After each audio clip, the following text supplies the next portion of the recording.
But how can you be sure, some guy? How could you be sure?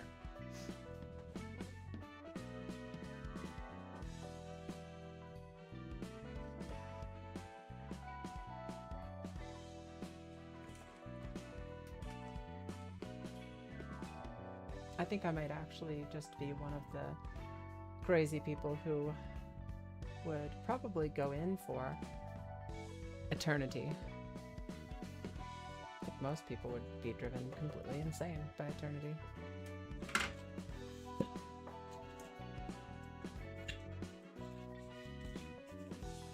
So I like that bit in the Discworld series where they talked about trolls. And the trolls in the Discworld series are basically rocks. And they were talking about how essentially there aren't a lot of trolls around anymore, and the trolls kind of stopped breeding or stopped growing. And the main character, Rincewind, is like, well, why? Why is that? And one of the trolls said, philosophy. Basically, the trolls would lay down and, you know, they turned to stone in the sunlight. So they would get turned to stone, or they would turn into stone. And then they would just sit there as a rock and start thinking. And then it would become nighttime and they would just be like, what's the point? Why even bother getting up? I'd rather just sit down and really get into a good think.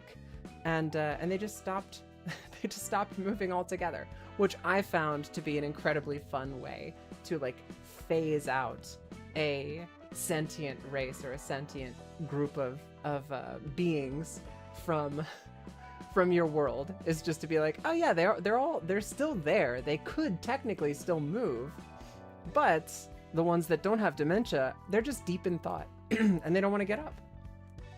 I think that's really fun.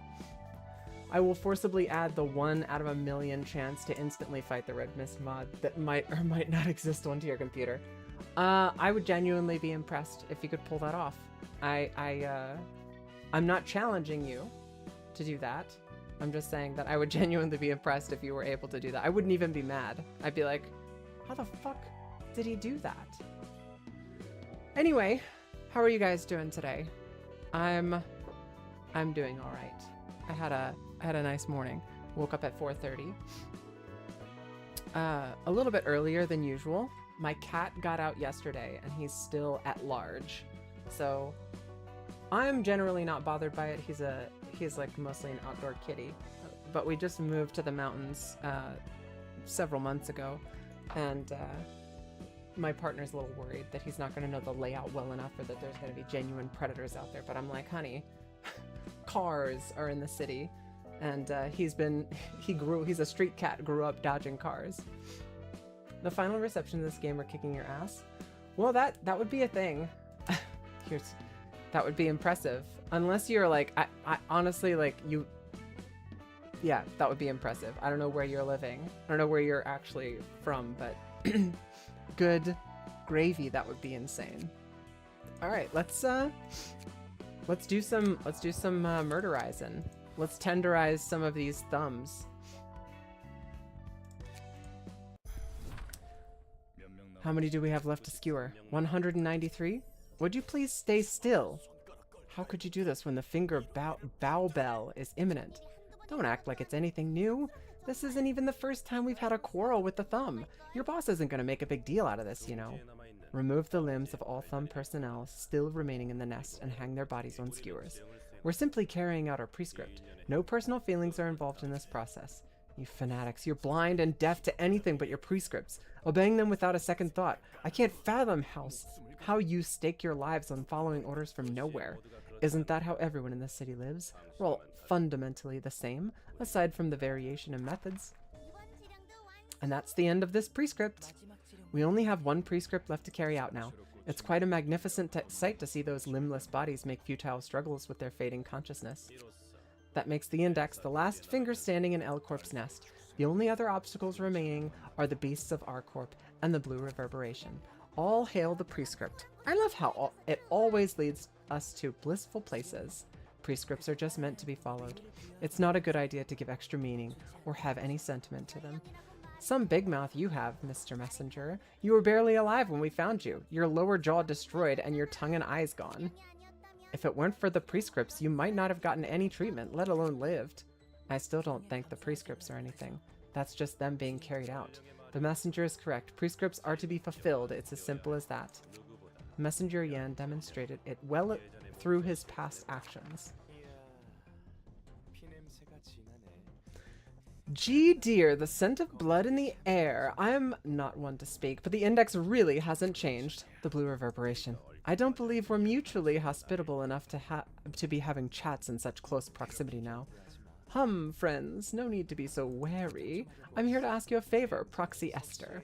I was wondering if I could take those heaps of flesh on the skewers you prepared. It looks like you're done with your prescripts anyway. It never told you to keep them hanging forever, no? Yet it did not tell us to bring them down.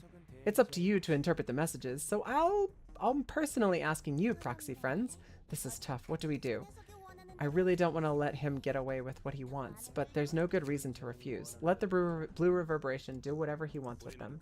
We only need to see to it that the prescripts are fulfilled, one after the other. There is no need to cause unnecessary conflict, the evil twink. Yeah, I mean, evil's, like, I agree with you. I'm just saying, I agree with you, but evil from a certain point of view. I mean, for all I know, he's trying to rehabilitate poor Philip. That's a clear explanation. Good wisdom as always. I'm glad we don't have to see each other's guts today. It's always a delight to talk with proxies, you see. They have a similar scent as mine. You know, I'd love to recruit maybe one of you to my ensemble. I have no interest in learning what you're trying to do, and I suggest you cut your antics short while you still can. Is that so? I'm sure you'd like it once you heard it. Anyway, we'd better take them while they're still fresh, right? I'm counting on you. Ruff, ruff. Yep, ruff, me, walk. Holy shit. So, I have to assume that he's basically, he's collecting... He's like collecting abnormalities. That's really fucking cool. You're right. He always dumps the tedious chores on us.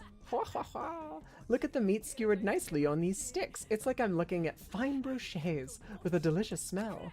I know. This will make a perfect treat if I spread a mix of soy sauce and ground garlic on this and then grill it. What do you say, Mixer Face? Nay, Bark, nay. Some appetite you've got there. They did a good job of chopping the meat into nice chunks, I'll give them that, but the meat itself isn't very high quality. Easy, friends. We need them for other things. As long as you carry them all in mint condition, I'll let you have 2 or 3, maybe. Of course, that's up to Jae Hyun to decide, though. Oh, the puppet boy. Evil puppet boy. No worries. He'll definitely allow it when I tell him that we're going to make mind-blowing cuisine of it. Oh, he'll have to. Ha ha. Guess we're having a barbecue party for the first time in a long time. You're being quite loud for someone keeping others waiting. Sorry about that. We'll get along much too well with each other, as you can see. We get along much too well with each other. The blue reverberation, as long as you've chosen to roost in this nest, know that you and your minions will have your guts split upon this land one day. Really, is that what you think? I beg to differ. Methinks the little animal friends from our corp are the only ones you'll get to gut, rather. The blue reverberation is still an obnoxious spook. There's no need to pay him much attention unless the prescript commands us to. Messenger Yan, is the next prescript prepared? Sure, here you are. Let me guess. It says Esther, Gloria, Hubert, and the proselytes under them shall head to the library. Am I correct? The library? Guess we're going there ourselves after all. How did you know that? You look surprised, Messenger Yan. We were already aware the prescripts you've been delivering to us were illegitimate. What? I was the only one being fooled? Since when did you notice? That matters little. If you knew the prescripts were fake, then why did you still declare war against the thumb? And why are you about to dig your own grave by going into the library? I simply followed the prescript. It commanded me to carry out every prescript delivered by Messenger Yan, so the prescripts knew then. Just how much do they know, really? We cannot escape from the prescripts. Every thought and action of ours is within the boundaries of prescripts. I don't understand, but Yan's been a good boy, fulfilling many prescripts throughout his life. Yan, why did you betray us? Was it for money? Gloria, there's no such thing as betrayal in our vocabulary. All that matters is whether or not one has carried out the prescripts. Huh. I'm sick and tired of this. Those stupid prescripts are everywhere. I've lost so many things, abandoned and neglected so much because of the prescripts. I lost my family, killed my friends with my own two hands, stole precious things from people, and looked the other way. I was ridden with guilt, but I forced myself to do it anyway because the prescripts must be carried out. The prescripts. Guide us to the right path, they said. But have they really led me along the right path? I resented prescripts. I feared them. I loathed them. I didn't even want to look at them again. And then a prescript gave me the role of the messenger, delivering prescripts with my own hands. So I began making fake prescripts. I thought I was showing my will for the first time with that act, but then the prescripts do this, as if they knew everything already. Tell me, Esther, was this not done out of my own will all along? It doesn't matter if you did it of your own volition or not. It's your obligation to follow the prescripts, and the prescript now tells us to head to the library. And ask yourself this: does free will truly exist in this city? Proxies. We shall go to the library this instant. You don't even have an invitation, though. I've already received one.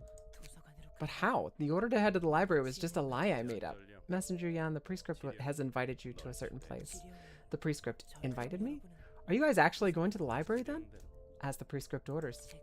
I guess you would have said the same even if I brought you a prescript telling you to die on the spot. We move according to the prescripts at all times. Don't you wonder what the blue reverberation is up to? We'll see soon enough, although I'm not exactly thrilled to find out. By the way, Blue Sicko's got more new members for his band of freaks from the looks of it. I've seen that wolf head, but I don't think we've seen the other two before. One of them seemed rather enthusiastic about cooking. Do you have any guesses? Oh, it's no big deal. I was just reminded of the stories I read the other day about the guests we received from District 23, that's all. Besides, we have the proxies of the Index to deal with first. The Index. A finger that acts strictly based on prescripts. It's curious how he forged false prescripts, but it looks like the prescripts anticipated that as well. Yeah, whoever's making those must be a genius at precalculation. They make seemingly weird instructions, and those prescripts end up benefiting the Index in some odd ways, like their maker is somehow omniscient. I imagine that the one who makes the prescripts is quite an impressive individual. Probably is. You gotta be cut above the rest to be leading a syndicate as colossal as the finger. As a finger. That doesn't make those prescript worshipping zealots any less insane, though. Is anything wrong? Nothing. I was just having some thoughts for a moment. That's dangerous. Hello? Anyone there? Such unnecessary rowdiness. Greetings, dear guests. I'm Angela, the direct... What? You're a human?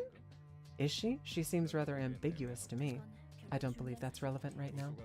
The director of the library, also known as the Pale Librarian, was supposed to be a machine to my knowledge. Perhaps we should update the knowledge base with the new information.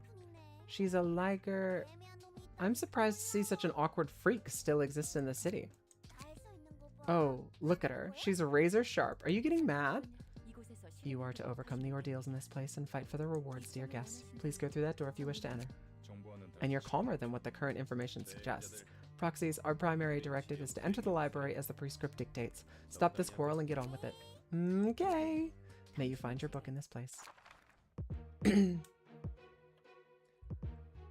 Okay. I want to play with a different team.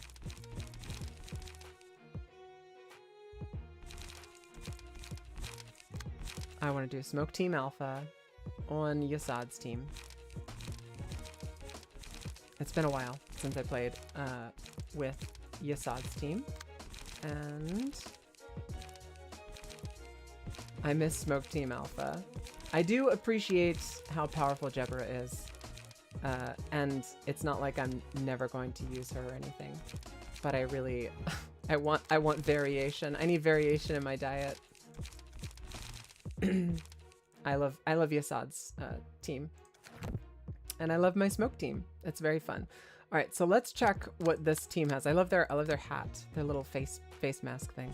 All right, so they are only running a total of 5 cards. That's strange.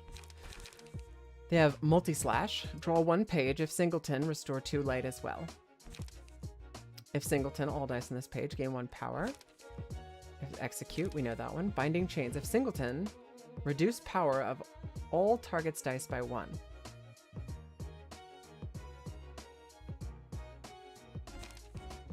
And Will of the Prescript. Okay, so basically they'll just have all of their cards at all time.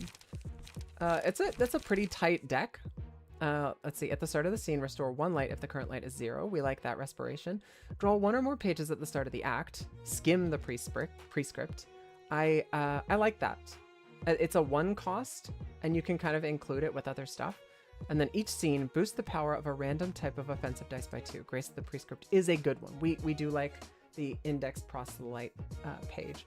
And we do have some new singleton cards here. This draw 1 page, if singleton, restore 2 light as well. That's fucking fantastic. That is absolutely fantastic. 2 light, it's a 1 cost, but 2 light and draw on a single page, absolutely fantastic. Of course, it's singleton, so you can only have 1 of them in your deck, but that is super, super good. All right, let's get started then. We get 1 floor and 2 acts. Light pass plus draw is goated. That's true. And with 9 cards, singleton is basically a foregone conclusion.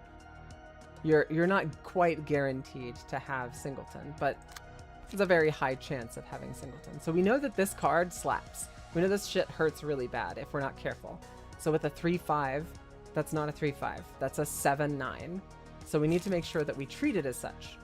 7-9, and then the 3-6 is also pretty intense.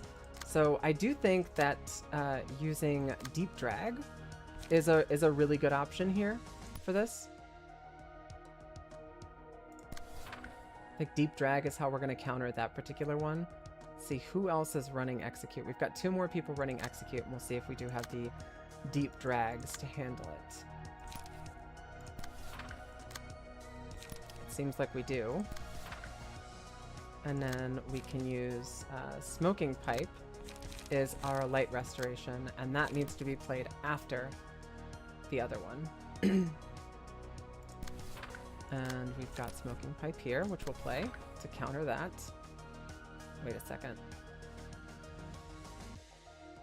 Shit. Okay, so never mind. They're both coming in over here, and I'm gonna have to play something else to counter this guy.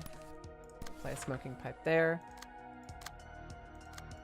And we're doing a Deep Drag over here. So the Deep Drag is going to play at 4. No, it's going to play at 5.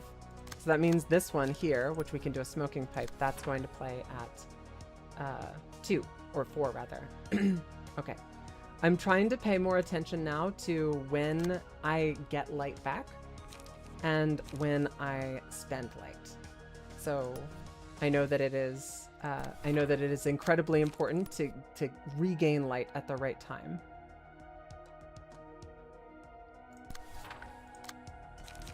All right, now we're playing Smoking Pipe over here. That is going to generate the light. I can't do that. No, I can't do that. I have to play something else. So we can play Vapor to pull that off of this guy. And then after Vapor, we can play Smoking Pipe on the same guy. Alright, now we're playing Deep Drag here, and we don't have any regen. So Akasha's basically going to be sitting out next turn.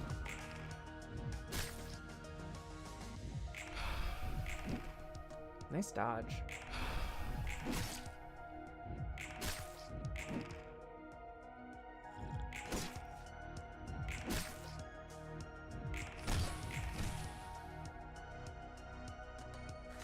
Okay.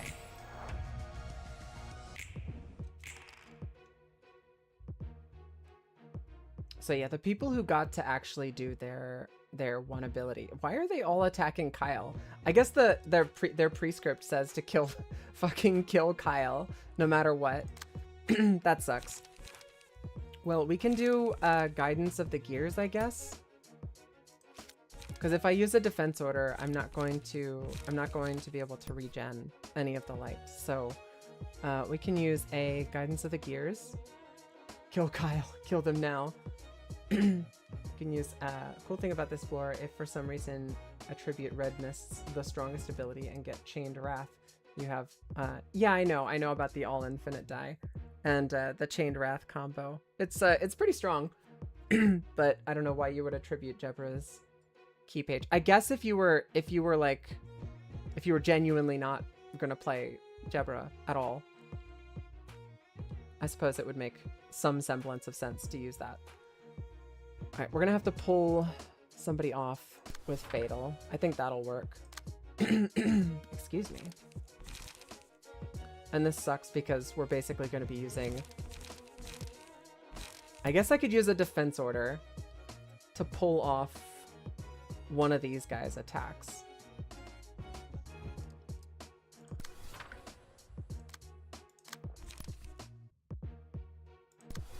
And Fatal can't pull a 3 off. Fatal's going to need to pull a 5 off. Same with Breakfast. Breakfast is going to need to come in here and pull a 5 off. And then I can use a Guidance of the Gears to pull this guy off. So Breakfast is going to take some hits this next turn, but she's going to be dealing some damage. Hey, how you doing, Petey?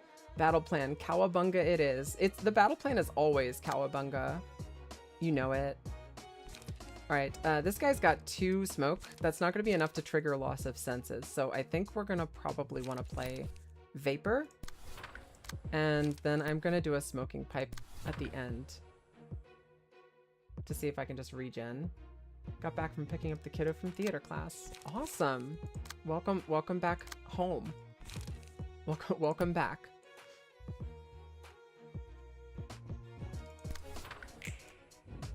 We're playing a little bit of Library of Ruina, which is the sequel to the game that I think you saw me playing before, Lobotomy Corporation. So it's a direct sequel. Although the combat and gameplay are entirely different. I'm doing really well. I had a nice morning. Just generally speaking, having a really just a pleasant day.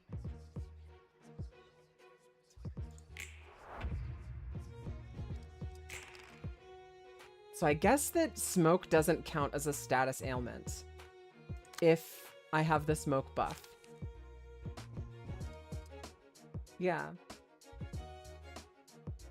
There's only one key page I'd attribute Red Mist to, and they come up later. Yeah, I mean, I haven't seen anything that would make that make sense. I haven't seen anything that would make it make sense to attribute her key page. But you know, I know full well that I haven't seen everything there is to see. We can play a smoking pipe. Over there, we've got light to play with, so we need to pull some people off of Kyle. Looks like we've got a 5 over here that we can't pull off of Kyle, so he's going to need to actually counter that. But Fatal can pull this guy off with loss of senses, although I'm a little bit worried about loss of senses getting its second hit in. Oh, never mind, he doesn't have 7 smoke, so we're not going to be able to paralyze him, so that's fine. And then we'll follow up on this guy. We're going to try to kill this guy up front. My crazy little kitty got out again, and we don't love that. We don't love that he's out again. But aside from him skedaddling and absconding to the outside, everything otherwise is generally pretty good.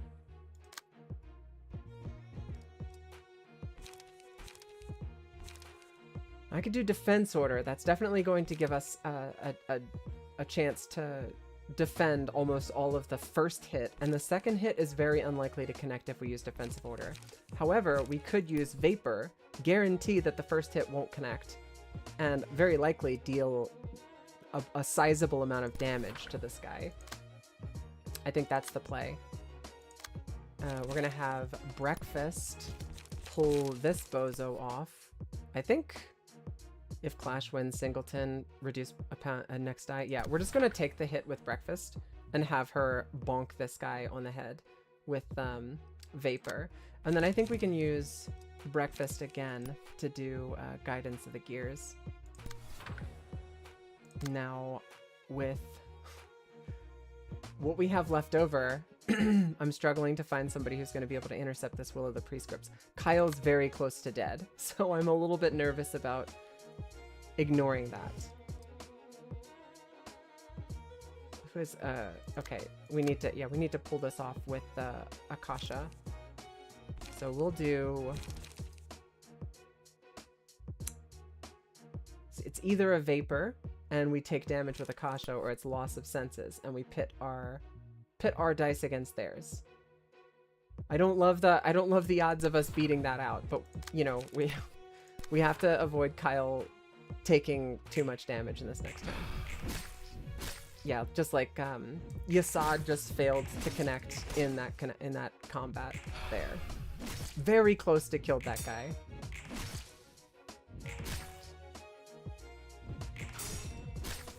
Oh, unbelievable. We must have rolled the exact same. That sucks. The Smoke Team Alpha is having a hard time getting off the ground with this particular engagement, and I think a lot of it is the fact that everybody is attacking Kyle, and I have to pull people off of Kyle. It's genuinely, it's pretty annoying. All right, let's see. We've got Deep Drag. That's some pretty insane damage we can throw on this guy back here. Does she have a smoking pipe she can follow that up with? Yes, she does. Okay, and Yasad is going to be able to pull off this 4. What are they doing? Execute. Ugh. Because if we low roll Vapor, which is really stupid that they managed to pull that off. They high rolled Execute, and I bottom rolled. Basically, they rolled a natural 20 and I rolled a natural 1. Which sucks. You know, losing sucks. We don't like losing. I don't know a single person who does.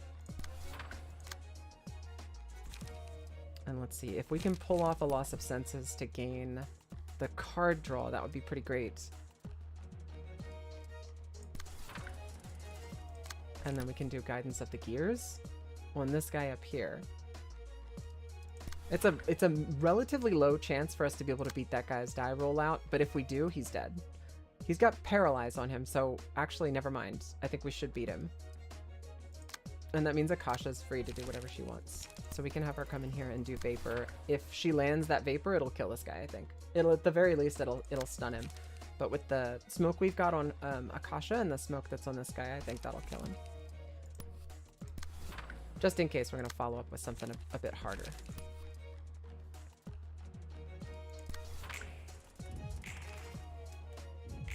Love to see that max damage hit. It did not stun him. God damn. Genuinely. Come on, breakfast. There we go. Okay, that guy's good. He's dead. I did send in one person to each enemy to make sure that the ones that I was trying to kill actually died. Okay, upon a successful blunt attack, inflict 1 blind and 1 paralysis next scene, excluding mass attacks. I think we're going to do that one, although I'm not 100% sure how much blunt we've got. We've got a little on loss of senses.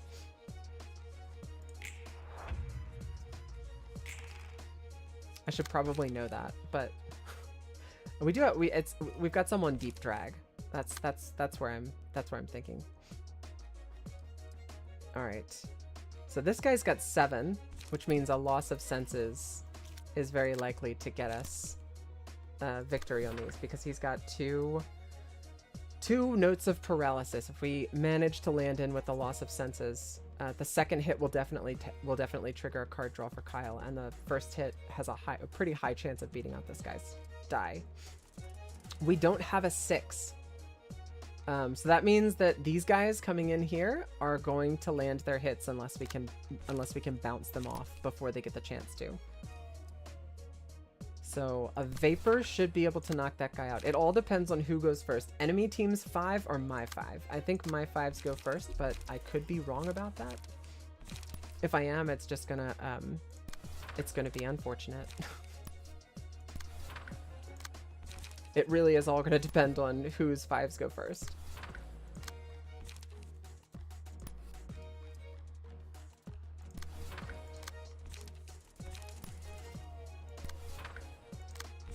Let's roll those dice. Oh god. We did get the bonks off with Kyle, but Kyle got stunned. Our 5s did not go first. Their 5s went first, which means Kyle's basically dead. I don't like that. Why do they get to go first?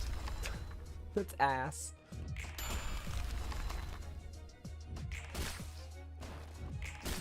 And it wasn't like back and forth. It was literally that just they go first. All right, Kyle almost died. The prescript apparently is to fucking kill Kyle as quickly as possible. Poor guy. Okay, so we've got Shimmering, Locked Potential, Raging Torrent. So Raging Torrent, draw a page every time the character uses 4 unique combat pages. Okay. Interesting. Single use, on use, add unlock 2 to hand. What's unlock 2? Slash 2 6, pierce 1 3 dice. Exhaust this page and add unlock 3 to hand. Combat page with slash 3 7, pierce 2 4 dice. On use, restore 1 light and draw 1 page. Interesting. Dice on this page and the page clashing with it are unaffected by power gain or loss. Swift Trace, that seems pretty good. 3 to 7, 3 to 7, deal 5 damage to the target if they hit. And they've got multi-slash. Somber Procuration. If Singleton, add +4 power to that. That's a beefy die. That's a strong card. If Singleton. We've seen that one. And then Eliminate. On kill, give 1 strength to all allies next scene. 5 to 10, add 1 power if target's HP is at 50% or lower. And then Castigation. Only usable in the Blade unlocked state. Reduce power of all opponents' dice clashing against this by 12. Why no Myongest? I don't know what you mean by Myongest. Oh, yeah, I don't know what that means. Sorry, it sounds like you're using some kind of special vocabulary that I don't possess. I am literally playing this game blind. I've never been on the Project Moon Reddit or subreddit or whatever. So if there's any inside jokes or inside info, I don't know what you're talking about. All right, Shimmering at the start of each scene, exhaust all pages in hand and deck, add new pages to hand, their cost becomes 0. After using 6 unique pages, unlock Blade unlocked state, which boosts the power of all dice by +1. These are really strong pages. These are really strong key pages, especially the HP on these fucking things. It's insane. A particular combo. I don't know what that combo is. Do I own it, Religar? I don't know if you've seen how I've played up until this point or what cards I have access to, but I don't know the meta. I don't look shit up. I like at all. I don't know the meta at all.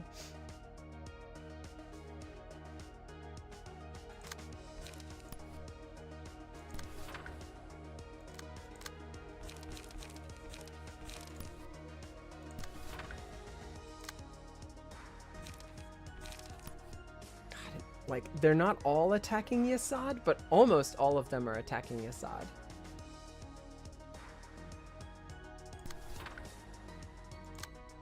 And that's a bunch of 6s. I don't know that I'm going to be able to stop Yasad from taking most of this damage. Like, I can jump in and I can attack specific people, but, like, if... Yeah, these attacks are these guys from the back are all attacking Yasad.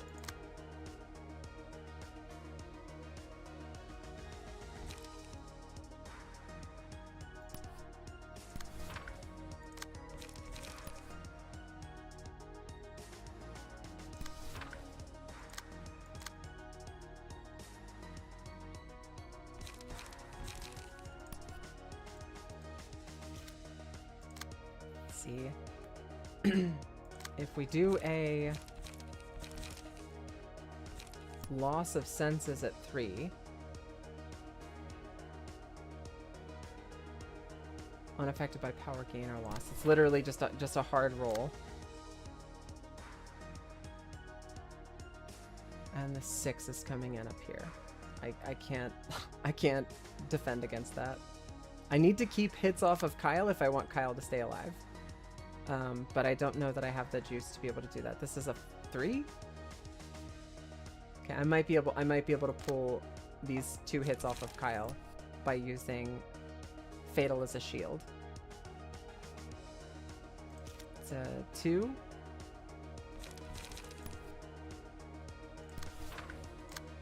And then this 4 is coming in here. Kyle, can you defend yourself against this one multi-slash attack? You have to be able to. Come on, man. Deep drag, and then a guidance of the gears.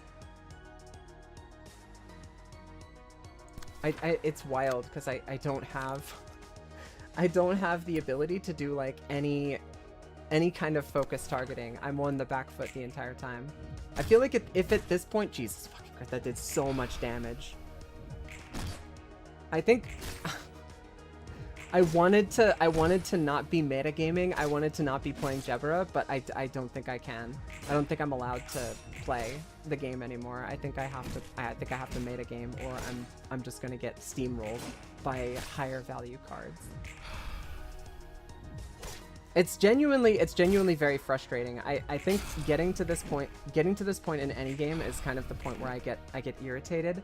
I'm not like, I don't know, I'm not like mad bro or anything. It's just like maybe irritated is not the best term to describe it. Like, I'm disappointed. I think this is the point in the game where I should be able to stretch out and enjoy a little bit more, and I kind of feel like I can't. So either Solemn Lament or Magic Bullet, and I kind of feel like Magic Bullet is the one, because Magic Bullet has ranged attacks. Yeah, it's a tough call. Solemn Lament can just delete something. Magic Bullet gives me a lot of new options. Or we've got this mass individual attack as well. I like Solemn Lament because it just kind of picks a person and you can essentially stun them. You just pick somebody and you just knock them out for a turn. Fucking everything coming in on everything's coming in on ya boy Yasad again. Alright, so I guess I just pick one of these two bozos. They don't take a lot of stun damage from Blunt. Does anybody take stun damage from Blunt?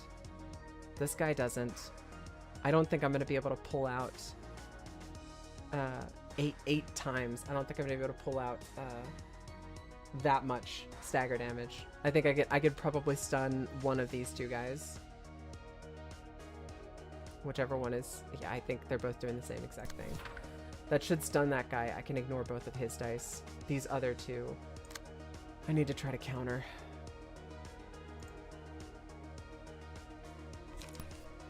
I've got a guidance of the gears I can use.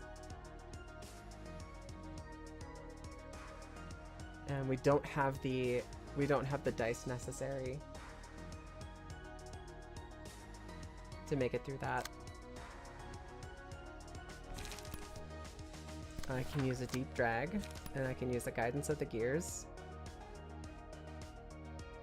All dice of this page gain +1 power. It's very unlikely to end well for Fatal, that particular encounter.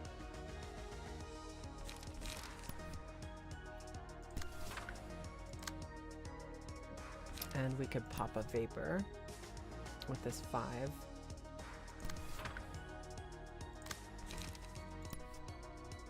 I love your girl over here. Breakfast rolled 2 and a 2. Alright, and this attack over here is coming into Akasha. How much smoke does this guy have? Does he have any smoke? He's unlocking. He's unlocking! I have to take out one of these guys in the back. And I have to take them out soon. But we've only got one attack coming in for this guy that we're hitting. because I'm on the back foot literally this entire time. Because I'm just on the back foot. I can't lock in and get enough damage to knock somebody out. Okay, well he's just dead, I guess. That's good. It sucks because I wasted all of Akasha's turn against that.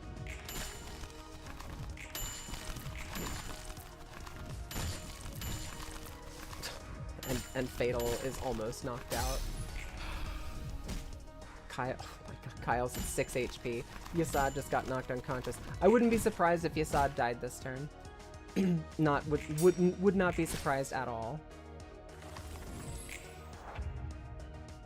He's not dead, but I wouldn't have been surprised if he died. I guess our emotional level went up. We're at level 4 with Breakfast and Fatal now.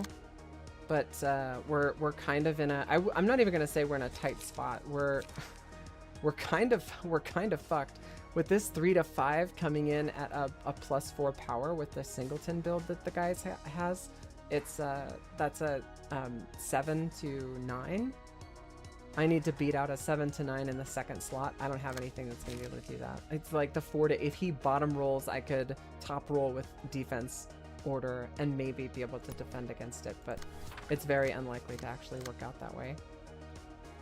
And never mind, I can't even clash with this thing. It's a 6, so Fatal's just gonna take that damage. That sucks. All right, yeah, I have to be able to clash with it right here. And this other attack, I can clash with this. I guess I'll do a Vapor to clash with that. And then we'll do a Smoking Pipe with the 2 if she manages to not get killed this turn. This 4 and this 2 are coming in to Yasad. That'll kill him if I don't block it, if I don't do something to defend it. Can do Deep Drag. It's got a pretty good shot of defending against that stuff. And Defense Order to pull this guy off of Yasad. And then a Guidance of the Gears will pull off this other attack. So Yasad's... Breakfast is just going to chat out and block for Yasad. Now we get Akasha's turn. We could do Loss of Senses. That's a 5 to 9 against his 4 to 8. But we definitely land our 4 to 9. I think that's a good thing that we could do. And then we've got Multi-Slash over here happening. I think we're doing a Vapor. Now Castigation's coming in. Only usable in the Blade unlocked state. Reduce power of all opponents' dice clashing against this by 12. So basically just like you can't block it. And then on hit, deal bonus damage and stagger by 7 times the natural roll. So whatever the roll is, multiply it by 7. So basically Kyle's dead. I think Kyle is cooked. Yeah, I don't think that we can defend against this. I think we're just cooked.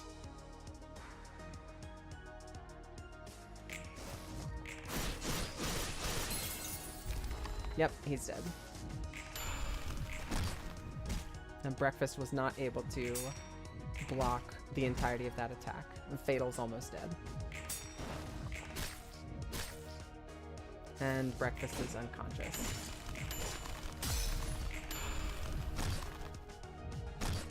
And Fatal's dead. Breakfast is dead. Not great. Not great, if I'm being honest.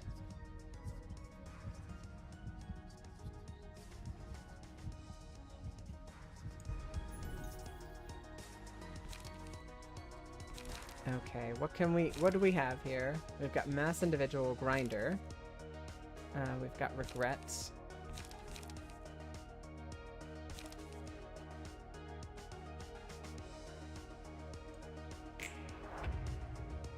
Very unlikely to end well for us here. If I'm being honest, it's very unlikely to end well for us here. We've got Yasad and we've got Akasha. Yasad might be able to yoink off, Jesus Christ, 12 to 23. And we're getting mass summation this time. That's great. That's fantastic. And I think mass attacks hit first. We're dead. We lose. We're dead. I don't think it's possible for us to counter. Do they have multiple mass attacks coming out? Or do they just have that many die? I think they just have that many die. So a mass summation at a 12 to 23 die roll. I mean, Regret would be able to counter that, I think. But regret is we'd be attacking so late, it's just not going to matter. Yasada's going to be pretty sad about this turn of events. It's true, he's cooked. I mean, there is no shot he survives this. Now, this guy is, relatively speaking, I think he is vulnerable to ranged damage. We could... 89, there's no fucking way we get 89 points. I don't even think that's possible with what we have available here with Solemn Lament. And we've got Lament and Metallic Ring, but that's bonus damage. That's not bonus, yeah, it ain't happening, Chief. It ain't happening. Not up in here. No shot. No shot.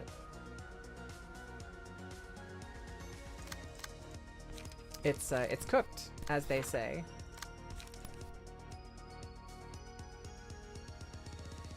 I mean, I could let them just go for Yasad with all of the other attacks, but this one mass attack and this 5 over here doesn't bode well for Akasha.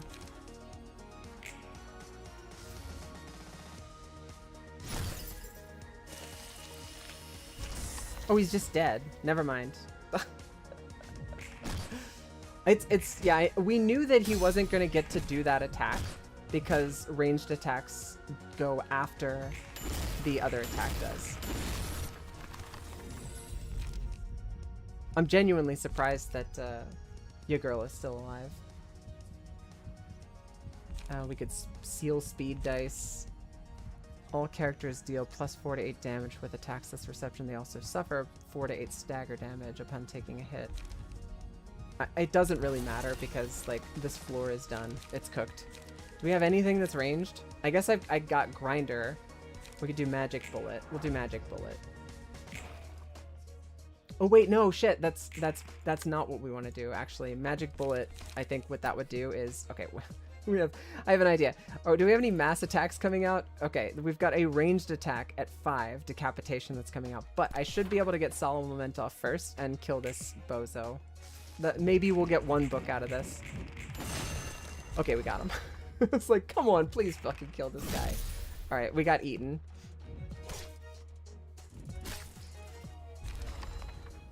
Mia Luna?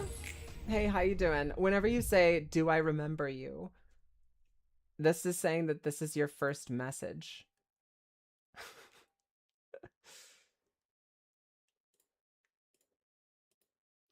I mean, jog my memory, would you, Mia?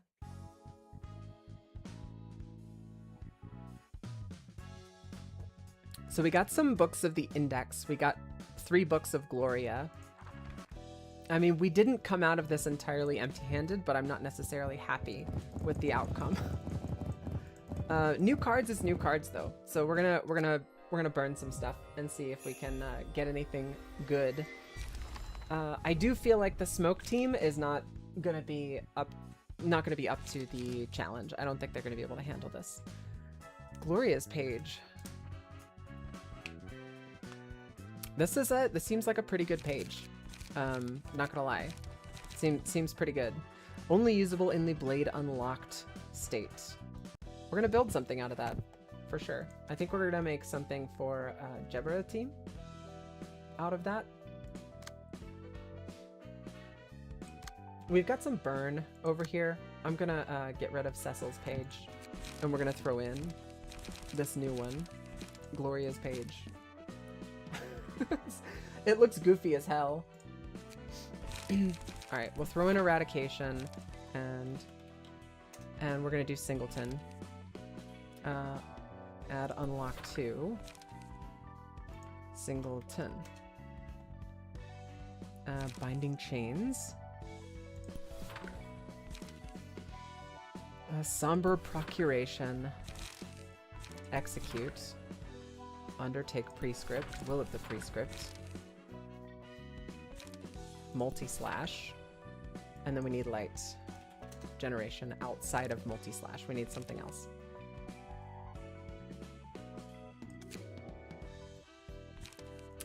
So Graze the Grass gives positive or negative emotional points, which we always need those. So we'll do that.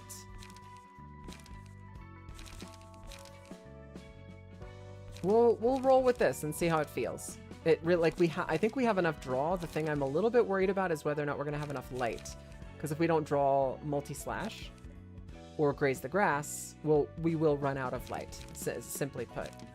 But the die rolls on these cards are pretty high, and we'll just have to see how it goes.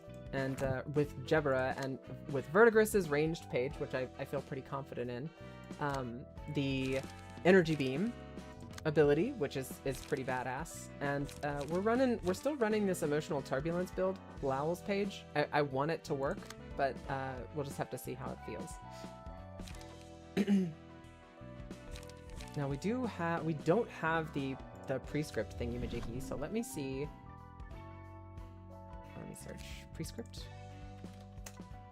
No? What are they called? It's the index book. Index proselytes page.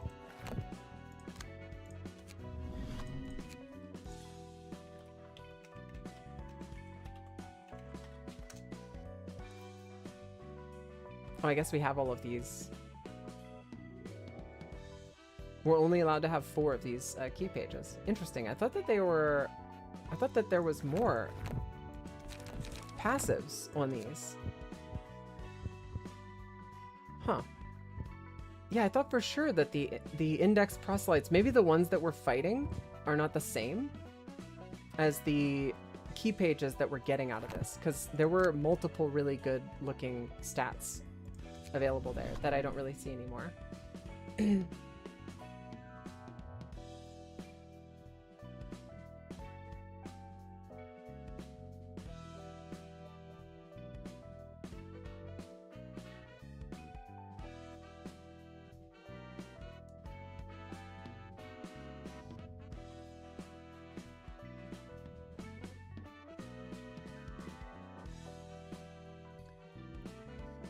If the character has 20 more charge of the scene, no. Not Donghuan.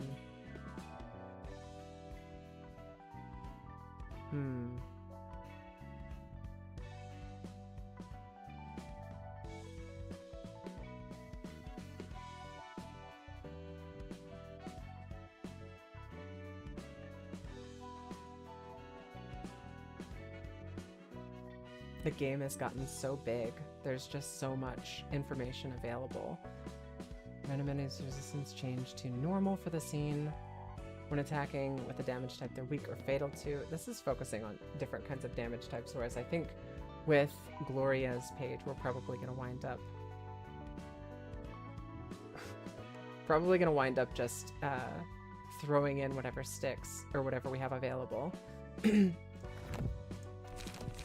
So I know I should be attributing more key pages. I know I should be throwing stuff into this to try to make it beefier. But I'm not gonna lie. I'm just feeling a teensy bit overwhelmed with the sheer amount of passives that are available to me. And I think that's why so many people probably spend a bunch of time on the wiki. I would love to be able to just like beat this without ever needing to attribute things, but that's like without ever needing to do passive attribution, but that's like a big portion of the video game.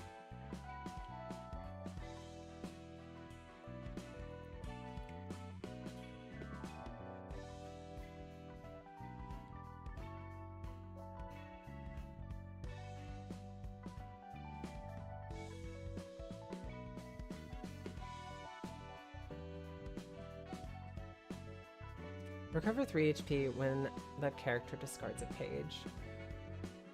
That'd be good if we were still running a discard deck. The problem is we've gone out of like most of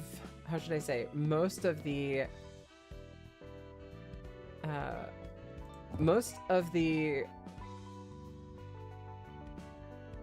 I'm trying to find a way to frame it. Most of the really good cards that we had for different types of builds that I was really comfortable with or really enjoyed, we've kind of phased out of them. And now I have to replace cards with new cards because there are just the dice values are just getting too high. My brain flatlining. You're not lying. You're not lying. And if an ally's died, gain 2 strength at the end of each scene. Offensive dice gain +3 power for the first scene. That would be really good on an assassin squad.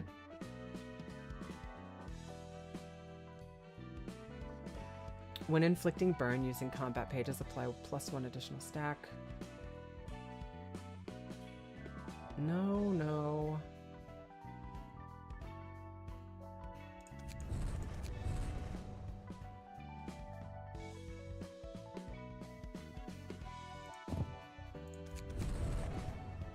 We're just throwing stuff in. Honestly, like, random shit that just does bonuses to damage and stagger and stuff is better than having nothing attributed to it. So I'm pretty sure that with this we're gonna have to go back and do Callow and the thumb again, which is fine. I'm not necessarily, oh god, we're gonna have to do this one again, and then we're gonna have to do the next one after that. We can skip we can skip all of the other stuff, but like genuinely, like bringing Jebera in here, like she's just too good. Like she genuinely is, like the Red Mist build is too good to not use. Like it's honestly kind of ridiculous.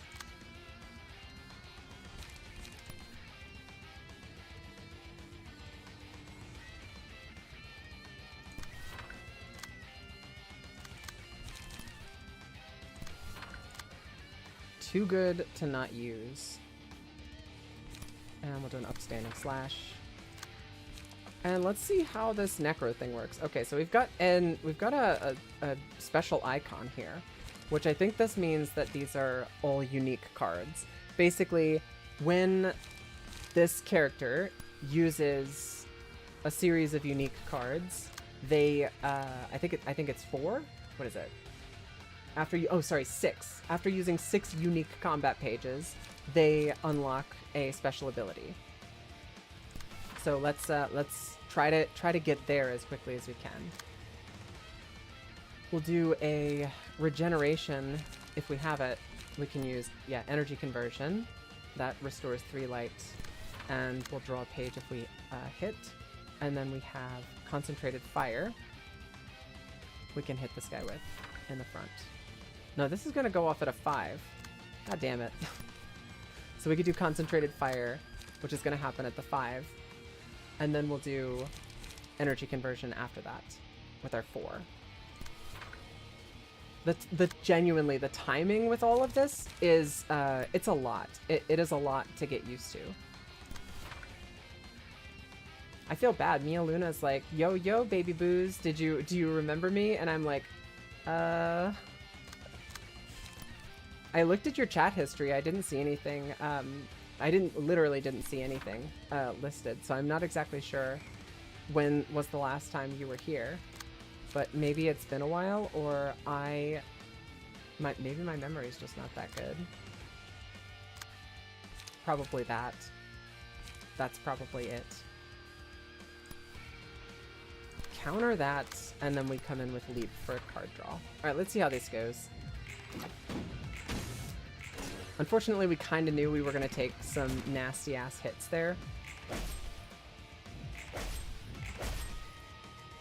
But if Jebera is played correctly with the Mio passive attributed, I feel like it's really hard to lose when you have Jebera. You could have literally everybody on the ally team just die, just lay down and die, and Jebera can usually just carry the team.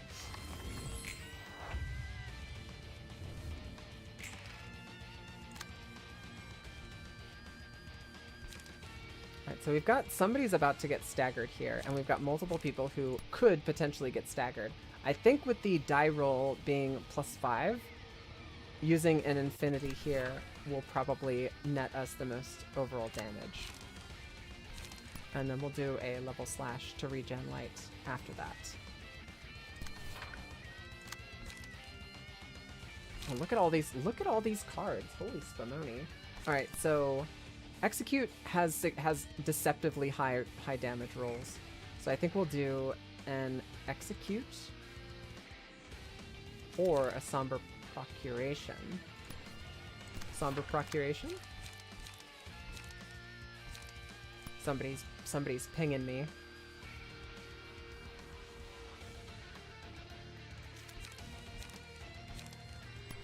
Binding Chains.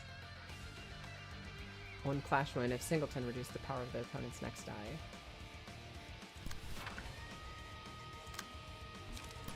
Let's Pinpoint Shot.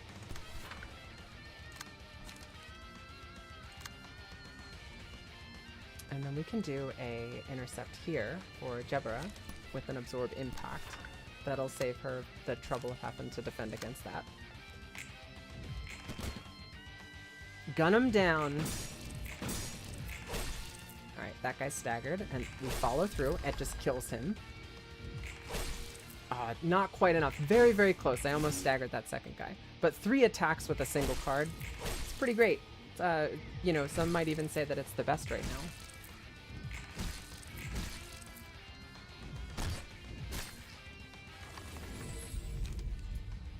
Okay, definitely not Fear of Water. That card sucks ass.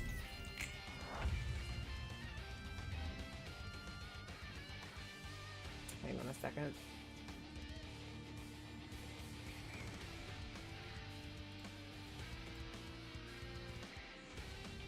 Where is Steam?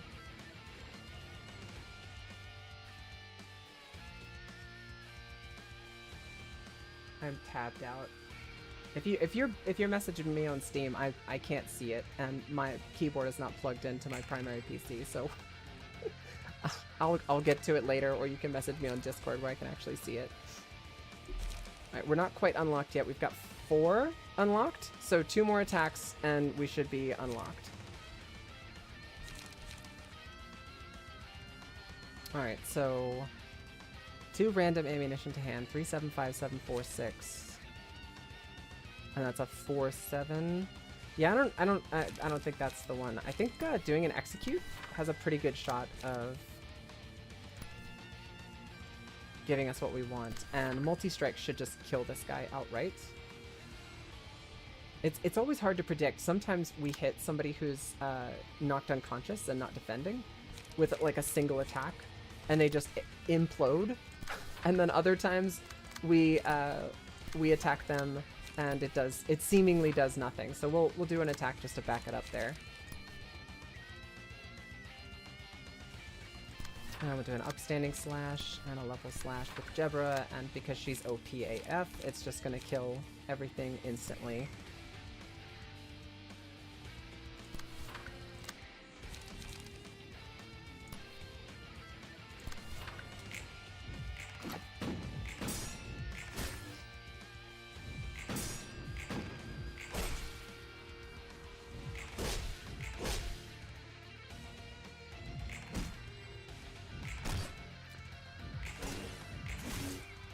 I do, like, I'm very curious to see if the unlock that we get, like, we build up all of this momentum and unlock the, what is it, the Blade, we're Blade unlocked now, we have Dice Power +1 with our new build. I'm very curious, oh shit, I just skipped my turn. Like, both of them were knocked unconscious and I just skipped my turn. So, we're Blade unlocked, we have +1 to all dice. I'm very curious to see whether or not we're going to see enough. That guy, I cannot believe he outrolled me. I'm very curious to see whether or not we're going to do enough.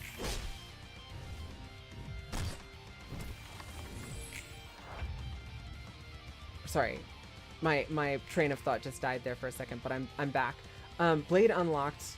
I'm very curious to see if in the next act, so when we come back and fight again, I'm very curious to see if we actually get to keep that, or if we lose that bonus. I want to keep it, obviously, but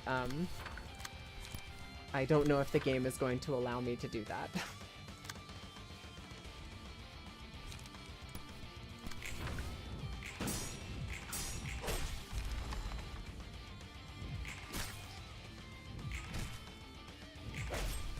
I guess we just low rolled across the board there. Because it doesn't let us keep the discounts that we get on Red Mist's pages. So if it doesn't allow us to keep that or any of the other buffs that we have, I'm very curious to see if we actually get to keep from, I mean, we're about to find out, but I'd be very curious to see if we actually get to keep any of the bonuses that we have from the other one. Now, in this case, it's actually kind of nice because we can sub out Phil and bring in Mirabelle, who's fresh, and Phil's, you know, at half health. So no, that's the answer. We don't get to, so we spend an entire act building up this this thing to give us the +1 dice, and we lose it like immediately after. All right, so we're gonna manifest ego, and we've got multiple level slashes. So let's hit this guy with a level slash, and this guy with an upstanding slash. This is a 7, so we'd want to use energy conversion or leap for the second one, and concentration for the first one. 17, 7 to 17, yikes. Okay, so we should be able to block a good portion of that. That's fine. It sucks to take damage, but I think that's the best. It's the best option I have.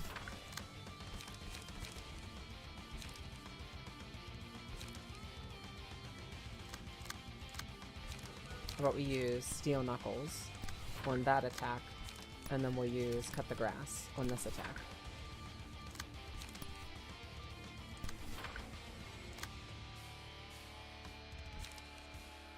Alright, and it's a 4 to 8.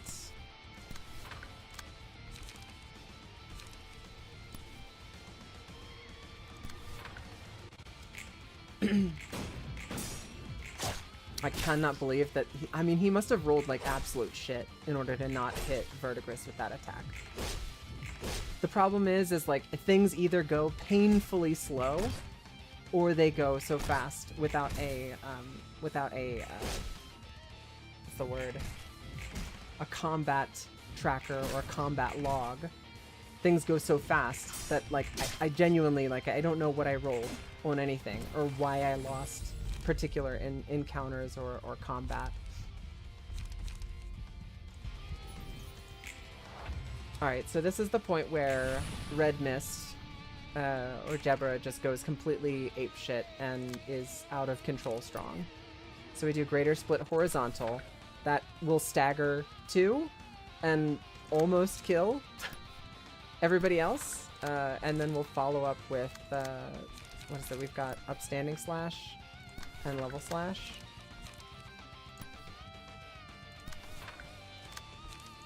And we'll do Emotional Turbulence. And we, like, no shot we're able to use that ability. This is like the difference between a fight that we did a little bit ago and a fight that we did just like today. The fight that we're working on versus the fight that we did 2 days ago.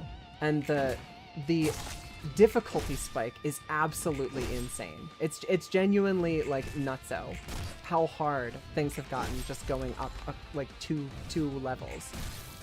Compared to the areas before, for example, like I got Sayo's key page and I just face rolled everything for all of Urban Plague.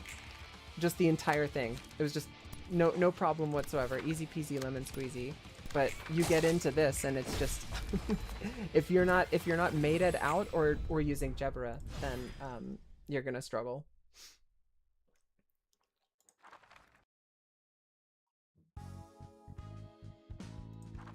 Alright, moving along. Let's see. We have to do this one here for the Lou Association. And kill Dennis. I think we've got 2 floors available and 3 acts to go. We can't bring everybody.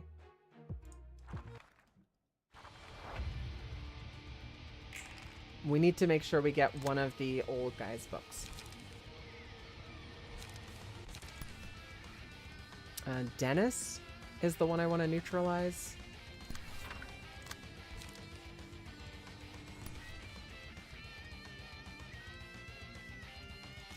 And this is coming in to attack, so if I don't counter that, Jebra automatically counters it. So we'll just do that. 4 to 8. It's coming in at a 6, so we want to go in with what we have first. That's going to give us charges, and then we can regenerate light with our 2. That'll be Graze the Grass. And then Kyle's getting poked by this guy and this guy. Is it in the same spot? No, different spots. So Kyle should be able to counter this if we've got the stuff for it. That's gonna hurt. So leap is not, energy conversion is not the thing to use. I think leap, because we're gonna lose that clash for sure. Execute should win that clash, and then we can use unlock.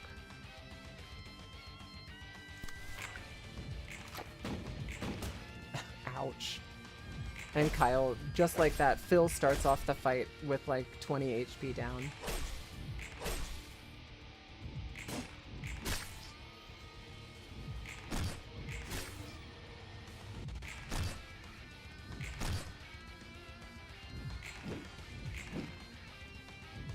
Did I fuck something up? Was I not singleton for that? Because I thought I had just done a,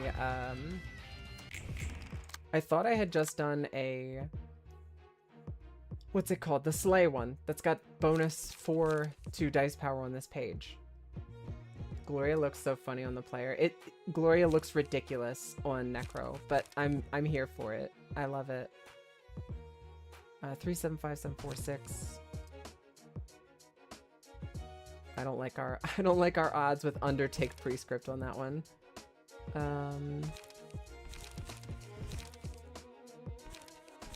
Yeah, I don't like our odds with any of the cards we have available to us. Luckily, that's a 2. We can have somebody else deal with that.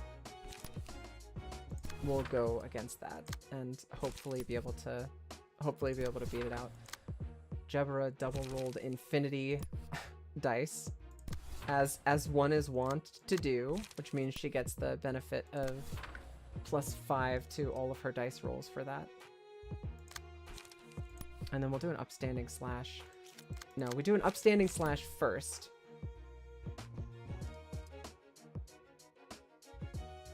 And that puts us at a... What is that? That's an 11 to 15 versus a 7 to 17. I like my odds. We'll roll those. We'll roll those dice.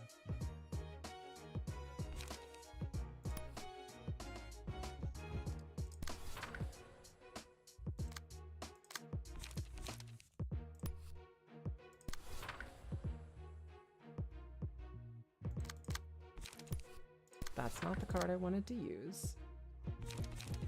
So I should switch and try to use the card that I wanted to use.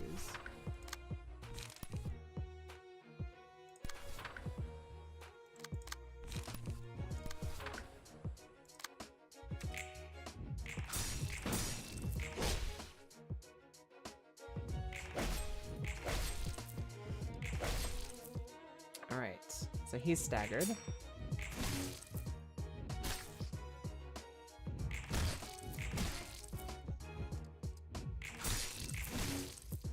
She's staggered. Love to see it.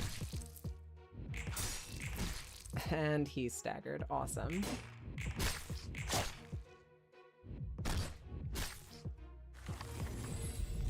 How are you doing today, Wolgafer? Welcome back.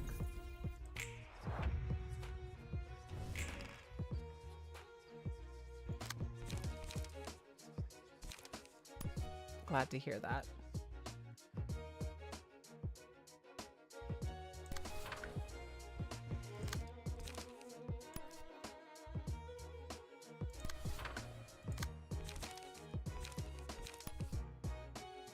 I wanted to play around and have a little bit of fun, and that was my first problem. I wanted to goof around and do... I wanted to do the smoke team. I wanted to play something other than Jebra's team, and that was my that was my bad. I should have known that there is no other team but Jebra's team at this point in the game.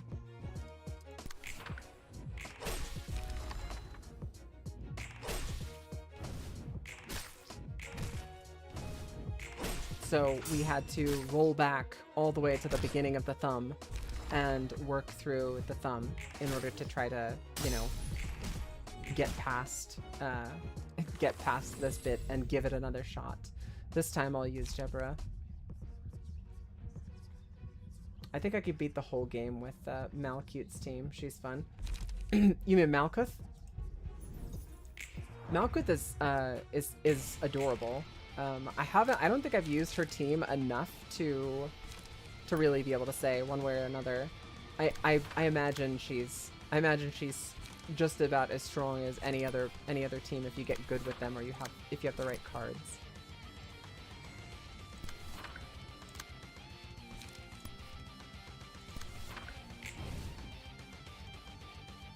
Oh, we rolled a 22. I think that means we win.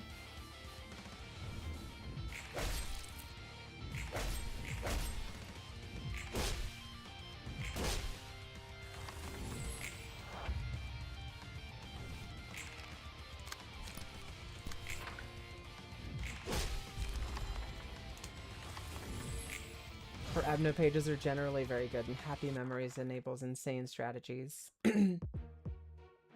Yeah, Happy Memories is the one that makes it so that high cost cards, like, you can play them, and every time you play them, it reduces the cost of them, right? So you can wind up with some really insane combos. Makes sense.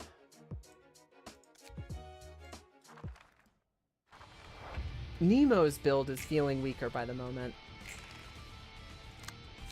Oh, we're manifesting ego. Here we go. Here I go, manifesting ego again.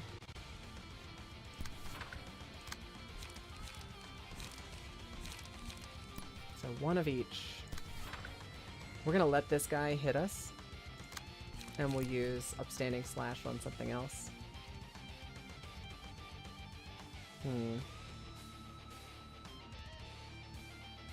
I want to do something to defend against that 7 to 17. Focus Fire is going to hurt. And we'll use Spear as well. Let's see, do we have any defense? We do have Sturdy Defense, which has a pretty decent shot of defending against that. And it's coming in at a 5. Do I have Sturdy Defense with anybody else? I don't think so. That sucks, because so what I learned, what I was told, and what I finally grew to grasp and understand was that if I did this right here, if I played Sturdy Defense with a 2 versus his 5, and then on my 4, because I'm out, I played Graze the Grass, I would not be able to recover light.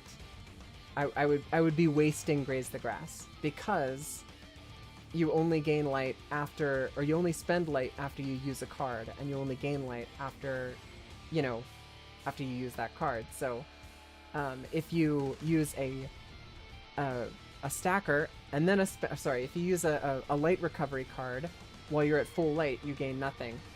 So if you use it first and then you use your spender afterwards, you've just spent light and you've gained nothing, and next turn you've got no fucking light. I think that's a really stupid way of doing it, but yeah, I was informed that that's how it works, and I was genuinely disappointed.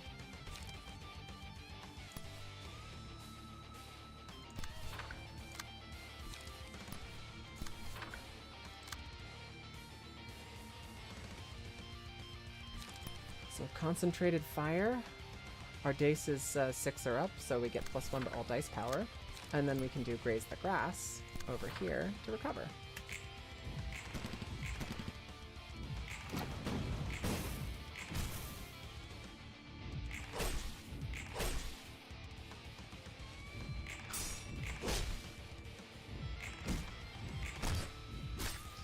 I hate how that should be rolling significantly higher than it does.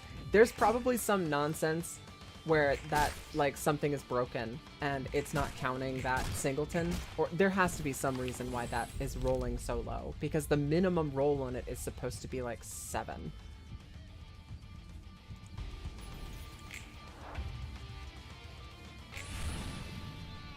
All right, we're in OP moment. We're in our OP era. Time to horizontal slash everything. We get our restore light for free, or we can do... Well, no, we can't do onrush. We just have to do level slash. Do I have any... Nothing is attacking Jebra.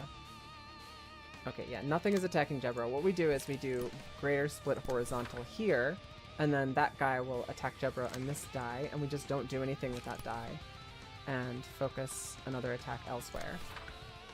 And that should mean that Jebra's just gonna get smacked that time. Class and respect. And graze the grass. We've only got 3 charge, which means we could use leap to regen. And quick suppression to gain some more charge.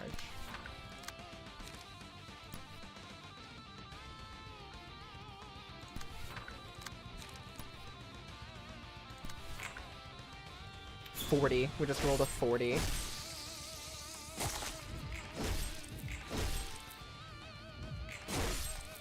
And he attacked her whenever she was not defending in that spot, and she gets a free attack.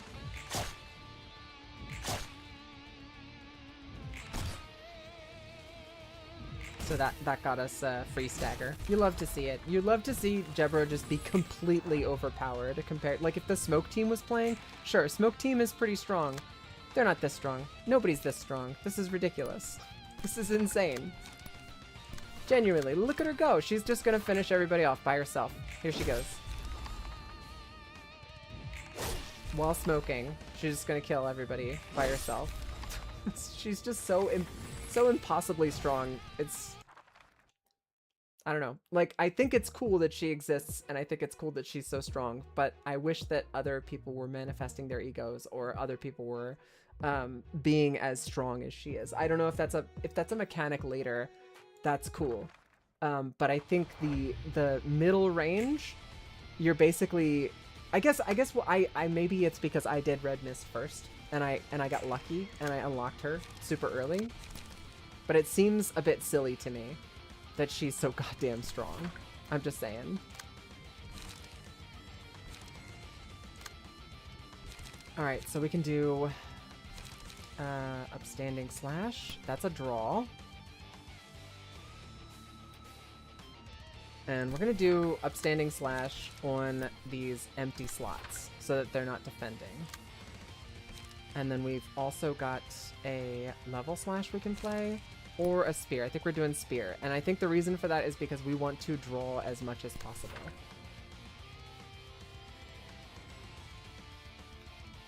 Bina is pretty OP even outside of the ranged spam team. Yeah, I mean, I'd probably have to play Bina a bit more to really get used to her cards. Her cards seem good, but they don't seem as... She doesn't seem as snowball-y as Jebra is. Jebra completely snowballs out of control, and she's insanely strong. I feel like, generally speaking, I feel like Jebra is strong, but not that strong. Like, I don't know. I don't know how else to put it. Like, Jebra is good. Jebra is strong. Bina is not that strong. Bina is stronger. Yeah, sure. 100%. 100%. But the problem that I'm running into, and you call this a problem, call it whatever you want, but the issue that exists from my perspective right now is we are going up against enemies who, like it or not, are forcing us to use one floor to fight 2 to 3 acts. And if I don't use Jebra, who completely snowballs out of control when given the opportunity to warm up for an act or two, I feel like anybody other than Jebra is going to be just me playing intentionally on hard mode. I'm sure that there's massive amounts of variation here that I just am not seeing. Maybe it's because like Maybe it's because I'm not that smart. It could be any number of reasons why I haven't caught on to something that or like a combo or a build or something that is really strong. I do feel like without looking stuff up, this game is so poorly tutorialized that it does make it kind of difficult to identify stuff. It does make it kind of difficult to identify really strong combinations, or whenever things are really good sets together. It's hard to identify that shit just by playing the game naturally. It's tough.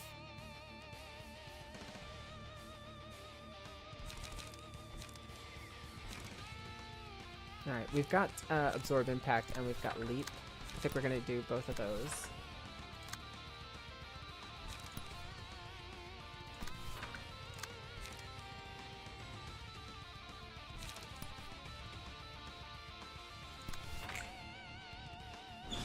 $42. Just instantly killed the guy who was already staggered. And I kind of expected Verdigris was going to have that happen, where she's just going to be able to kill the other people.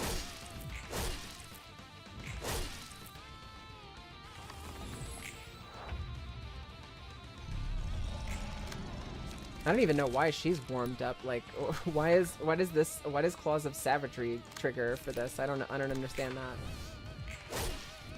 Pick a couple of Abno pages and build around them is probably the answer. Like, Yasad is definitely significantly stronger than Jebra if you build entirely around his floor. I'd say you're probably accurate. I mean, you would be the one to know. I think one of the things that makes that particular thing difficult is, like I said, I don't really have like a list of broken card combinations, and there's a lot of info here. This is a really dense game. You know, I'm just learning recently about how there's good and bad emotional points, and the good and the bad emotional points will determine what kind of cards you get whenever you get offered the ego pages. Or sorry, the abnormality pages. You know, it does make it kind of difficult to build around that when I don't have a spreadsheet, or, you know, the benefit of Reddit levels of knowledge. I'm not complaining in that sense. This is one of the ways that I like to play games. It is a struggle. It is difficult to do, but I do enjoy playing games this way. All right, we're taking another crack. We're bringing the full squad this time, and Jebra is going to be on point. We're gonna be taking them on at full force. Let's give it a shot. I don't know how you feel about intentionally murdering your own team, but that's an easy way to get negative emotions. You mean like for example, just like letting them kill Verdigris in this case? It's generally not the way I like to play. I'll say that. So 3 to 8, but with our bonus to let's see, our Mio passive ability. Where is it? Down here. We should be getting 5 bonus dice power for this. So this should be an 8 to 13. So we should match them if we low roll. If we roll a 1, we should match their high roll. So all of these spear hits should hit, and they should hit hard.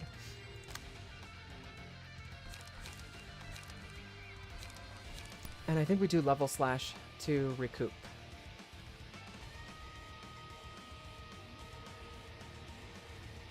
Okay, so I think, I don't know, I think I'm stupid. Execute if singleton add +4 power. That only applies to the first dice. I'm an idiot. We knew it. We knew it already, but now it's just extra confirmed.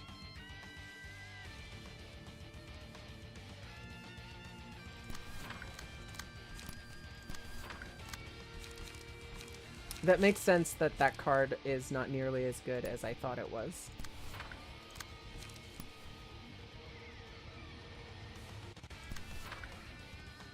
Right.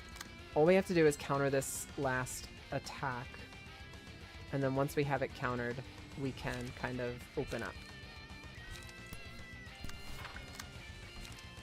And choose who we want to bonk.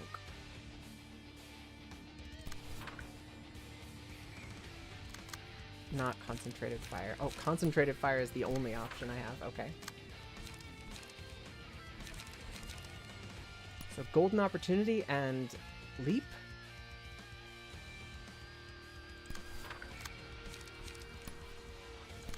There we go.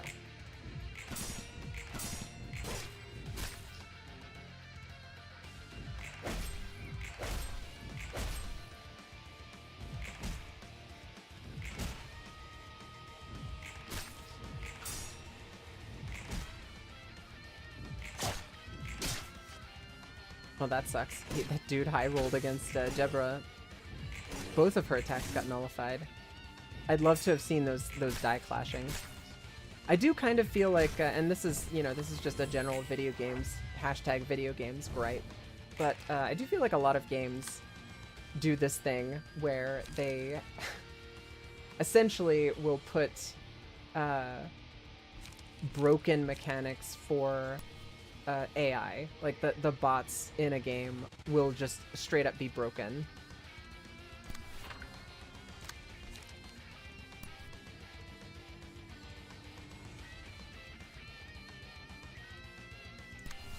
So if Deborah hits there, and then we have Kyle come in with Absorb Impact, I think what that will do is that will absorb that hit so that Kyle gets to slam. You mean like Bamboo Hatted Kim has to claim their bones just chilling in his deck? I mean, yeah. I mean, that's one aspect of it. He just has it just hanging out in his deck, but that's not what that does. That's not how that works, right? Like the bots, I get that to a certain extent, like the bots need to have different rules, otherwise you'd just be able to face roll them. To an extent, I get that. But it does kind of irritate me when we're talking about dice rolls.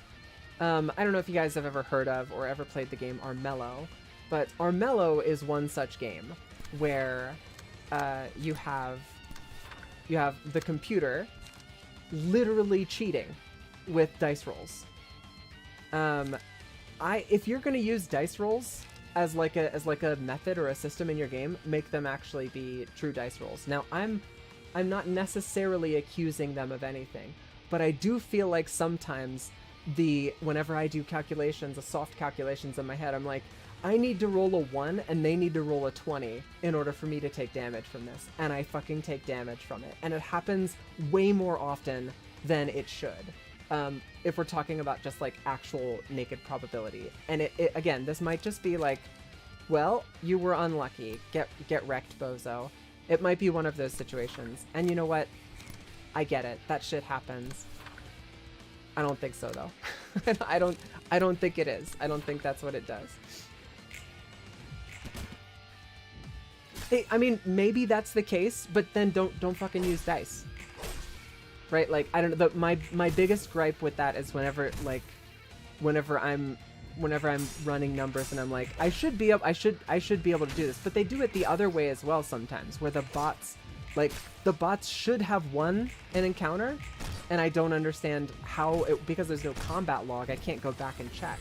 But it doesn't make any sense why they would have lost a particular encounter.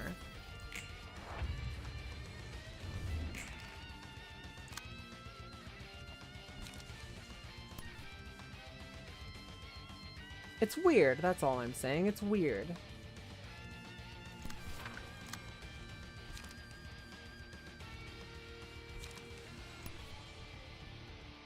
Anybody else rolling a 6? Yeah, you got a 6. Do energy beam. Bazoingas. And then we could do energy conversion. I know Fire Emblem Engage uses true RNG, and the weird part is I think that makes enemies more likely to crit you at 1% and just kill you. I mean, doesn't, and, you know, please correct me if I'm wrong, I have 100%ed all of the XCOM games, but in a similar way to how I'm playing this game, I don't look shit up whenever I'm playing those kind of games. I can't recall.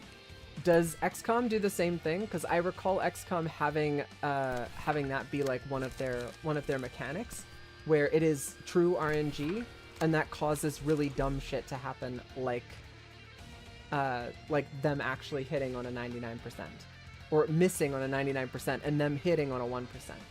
It makes players mad when random screws you over, so usually devs playing favorite. Depends on the game and how much the devs hate you. I'm not taking it personally as far as like the devs hating me or whatever. I just feel like if you're going to put dice in your game, this is just my general preference. If you're gonna put dice in your game, I think your dice should behave the way that dice behave. Because if they don't, it just annoys me. And that's all. It's just a personal pet peeve.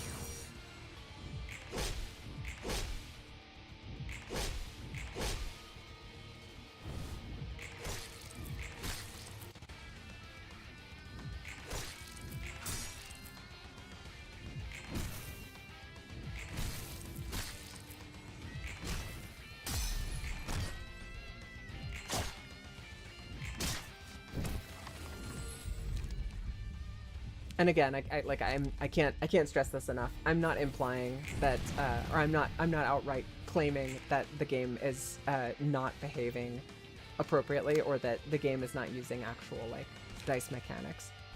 It could very well be, and then I'd have, boy oh boy, would I have egg on my face. I just don't know. But sometimes I'm over here noticing that sometimes. It feels like the bots should not have hit me with what they hit me with, and I don't know. That feels bad. You know what I mean? It feels bad whenever things feel bad. I don't like it when things feel bad.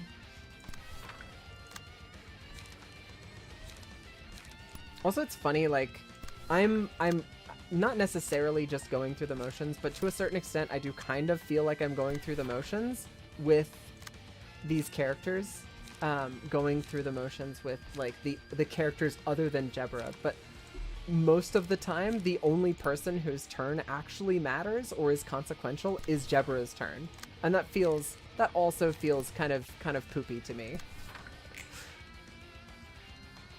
And I can't stress this enough. Like, I'm not necessarily complaining that the character that I have is really, really strong.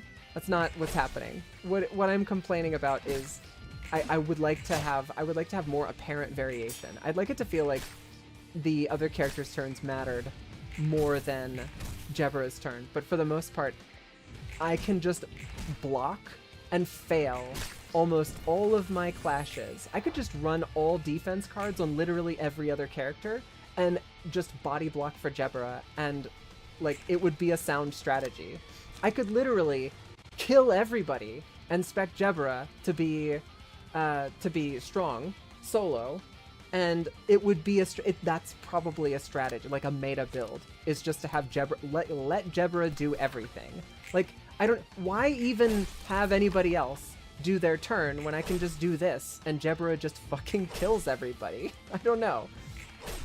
The problem with me Googling this is that it's going to be pages of people saying the game is rigged when they lose. I'd be curious if someone has looked into it for how the dice rolls work, though. This is one of the things that I'll probably wind up looking up whenever I actually finish the game. And I think I've said this before, I'll say it again.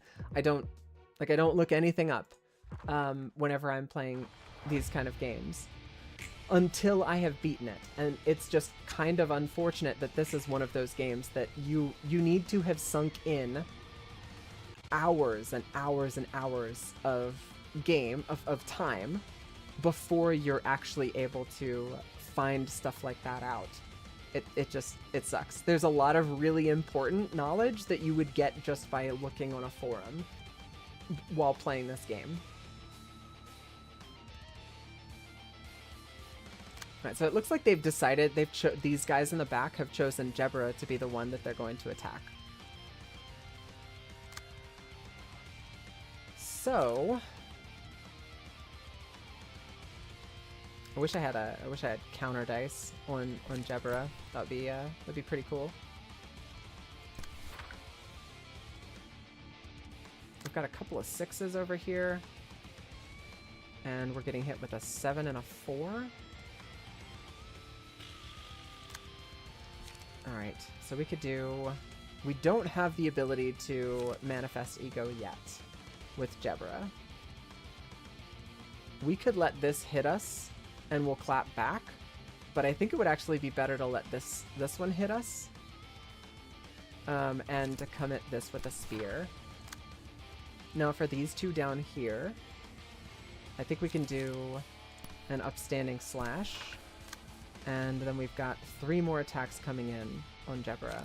I think we let this one hit the 4 to 8 and the 4 to 7 hit. Never mind.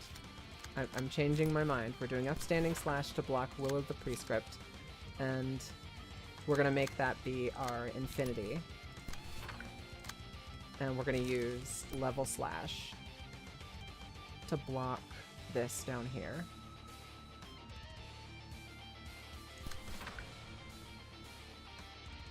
Okay, and now we still have 2 attacks coming in. It's a 3 and a 5 dice.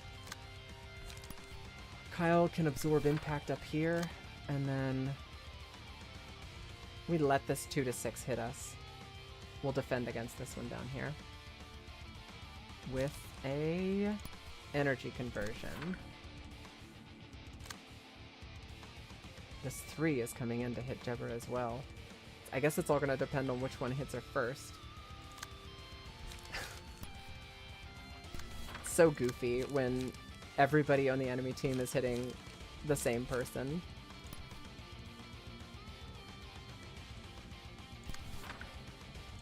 And Verdigris just really unfortunately only rolled 1s across the board. That sucks. We do have Graze the Grass. And sure, we've got Steel Knuckles back here. We'll play that one as well. We're gonna try to kill one of the guys in the back as quickly as we can.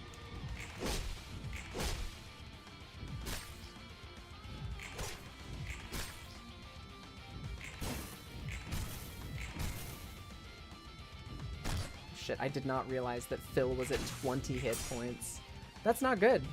So it's really not good. You're gonna fucking die, dude. Okay, it looks like Jebra is going to be able to manifest ego next turn. Which kind of makes sense because they were all attacking Jebra.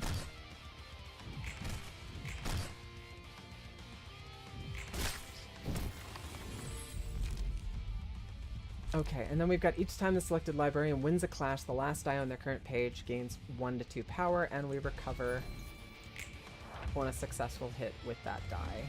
Okay. So we're gonna manifest ego over here. And then level slash.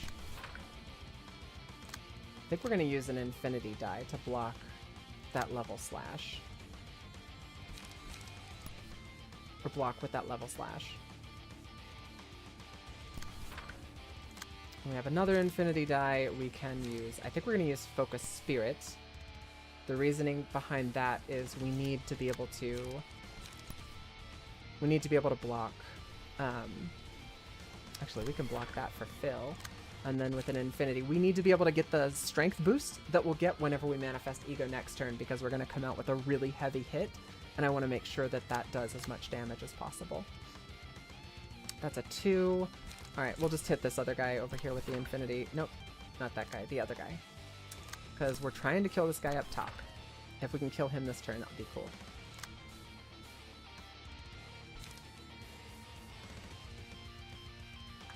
They had to rework counter die at one point because Jeb could stack enough power to hit end turn with no cards selected and win.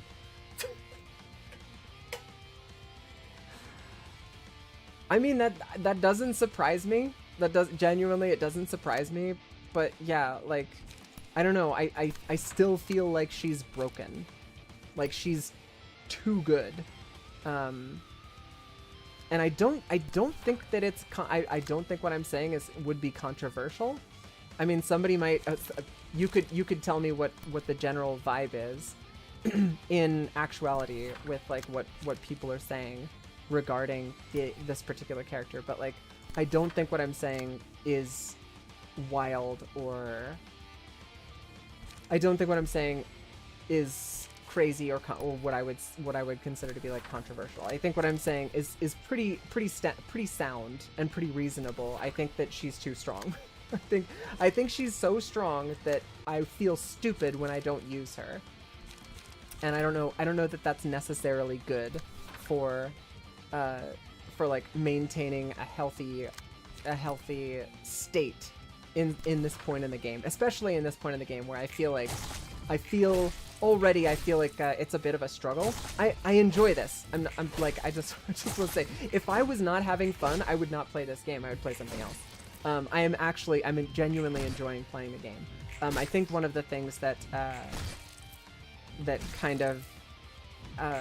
one of the things I enjoy about playing difficult games is being able to talk about mechanics in the game that are good difficulty, because I do think that there's such a thing as good difficulty, and I think there's such a thing as bad difficulty, or something that is like artificially inflated difficulty versus like genuine difficulty. Something that is like honest to goodness, like this shit is hard, but it's satisfying to overcome, and something that's like, this shit is hard, but only because I'm not cheesing the mechanic properly. And I do feel like this game has a lot of systems, which, you know, you could probably respond to criticisms by simply saying, like, just cheese the game harder, idiot. You know what I mean?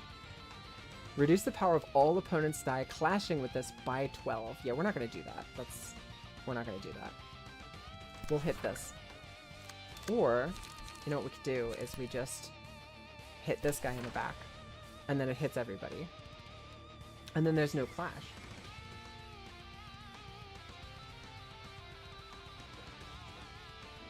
Counter dice reused infinitely as long as they won. I imagine that also is unimaginably annoying when the enemy did it. That's true, but like, I think if the enemy is going to use counter die, you would know that they're going to use counter die, and you would manage your turn around them using counter die. I think it's a different beast. I do think that that's OP and not something that they should have kept in the game. I'm glad that they worked it out, but yeah. She's very good, but I'm pretty sure every floor has a silly strategy that's busted.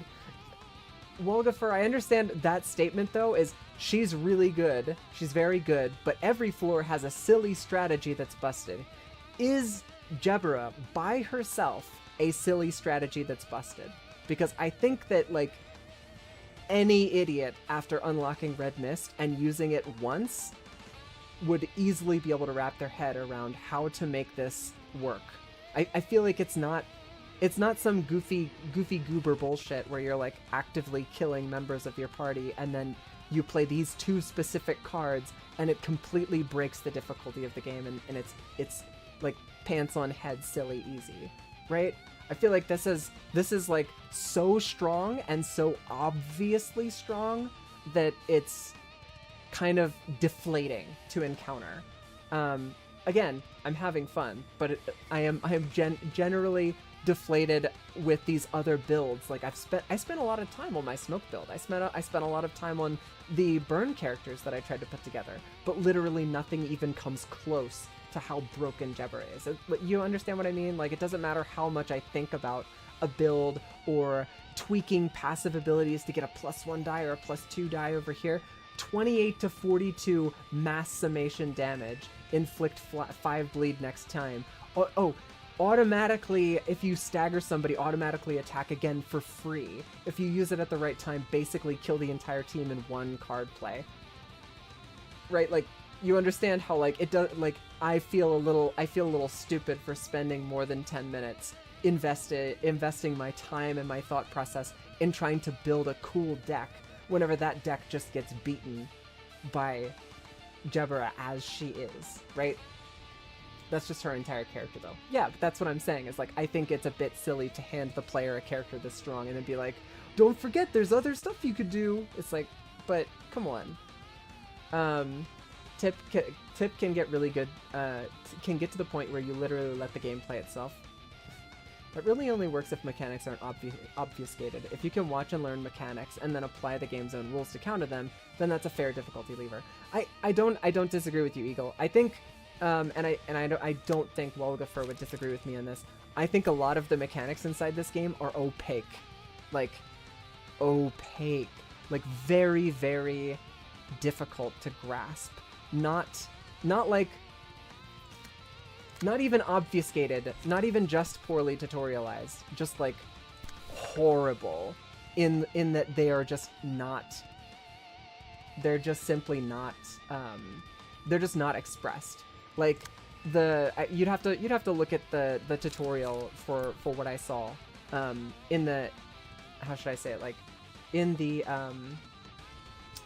first little segment where it's explaining ranged attacks to you. It doesn't say that like your not ranged attacks, mass attacks, and ranged attacks as well. But like it doesn't say like mass attacks.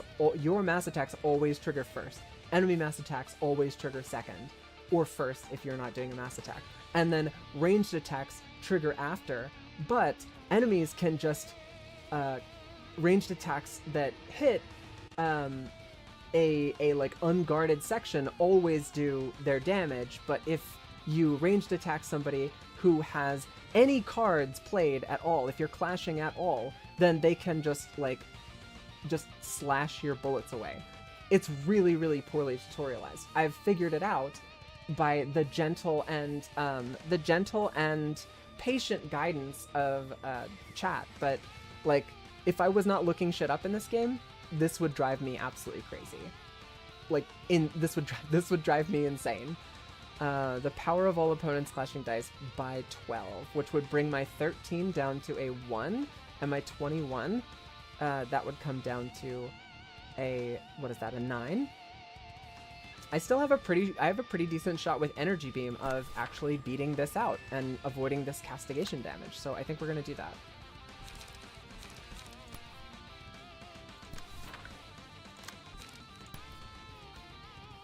I mean, if Phil doesn't succeed, he's gonna die, so... That's that. Alright, we'll upstanding slash this guy. I guess we'll target Hubert and try to kill him.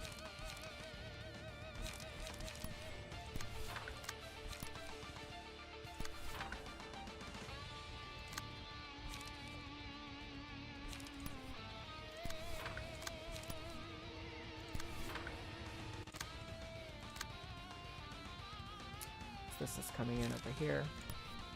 Straight to defense, which means we're probably not going to be able to get the card draw from that.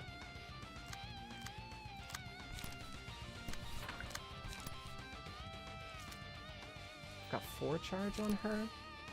We'll get the card draw on that. Okay. Now here comes Deborah's just 43 damage. Just instantly kills the little guys. Anybody who's staggered instantly dies. And anybody who's still standing after it's done has taken so much stagger damage that they're probably about to get knocked out this turn.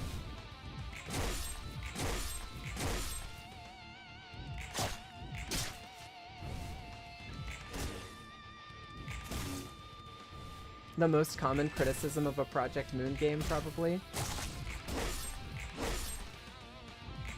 Wait, I made a lot of criticisms. Could you be more specific?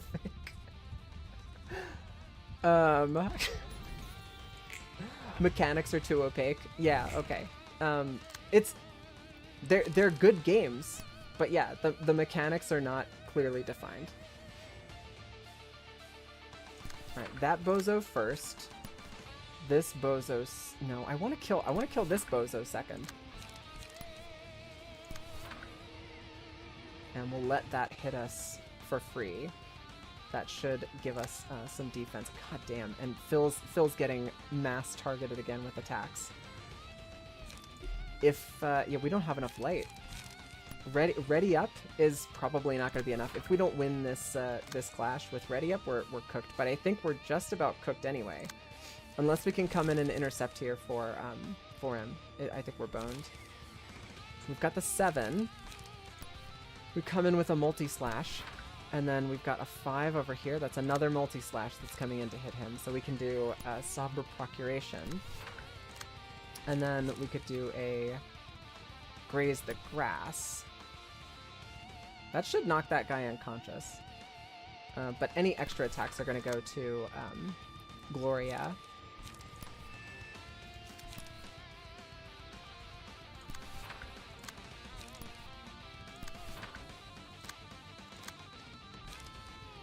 Got one charge. Bulky Impact is going to give us some charge back. We need light. And draw would be nice too.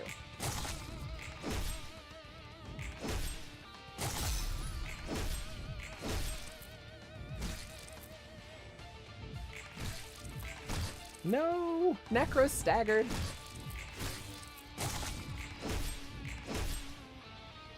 But literally, when we did this with the smoke team, we were basically dead at this point. We had lost so much in the way of our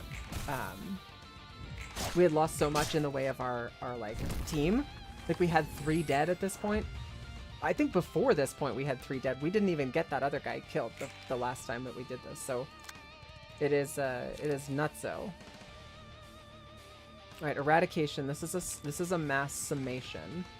I think if we do split point vertical, that should, I mean, it's gonna, like, guaranteed. It's a 25 to 44, and that should just take care of that. But I think this is gonna kill Necro. 8 to 21. We have an okay chance. What is this, a 1? I can't see the number. But yeah, it's a 1. 8 to 21. We've got defense. We could do a 7 to 10. That'll block some of the damage.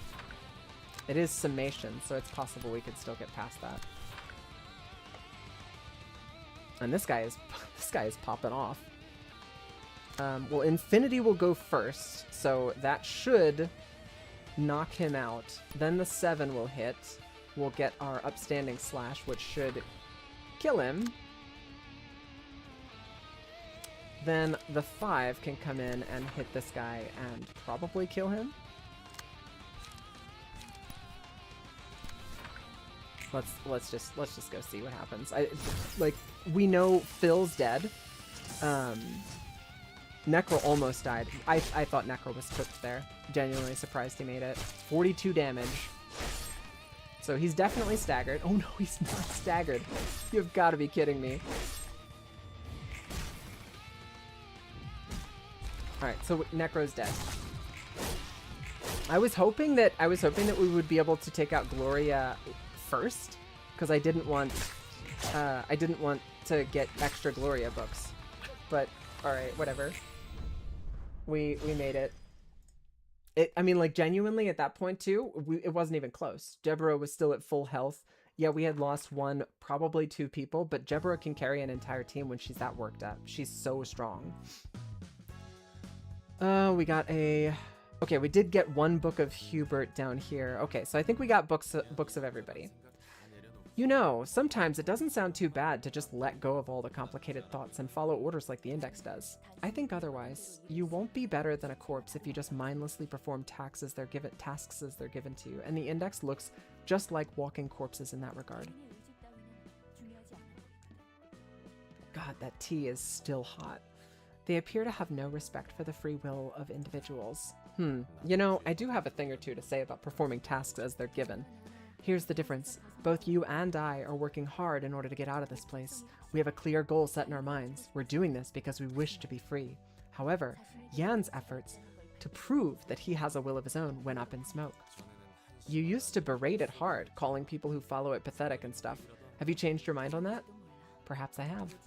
I thought they were nothing more than completely meaningless arrays of words, but those who have no purpose in life, as you pointed out, the prescripts of the Index end up benefiting the Syndicate. That prescript commanded them to eliminate all members of the Thumb in L-Corp's nest, right when an underboss and his capos have disappeared. The prescripts Yan had been delivering were false, but an invitation to the library was in that man's hand as if it were destined to occur. And they knew that he was up to something. It's like they're seeing 1 step ahead. Heck, 3 steps maybe. Yeah, I thought they were more than zealots wasting away their lives and time, but that was a hasty judgment I made from mere fragments. Could the prescripts actually be as omniscient as they make them out to be, Roland? Whether it's true or not, I don't think you have to be so unnerved about them, yeah? The prescripts could be some grand entity or a big ball of nothing for all I know. Point is, there's no need to pay too much attention to what they say. Even if everything I've been doing was actually done out of the city's will and not mine, that doesn't matter to me one bit, since there's no way for me to realize that. He's like, you just don't know what you don't know. I mean, like, if I don't know that I'm being puppeted, then I'm not. What I do know is that the emotions I feel are wholly mine. The emotions you feel? Thanks for putting it that way. I gotta wonder, though, where was that messenger going? He was apparently invited by a prescript, so where he was invited is still a mystery to us. Talk about a cliffhanger. Always gotta tease me this way. Breaking the fourth wall. You seem quite interested. Who knows? He might lead us to the full story behind the prescripts. Even then, we won't get to see it if he isn't our guest. Good point. Okay. We've got our Book of Gloria, our Book of Hubert, and our Book of Esther. We're gonna burn these books first, and then we'll move on.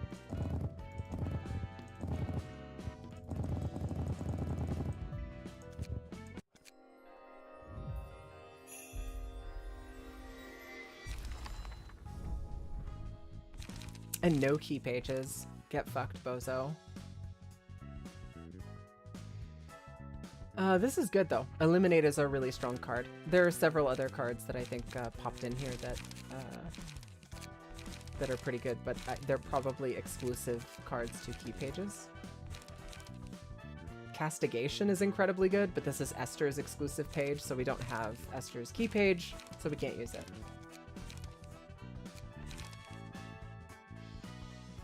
Multi-slash is the best one. Oh, for sure. I mean, multi-slash is incredibly good.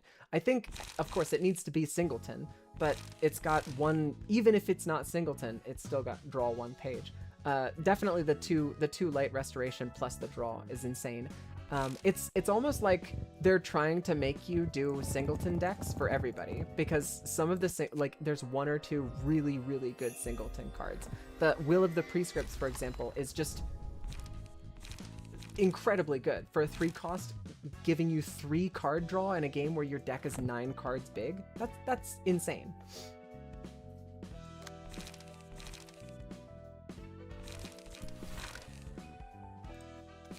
So we go to singleton. Wait, it's not singleton? Eliminate. Add +1 power if target's HP is at 50% or lower. 5 to 10, that's a lot. And it is a 3-cost, but we don't have a lot of yeah, we've got 3 high-cost cards in here. I like it. We'll use it. I'd argue Singleton is more brain dead than Jebra, to be honest. I would argue against that. Multi-slash is the best one. I already read that message. Yes. I don't think Singleton is more brain dead than Jebra. And that's mostly just because you still have to assign cards to specific things. Like, if I pay just a teensy bit of attention with Jebra's attacks, I can assign her attacks so that she has like a 90% or higher chance of successfully winning a clash. I still need to think if I'm running a multi-slash or Graze the Grass or using Unlock. If I'm paying attention to these cards, I do kind of need to make sure that I'm rolling the right card. Jebra is restricted to 1 floor. Singleton can be every deck you use in the game. There's very few strategies that need duplicates. That's true. That's true. I wouldn't say it's brain dead, though. You still need to build decks. Anyway, this is this and that is that. We're gonna see what happens here. I'm interested to know what happens in this index. I'm interested to know what happens in the index thing. L5123's 4th door. 14 steps to the right, 23 steps to the left. There's a staircase. How far down does this go? The sound, it's getting louder, and I see a dim light. Is it really okay to head inside? I guess I have no choice. What's this? What are these huge machinations supposed to be? Welcome, welcome. It must have been an exhausting journey here. Come on in and make yourself at home. Who are you? I'm the Weaver, working here. It's so nice to see a guest after such a long time. Come on now, don't be shy and step right in. A Weaver? Yep, that's what I am. You were invited by the Prescript, right? How did you...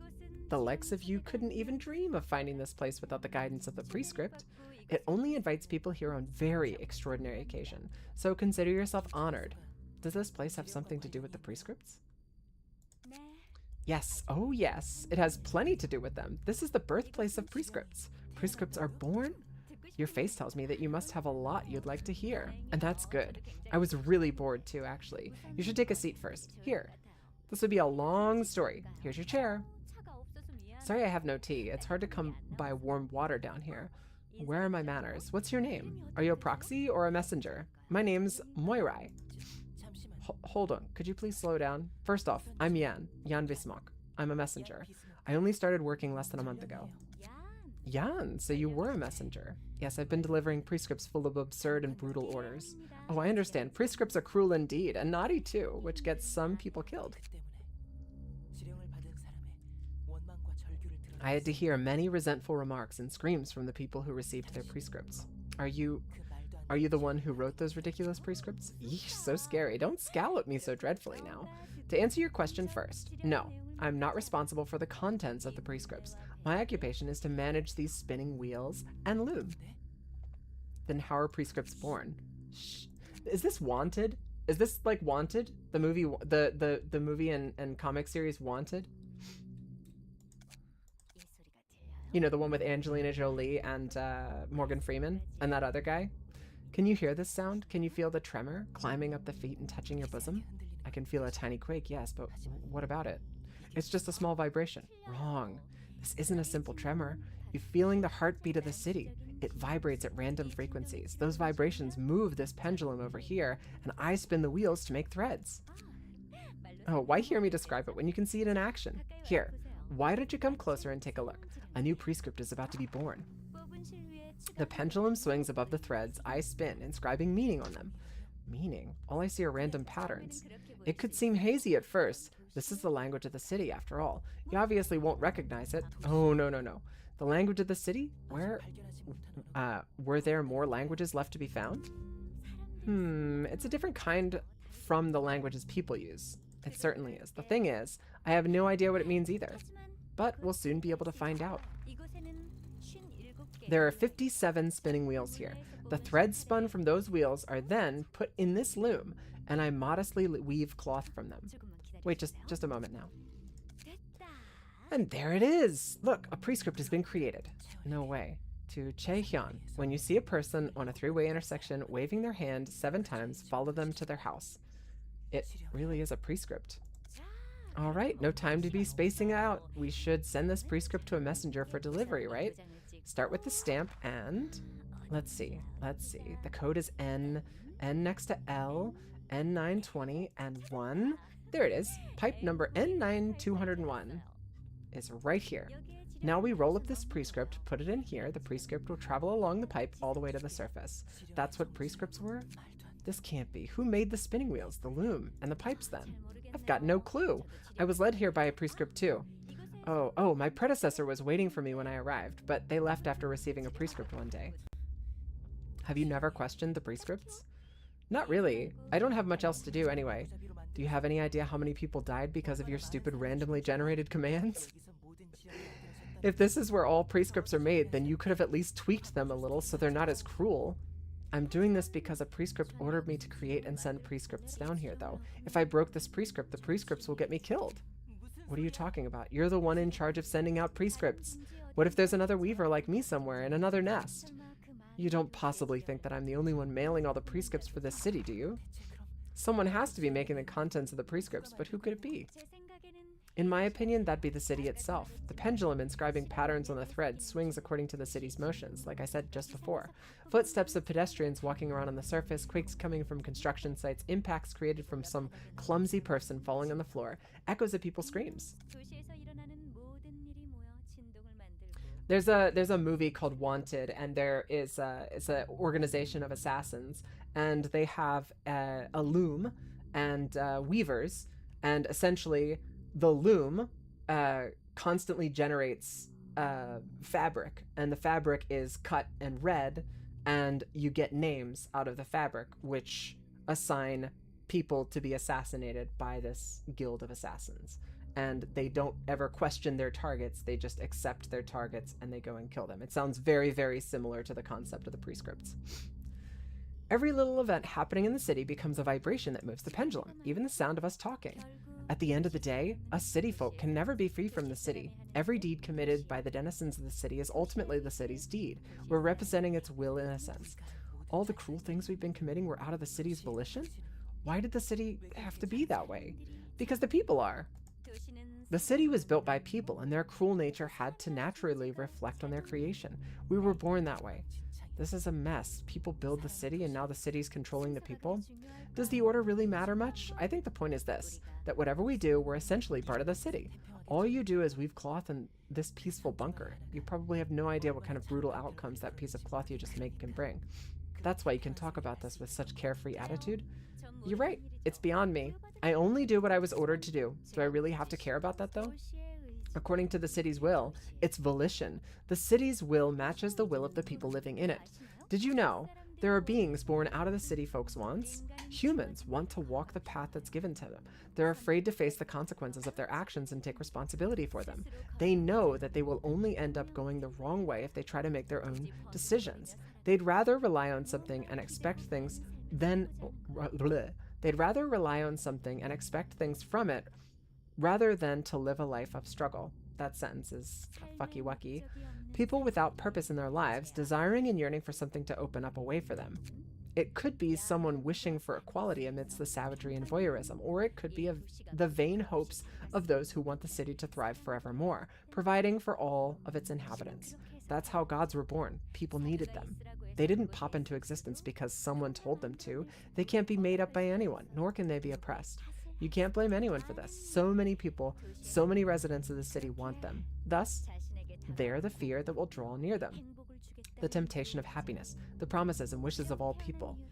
Are you starting to get why the prescripts came into existence? The Yan's gonna fucking crack. Yeah, right. It wasn't my fault. People weren't doing inhumane things because I delivered prescripts to them. Those horrible things were meant to happen anyway. You're right. I think I see it now. It's the city. It's because people have always been cruel. Humans are born that way, and they have desperate wishes. Doesn't matter if they were pure wishes welled up from innocent hearts, or ambitions born from greed. Greed, you better not be bearing these ambitions. This is the result of what everyone wished for. Killing people with my own hands or taking away invaluable things from others, shuddering in guilt listening to those horrid screams while I tried my best to seem unfazed. They were all useless feelings eating away at my heart. Exactly. I'm just a tiny part of the world. I can never change the wishes of all people. There's no way I can defy this flow. What I did was part of the city, the will of the city. Forging prescripts out of spite and delivering them could be traced to the city's volition, not my free will. But that equates to my volition in the end. The city and I, every person in the city, were one and the same. Do you think so too?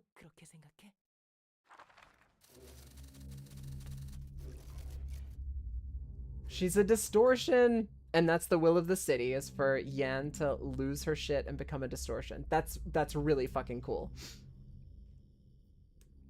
That's really fucking cool. I'm into it. Morai, the city must know where I should go next. Huh? Me? Oh, don't you worry. Just a moment, please. Alright, here. It's an invitation to the library, prepared just for you, as the city wills it. What was he talking to? Or was he talking to me all along? Regardless. Back to my post. Gotta keep my position. Color me speechless. So that's what the prescripts really were. Beings akin to gods of the city. I don't think they've heard or read any mention of such things. It does seem like there are some beings out there that fit the description that Weaver person gave. I think I've seen something similar a few times, though I don't know if that actually was one. Not sure if being is the right word for them, to be honest. They're supposedly created because people wished for them to exist. I don't know a lot about them, to tell you the truth. According to her logic, the prescripts would be one such being created from the collective aspiration of those who want to be given a purpose in their aimless lives. So you've seen one yourself, Roland? Don't know, I might have. But I don't really know what I saw. Heck, I'm not even sure if I saw it at all. That doesn't count as seeing one, does it? It's just that my memory about the details of it is blurry, and I don't feel like remembering it for whatever reason. You don't think highly of them, huh? Seeing what one of those metaphorical gods made out of people's wishes is doing? I can't see them in a positive light. They seem to lead people to ruin, in one way or another. Is it truly for their sake? What do you think, Roland? Do you think those gods are leading the residents of the city to the correct paths, as some claim? I won't lie that at a glance, they do look like a weird cult, living their lives to an object that swings on a whim. And they're giving arbitrary meanings to it, like how it's the heartbeat of the city. That's a consequentialist point of view, shared by many other religions. The methods they take may be a complete mess. That being said, I don't think that there's absolutely nothing good to say about them. They fulfilled the people's wishes anyhow. The results are another story. Even though the so-called gods bring fear and despair to people, they get to live a life that's richer and more human. The goal might have to be forcibly handed to them, but it's still better than nothing. Well, you're free to think whatever you want in the end. You could feel the prescripts are horrible or a justified necessity or whatever. You're right. Anyway, we should put our personal impressions aside and prepare to receive our guest. I'm counting on you as always. Receive a prescript and carry it out. Receive a prescript and carry it out. Receive. Greetings, dear guests. If I may, I am Angela. Yes, it would seem that you know me well. The prescript know everything. The prescripts represent the will of the city. They know everything that goes on in the city. They know what I am going to do, what you are going to do. All of it. I see. Do you have any doubts about the prescripts? Of course not. The prescripts are the city's will, and the city's volition is my will. To deny the city's volition is to deny myself. By accepting that as truth, you're acknowledging that you have no free will of your own. Don't you feel that it is unfair? We no longer have to be driven to despair by the repercussions of our choices. We don't have to be worn down from the pain standing in the field of thorns on our own 2 feet. By filling up the part that can't be achieved alone, our lives as humans can become much more lavish. I have the talent to walk the path in front of me, if nothing else. Even if I don't have much happiness, I know where to go in the immediate future, and that's enough for me. It's fortunate to hear that you're satisfied with it. May you find your book in this place.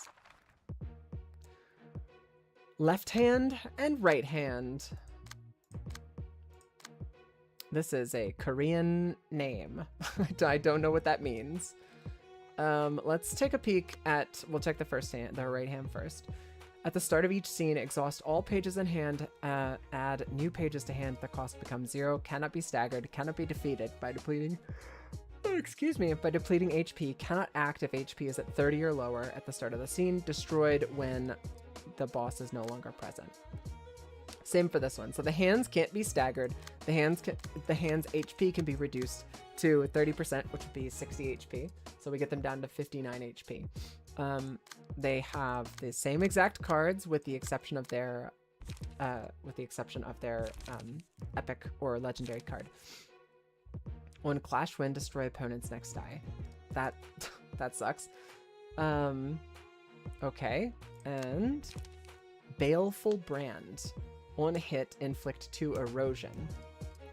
This is a rare case where a card with a effect on it does not actually give me the full details of the effect. If anybody in chat knows what erosion is off the top of their head, I'd love to know. On hit, deal 3 damage. On hit, deal 3 damage. Okay. Compress. On hit, inflict 2 paralysis. Inflict 1 feeble on hit. Giant Fist. On hit, deal 5 damage to the target. 9 to 17. God damn. They're hitting really, really hard. Like, really, really hard. The left and right hand are super hard. Holy shit. And these are dodges. Only used when there's a hand with 31 or more HP. Combat start. If target is a hand, give it 3 strength.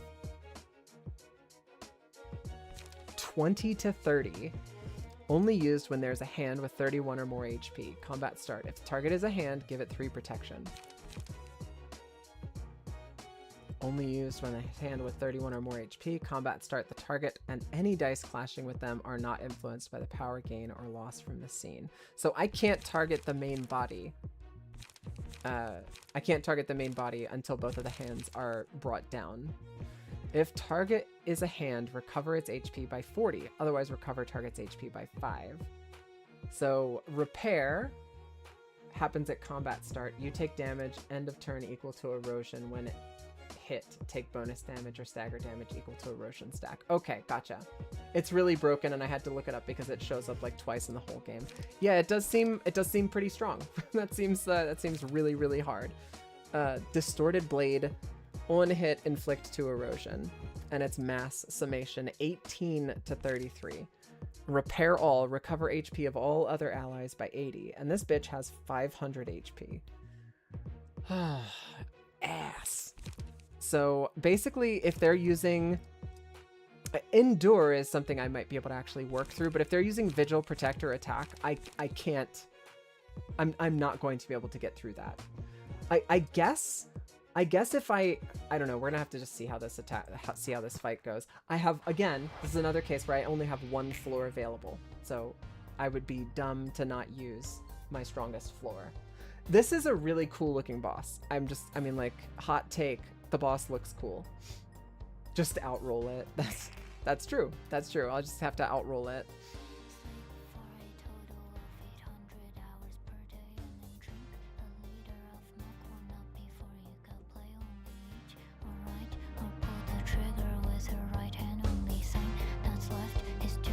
This is great. I love this song. I just turned it up a little bit. We're gonna let the song kind of run a little bit louder than usual because I'm gonna try to vibe and take this fight a little bit slowly and try to beat this out. This is a lot of dice to deal with, for sure.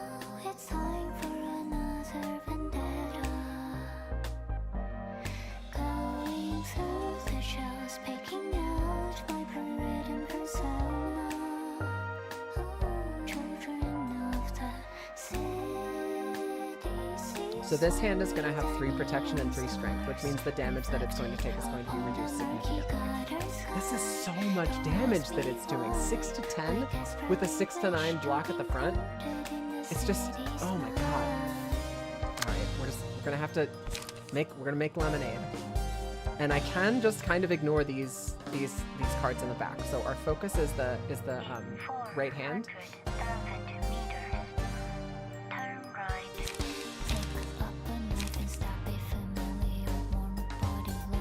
The Infinity can go in here against this 4, 8, 4, 7, 3, 7, and we'll do a spear. That will counter that.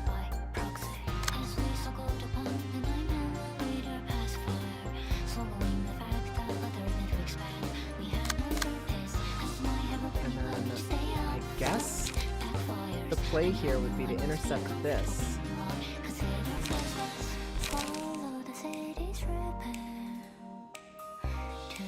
If we pull this in to Jebra,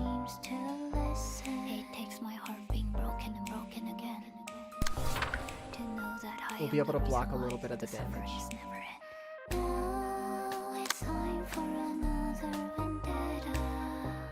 We're gonna have to do something about this shit up here.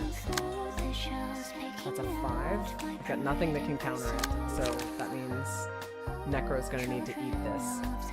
Flurry of Fists. This other one, 9 to 17, is coming in to hit Verdigris.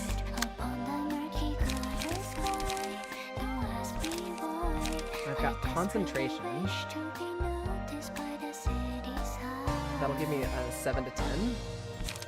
I'll be able to block a decent amount of the damage. And clap back a little bit, maybe. And this other one,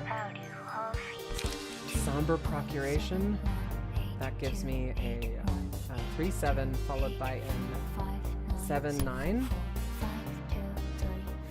3-7-7-9, and then a 3-7. That's as good. I think that's as good as it's going to get.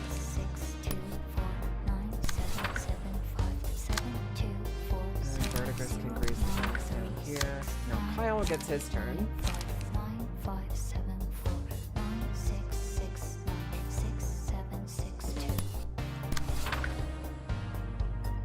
No. Absorb impact.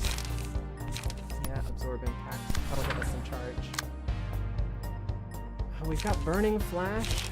I think Steel Knuckles.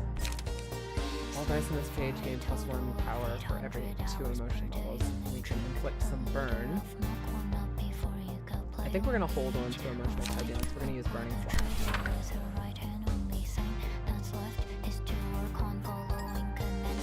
Alright, here we go.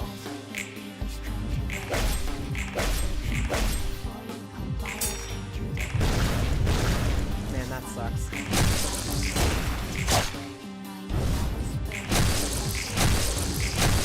Ouch. Holy shit. Necro did not block any of that.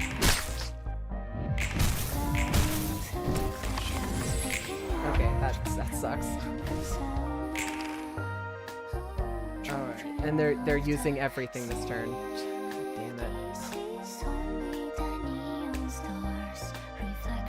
Alright, so each of them, let's see, this one on the right hand is getting protection and the left hand is getting strength.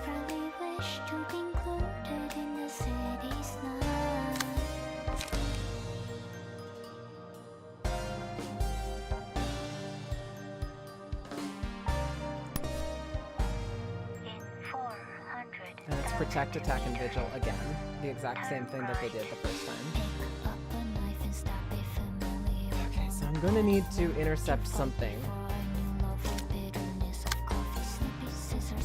We could use, can't use emotional turbulence.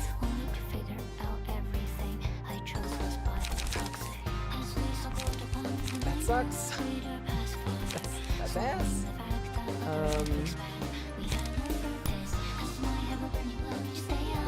This is not tenable.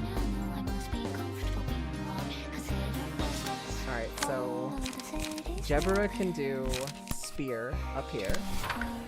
No, that's Spears, that's not gonna cut it. That's a 9 to 17.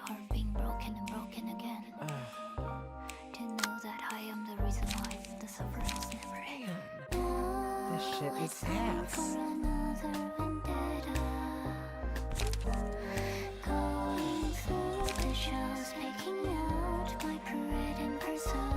Upstanding Slash comes kind of close. If I use the Infinity Dial from Upstanding Slash on this, because that gives me 11 to 15. I at least have a chance of beating it out. But then this shit over here, 9 to 17, I guess I could use Onrush? And then Jebra is just going to be out of shit for next turn. Let me see what Upstanding Slash. If I use Level Slash, it lowers my chance by 1 die to block that. But I need light next turn.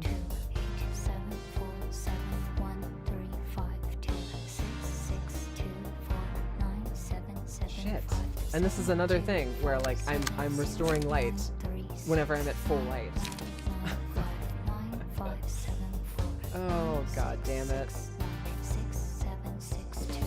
Hang on, can I do this another way? I'll use Onrush on this one, and then I can use Level Slash on this one. But then I get the bonus. Yeah, nope, that's not gonna cut it. The Infinity one needs to be Level Slash. Or Upstanding Slash. Yeah, this is just gonna be a bad situation. I guess. Fuck me, I guess. And then 6 to 10 with Erosion. Do I have anything that can defend against that? Will of the Prescript, maybe, can defend against that. And then this 7.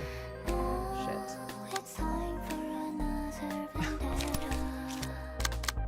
I love this song. Screw this guy.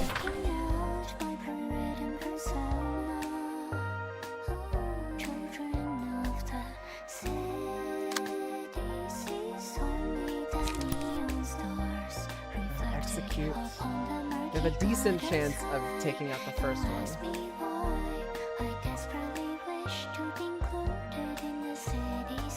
Measure the distance every 23 minutes and disqualify the one farthest away from the destination. It's so weird.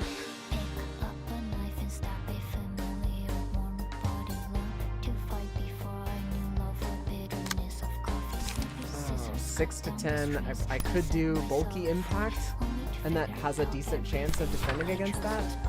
I need energy conversion, otherwise I won't have a turn next turn though.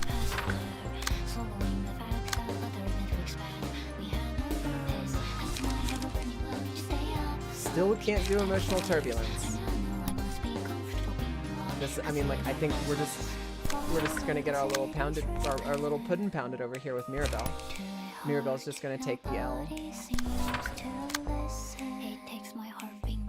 Let's see. Energy beam is another option. I could just delete that guy's die. The 6 to 10.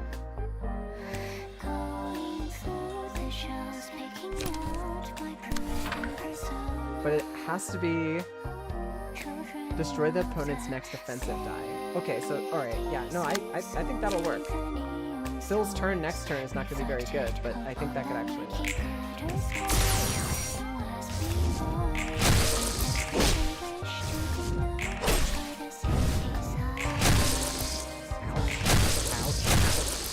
Necro is down to 3.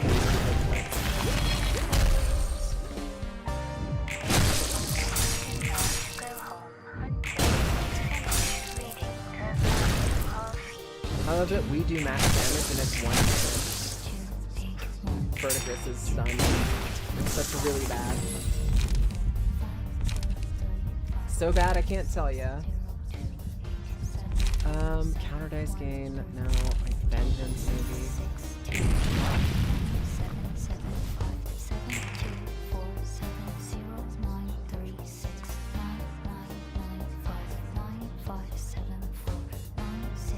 Alright, we're getting strength on left hand and protection on left hand.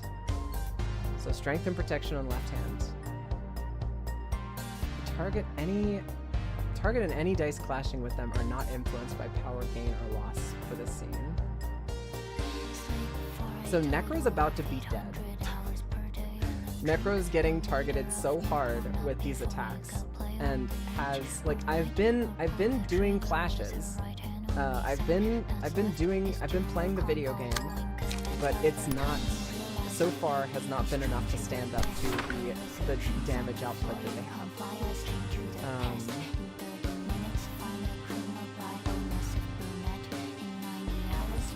Another 9 to 17. You hate to see it.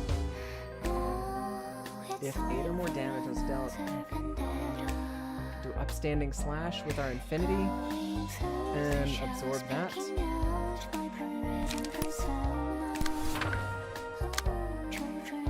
We could let this hit us, and as long as it doesn't pop our counter die. Let's see, what is that? Deborah's counter die is a 4 to 8. Retaliate. We have a chance of deflecting all of that and clapping back. So I think we let that hit, and then we come in with a spear and try to clap back at this. It sucks because this 9 to 17, like, I don't know. We have a chance. It's possible. We can do the thing. It's just I don't like rolling dice at this big of a disadvantage. It sucks. I think one more will unlock Necro, and then Necro will get the benefit of the passive, but he's so close to fucking dead, it's not even funny. Alright, this shit is coming in to hit Verdigris. That will kill her. If we don't absorb that, that's gonna kill her. If we don't absorb this, it's gonna...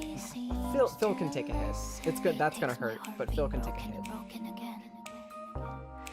So... doing upstanding slash up here? Or do we counter something else? I think we counter... Yeah, I think we counter this with Sphere. And then we're just gonna take a hit with Deborah, I guess? We'll do upstanding slash to hit the compress.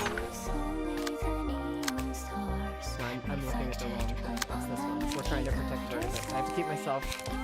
I have to remember what the actual hell is going on. I think that's what we do. And then we've got the extra hit coming in here. Alright, now we have turns to play with. And we're getting the strength and the protection bonus are to the left hand. So we want to focus all of our attention on the right hand. We're going to hold on to sturdy defenses. We're going to use emotional turbulence to peel this off of Phil. And then class and respect.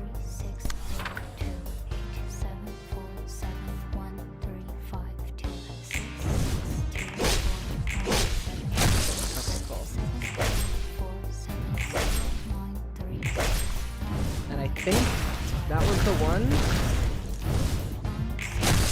that wasn't the one. That one that just hit me 3 times was the one that hit me. And Necro still got smashed.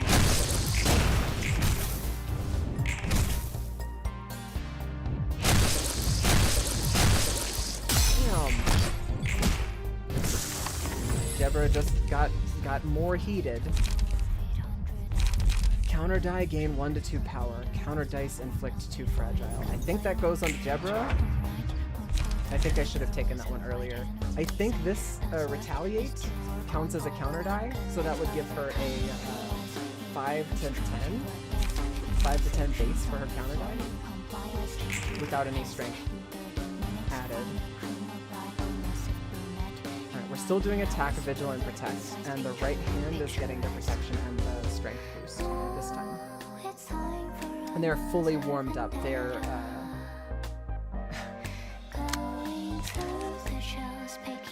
it's so painful, these attacks. Alright, I do have sturdy defense up with multiple characters. So sturdy defense is the play. We can sturdy defense against these 2 heavy hitting attacks. What's this one that's coming into Deborah?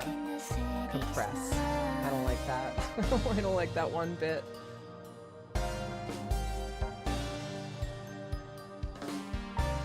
Deborah's got 2 paralyzed this turn also.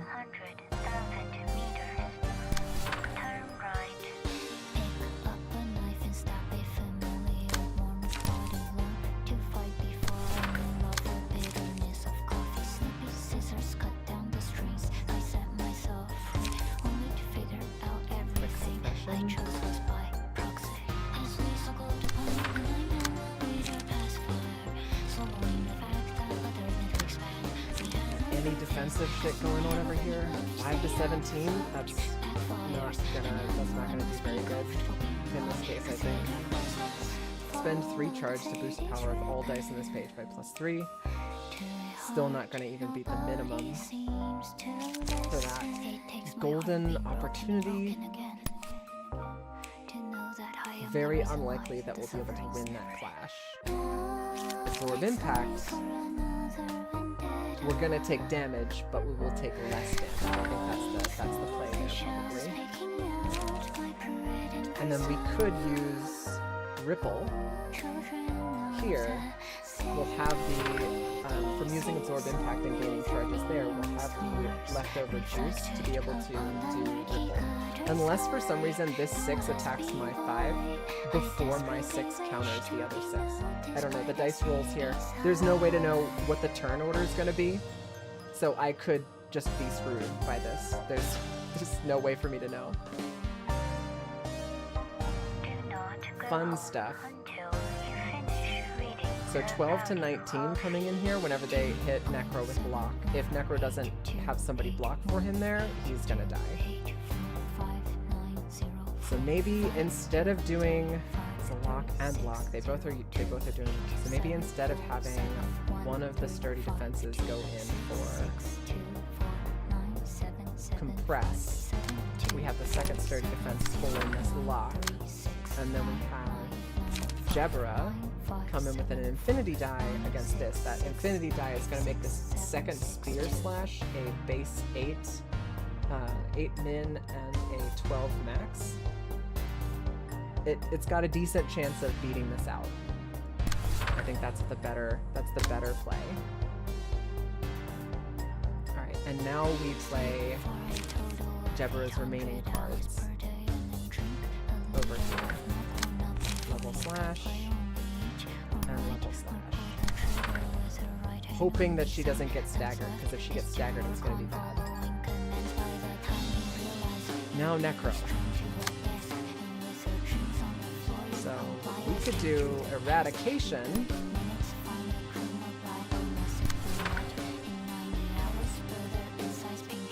It is a mass summation, 12 to 23 at that. But sorry, 13 to 24 is the base because of his modifier.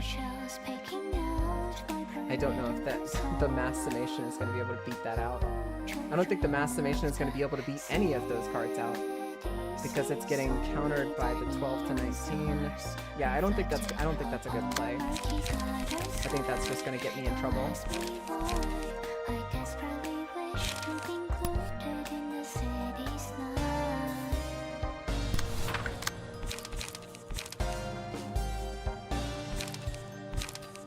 It sucks because like Eradication is like the play that's going to hit everything. We'll use Distorted Blade in 3 scenes. I think I might have overlooked something there.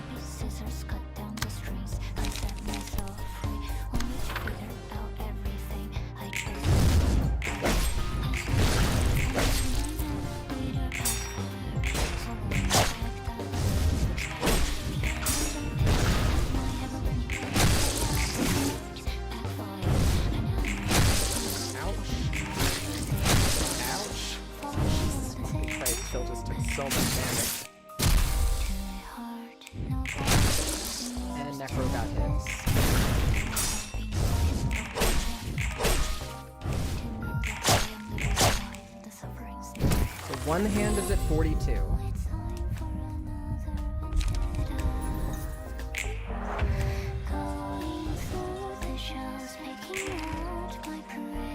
I can manifest Ego this time, so that's good.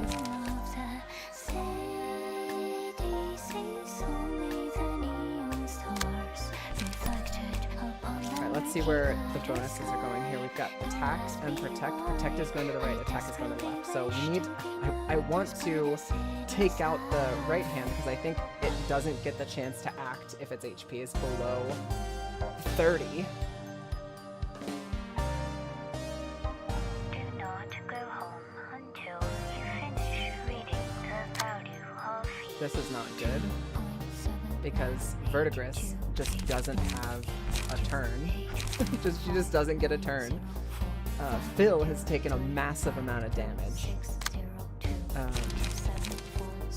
so I can do Manifest Ego to block basically any attack that I want to. I think one of these triple attacks is probably the play. Block one of those. I can do... I think I can do all of her... I can play all of her cards this turn. So I can... With Jebra, I can encounter basically everything. So I don't have any... I'm spooked because I've got Paralyzed, and I have Feeble, so Feeble cancels out her Strengthened. And that's for the duration of the scene, whenever the character plays any combat page, up to 2 random dice on it have their maximum roll values reduced by 3. So I think I would rather have those roll values reduced on Manifest Ego, because the clashes are going to be less impactful. I'm more likely to just take slightly less damage, whereas I will take full damage if I fail a clash with you know, a significant, like a significantly powered dice. So I'm trying to identify which cards I want to absorb damage from with that. I think the play is to take one of these with that. Thorn Rush is a 14 to 26. I think we do Focus Spirit with my 5. It's 8 to 12 block. It's a 5 to 7. And then we've got Thorn Rush and Level Slash. Level Slash can absorb that one, and we're gonna take an extra hit, and then Thorn Rush should be able to take out that giant thing.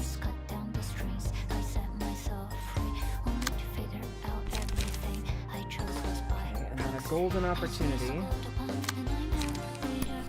is a full defensive card. I think that's better to be used against one of those, and then we're gonna have to figure out how we want to absorb this next set of attacks.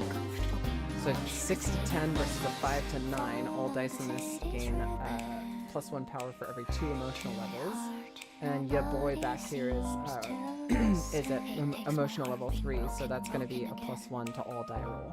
So we will just barely match his second die and beat out his first die. So we're just going to have to see how this rolls. Hoping that we don't get completely screwed over here. Verdigris is getting hit with Compress, and we don't have anything to answer it with right now. That has me nervous. I just don't have the die for it. This is a 6 to 10 and a 4 to 8. I just don't have anything I can use for it. I could excuse me. I could use Leap, or I could use Energy Conversion. I think neither of these are going to pan out well for me.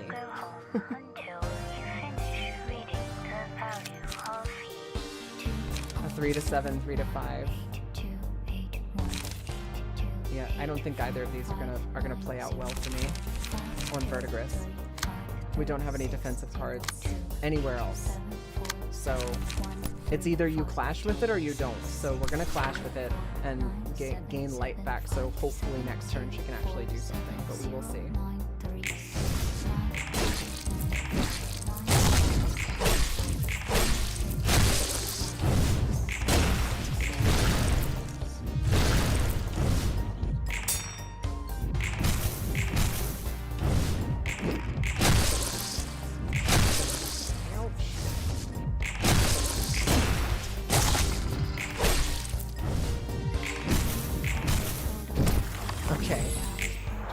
So one hand is down.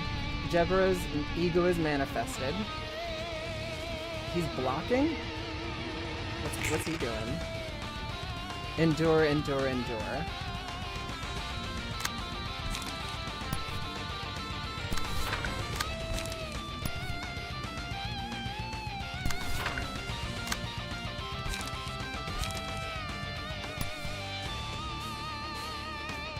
Destroy a combat page set on another random speed die of the target.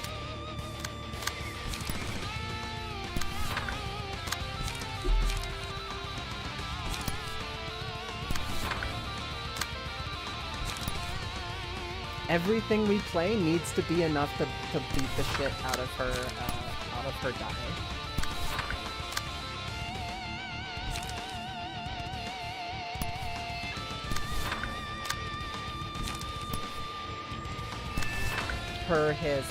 I'm sorry, I get a little bit confused. I don't know how to gender this particular entity, this abnormality. Oh, he is very femme. Okay, gotcha. I was super confused. Well, they also have like Emma, that's a guy, but absolutely looks like a girl, and is named Emma. I appreciate the ambiguity. I do genuinely love ambiguity in gender.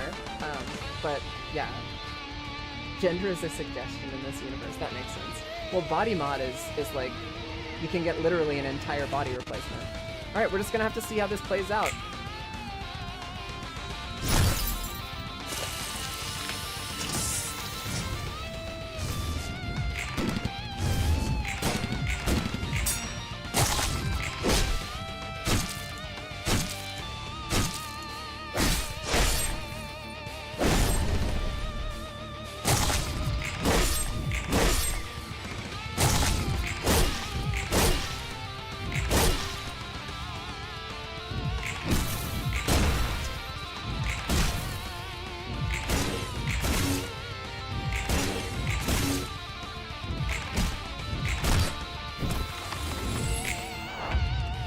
The question is, how many turns do they do this endure shit?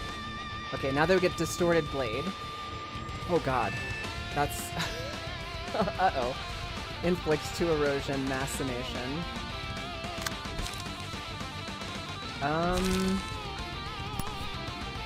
That's spooky. I don't even know if I have anything that's gonna be able to beat that with Necro. I think Necro might just be dead. What about with Jebra? 833. We don't have the juice to use another big one. If we use an infinity die, that will give us a bonus of 10. Just a flat boost of 10. So that takes a 12 base to 22. So we have a 22 base with a 29 upend. So I think Upstanding Slash might be the card to play there. No, I think Onrush has technically a higher... Yeah, Onrush I think has a higher base.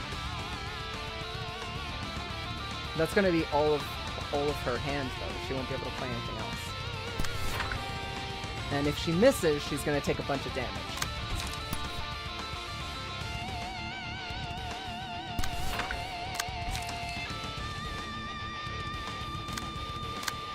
I'm thinking.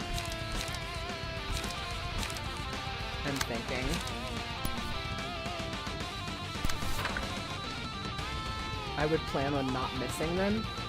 Yeah, well, the problem is I can't just plan on not missing. I don't know, an 18 to 33. I have to, yeah, I have to play against this. I'm slightly lower, though. If I had the light for it, I could use something else, but I don't have any light gain with her right now. Like, none whatsoever. We're using level slash? Sorry, that's not true. We're using level slash. That's got light gain. But no card draw. So next turn we'll have Focus Spirit, Upstanding Slash, and I guess one other card. Alright, Sturdy oh no, we can't! Sturdy Defense! Bulky Impact. Uh-oh, this is bad. What can Necro play? Somber Procuration. That's as good as that. That's as good as it's gonna get. I think Necro might be dead.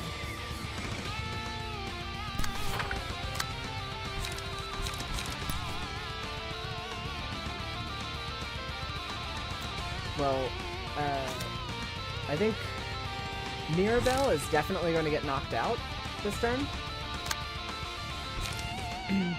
We could use Ready Up. I don't think that's going to be enough,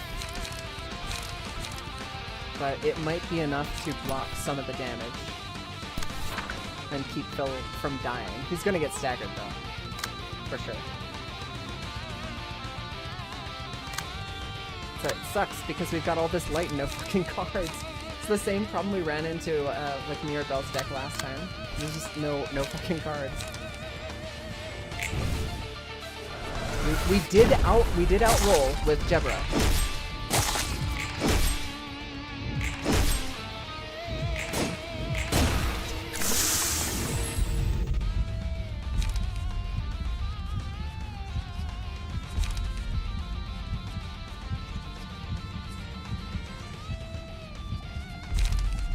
Defeating an enemy with bleed? No.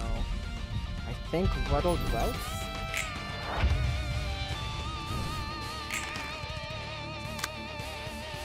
This bitch is still blocking.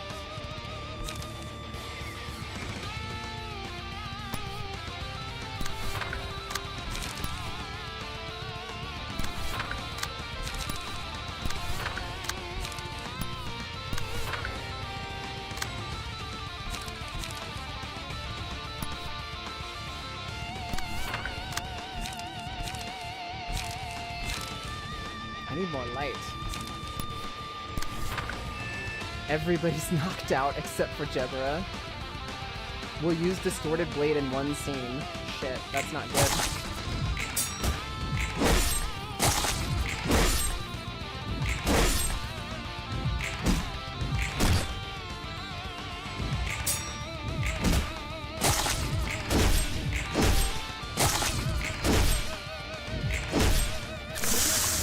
in Jeb. Yeah, well, she's our only hope. And of course, like, everybody gets out of their stun just long enough to have this bitch knock me out. Oh my god. And I wanna we have to use Onrush with the Infinity Die again. Like, I'm so out of cards, it's not even funny with Jebura. Like, I need more cards. And we've got No Light again. Love that. I think Emotional Turbulence has an okay chance of being able to actually outroll this. I think it's the only card we've got that's got even a shot.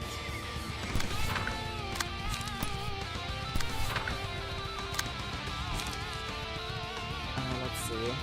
Will of the Prescript, I don't think that's got a shot. 12 to 23.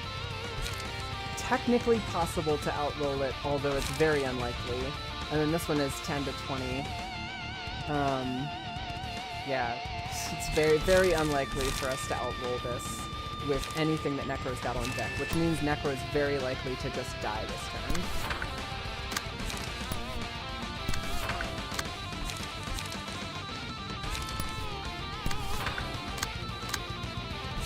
Verdigris can do... Oh no, Verdigris doesn't have any light! She's cooked. Verdigris is dead. I was gonna say, she might be able to survive it, but I don't think so. And the Onrush this time? Onrush is gonna get played out of slot. So it's not gonna have the benefit of the Infinity Die, because she hit me in the weakest point.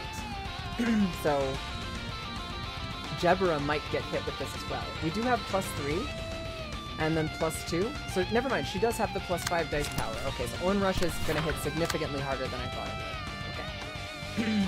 How about Phil? What has Phil got? Energy Beam? Energy Beam? Oh no. Energy Beam has a very, very incredibly small chance. I don't think it's gonna work, man. I'll do it, but I don't think it's gonna work.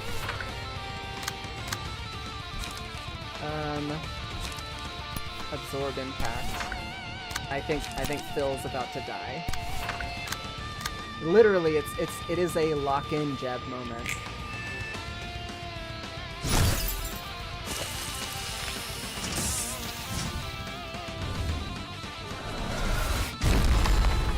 Jebura was the only one who was able to outroll him.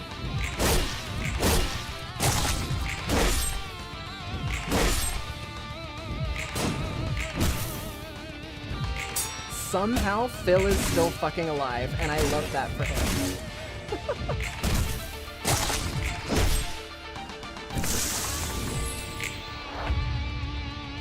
No! No, I don't want to do this phase again. Fuck this. No! Oh my god. Shit. Shit. Rip Bozo. It certainly feels that way. Alright, so I gotta identify who's targeting Jebura. And I gotta absorb damage for her. I don't have the benefit of any of her bonus dice power aside from +2 here, and then rolling an Infinity Die will give me a total of +7, which takes this from a 3 to 8 base to a 7 to 15. Or sorry, a 10 to 15. So base is higher, but max end road is lower than Giant Fist, but I think that's gonna be a decent roll. We could also go this, which would be a... What is that? That's 13 to 17? 13 to 17? Yeah, I think we'll do Upstanding Slash. And we're gonna have everybody else just try to absorb for Jeb. Defend. Do as much damage as you can on the way out, basically. I need light with Jebura. I need her to get light. Alright, which one is getting his protection? Strength and protection. Protection on the right.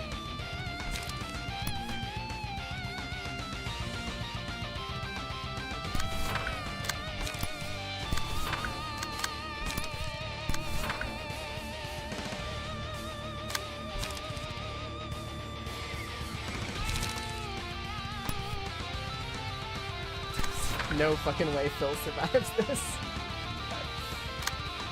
Oh no.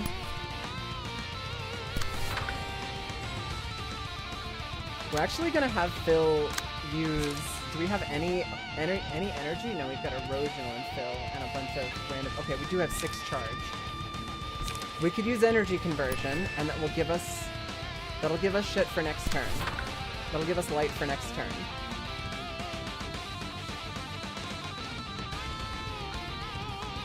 Alright.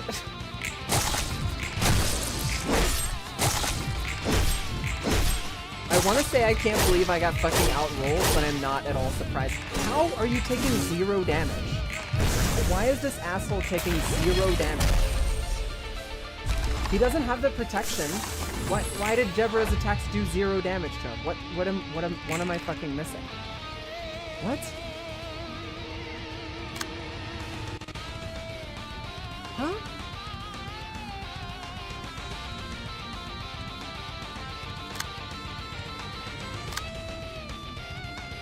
Oh god. And why does Jebra only have 2 lights?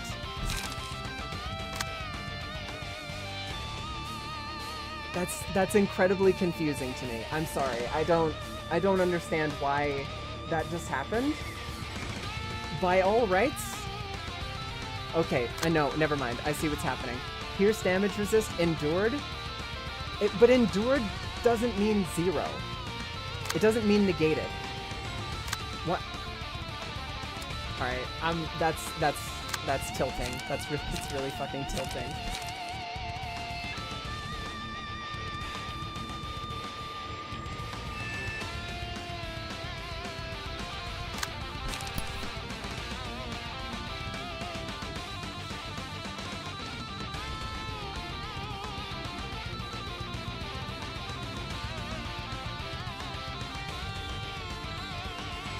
Energy beams pierce.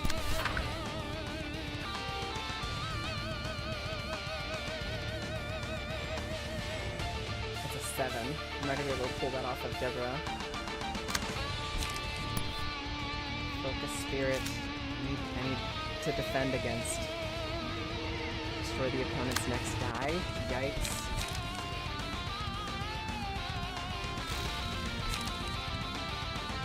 We've got 7 bonus, again, if we're using the Infinity die. That's a 12 to 15. How hard do I need to lock in to make this happen? Also, why is Jebra not gaining light? Oh, I did no damage. That's why. That's why Jebra is not able to perform, is that I did no fucking damage last turn. That's great. I love that for me. That's fantastic. Feels real good. Makes you feel real good all over.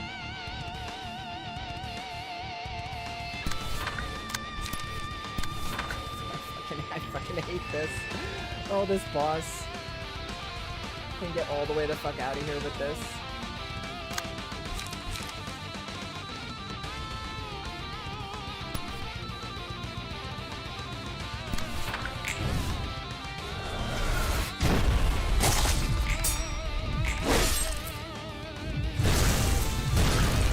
Phil's dead.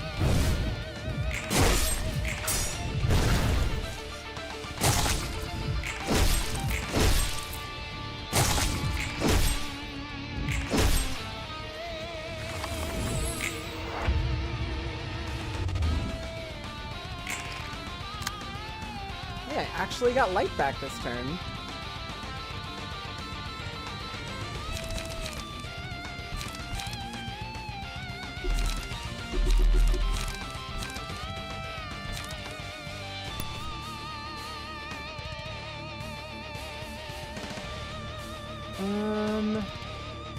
This character's HP is at 301 or higher in the HP if all hands are at 30 or lower. Merge with the hands. If the character's HP falls below 300 or lower while merged with the hands, separate from the hands at the end of the scene.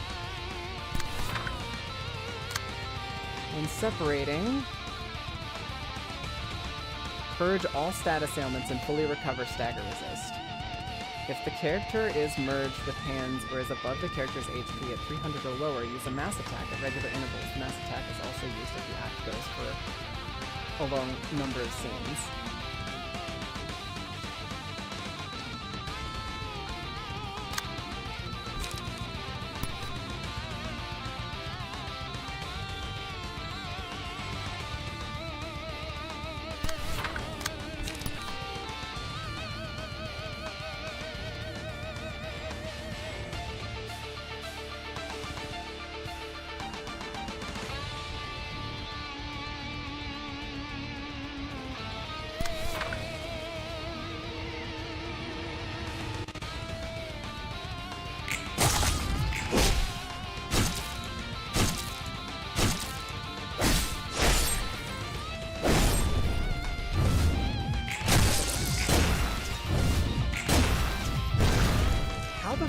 Deflecting. Oh my god. This shit is so ass, dog. This shit is so fucking ass. Oh. I would love a combat log. Combat log. I'd like to know what the actual fuck just happened.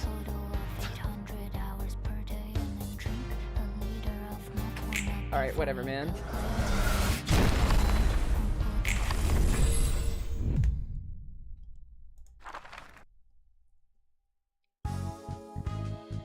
That is aggravating, to say the least. I think I fucked up by trying to get the hands to lower HP again. I should have been focusing just on the boss. He's a tough fight, but I think I fucked up by not doing a full focus on him after I beat him out of his hand protection thing. I think if I had just put all of my attention, all of my focus, I didn't know that I could hit him if I had smacked his ass. I guess I'm wondering, like, maybe, I don't know, maybe I fucked up because all of Red Mist's attacks that were spears should have gone to the hand below, and all of the attacks that were slashes or blunt should have gone to the top. I don't know. I struggle.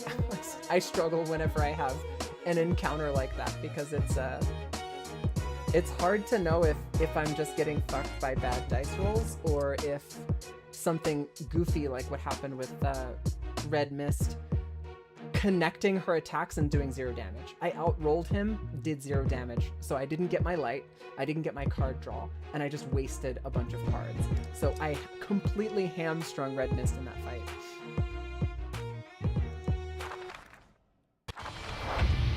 I wanna take another crack at that.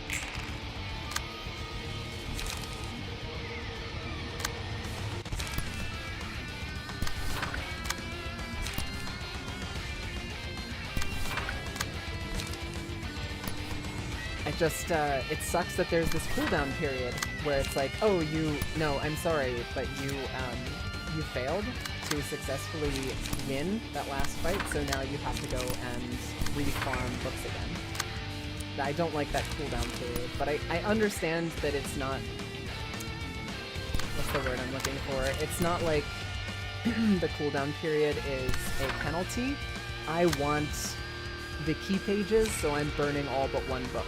So I'm doing this to myself. Yeah, I not just Esther's, the other guy, I didn't get either of their key pages. So I'm not necessarily upset that we're doing this particular encounter again, because I wanted to do it again.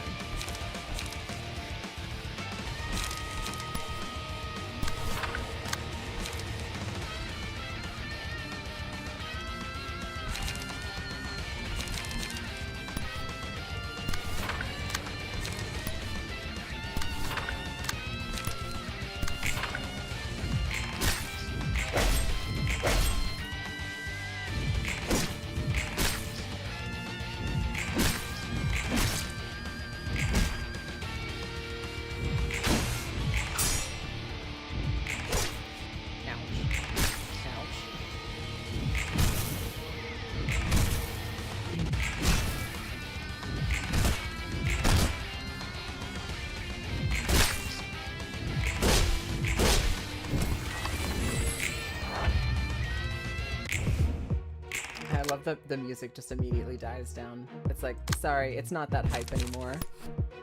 Get over it.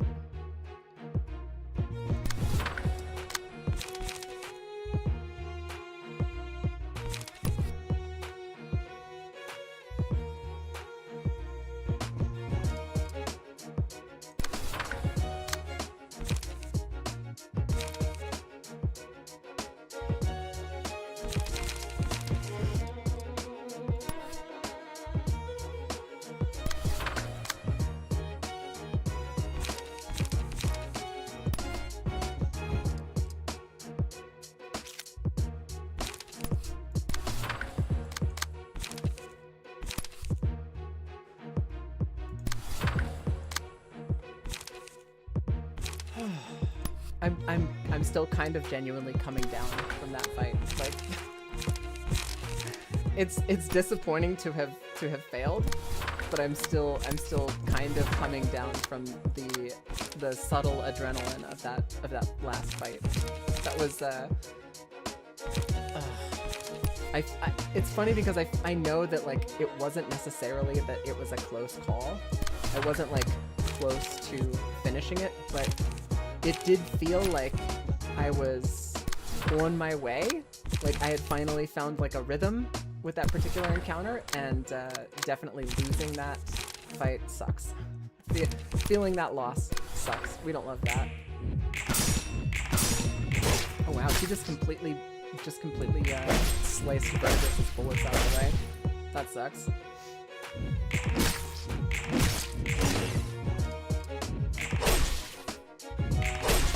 Just getting beat out on my rolls.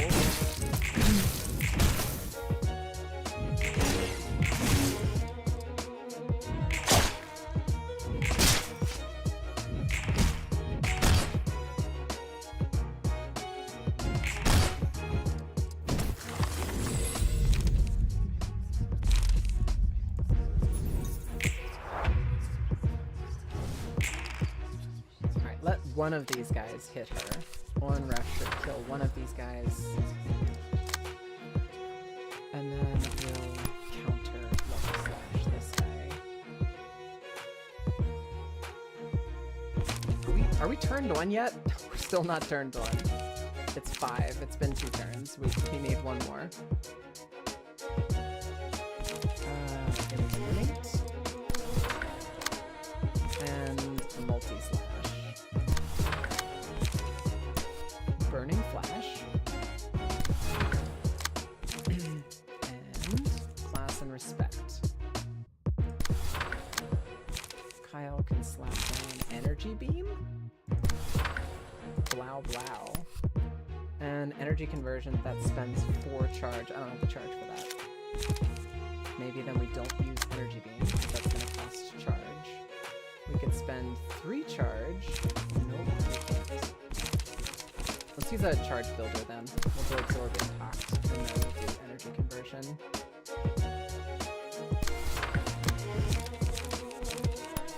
Concentration, and...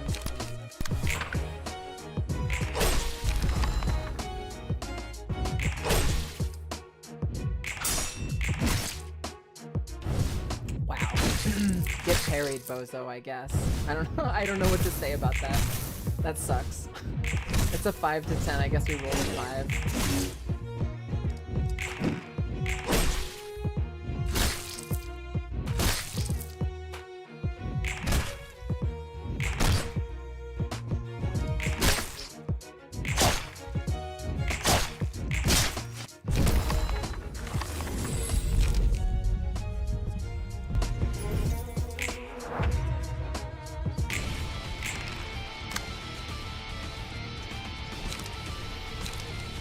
Alright, it's getting hype. We're emotional now.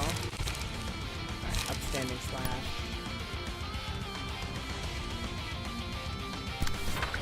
And then we'll let this guy hit Deborah, and then we'll focus all of our attention on this guy.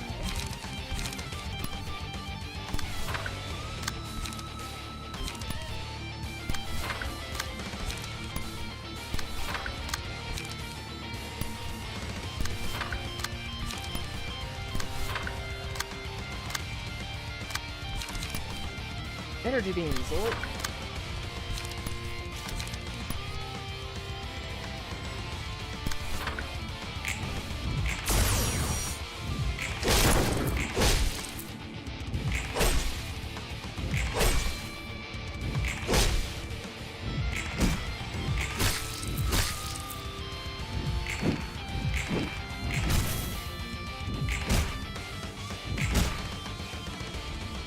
One of the shitty parts about that defense card is that you win the clash with your dodge, and then you don't get to use your block.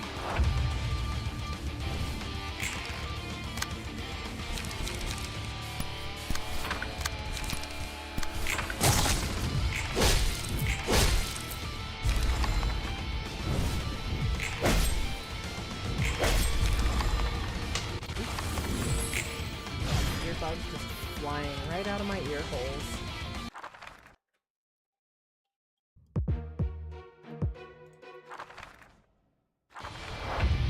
And we just hit emotion level 4 at the end of that last one, so Deborah can manifest ego. That's fun.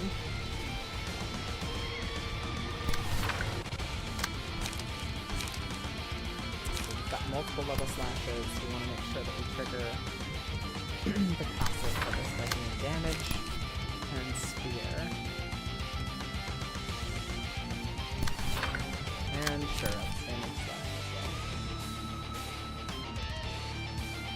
Actually, I kind of feel like I need to use level slashes at the end so that I can get my life back.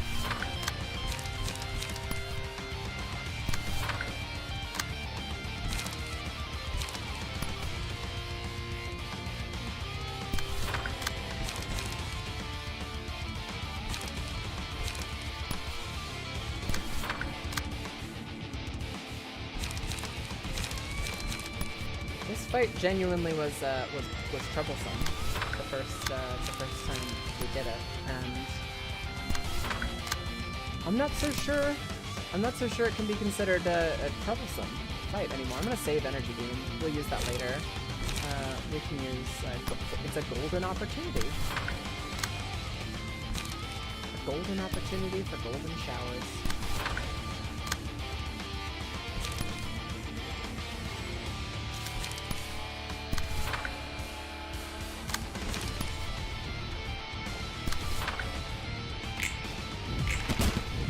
Gun him down.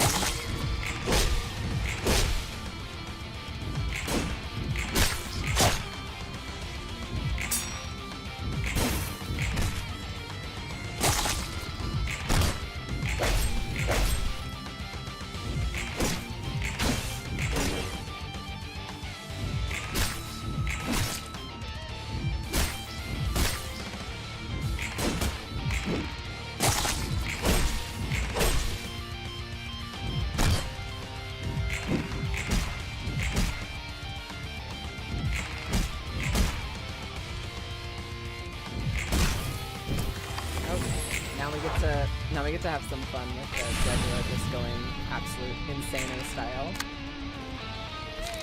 Great split horizontal.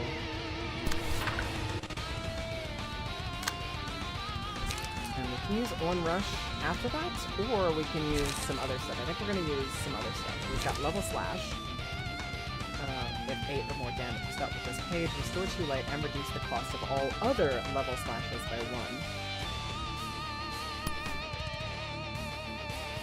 Use a level slash, and we can use a spear. I'm gonna use another level slash. This should recoup all of our light.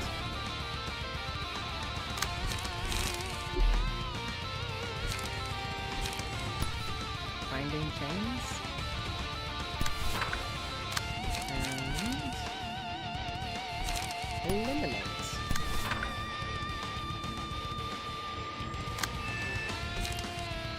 Burning Flash is queued up.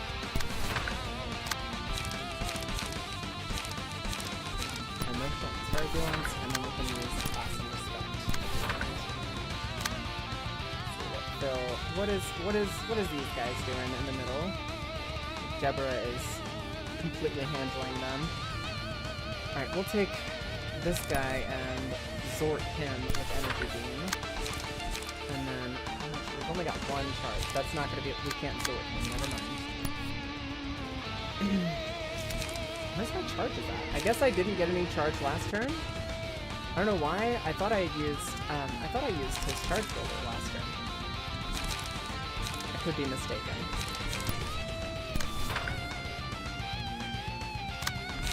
I am sometimes mistaken.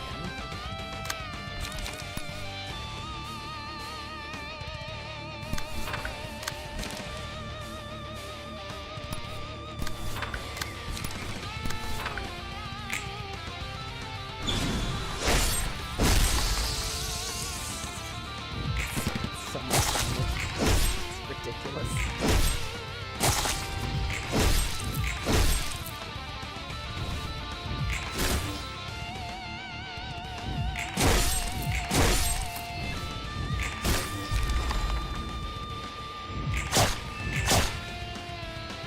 Thinking back to me complaining about Deborah being so strong earlier, and I'm just like, I'm the kind of person who's like, the bank makes an error in your favor, collects $200, and I'm like, of course the fucking bank would do that, idiots.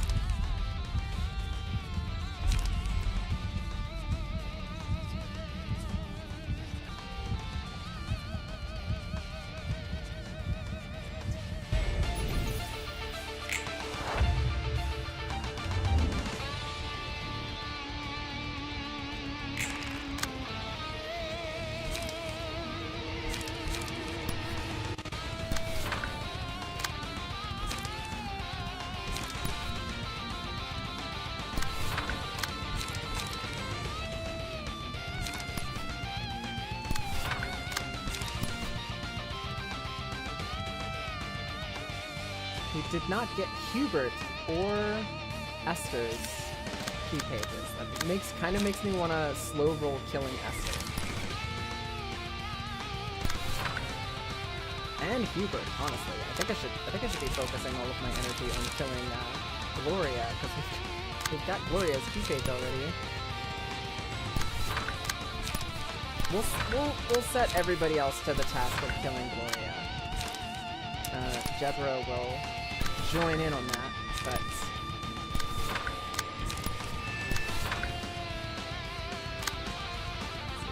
outstanding. All of these are draw pages. I'm gonna have very little light next turn with her.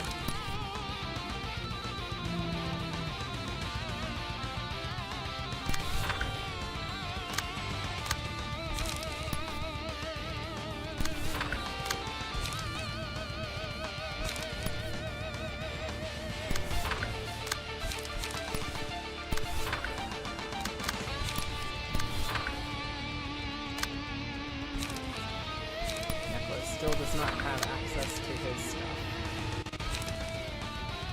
We're using Execute and we're using Eliminate as well. Oof. Esther was not having any of that. Alright, so back to Hubert's dead.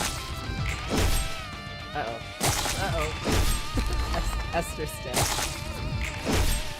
I was not expecting to go on an absolute rampage with Deborah and have Deborah just kill two people in one card and kill two people.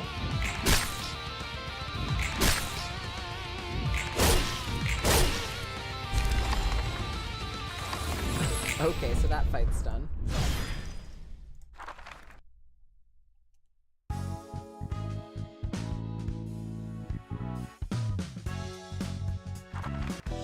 Always bet on Boundary of Death and Rush. See, I can keep the Books of Gloria. I don't think I need anything from her deck. We've got Eradication and everything else. Hubert and Esther we don't have yet. We only have one book of Esther. So what are you gonna do, you know? What can you do? We'll probably have to do that fight again. We got Esther and Hubert's page. Awesome. You love to see it. Decapitation, only usable in the Blade Unlocked state. It's a lot of damage. And it's ranged, too. Inflict 1 feeble and 8 bleed next scene. Hubert's exclusive.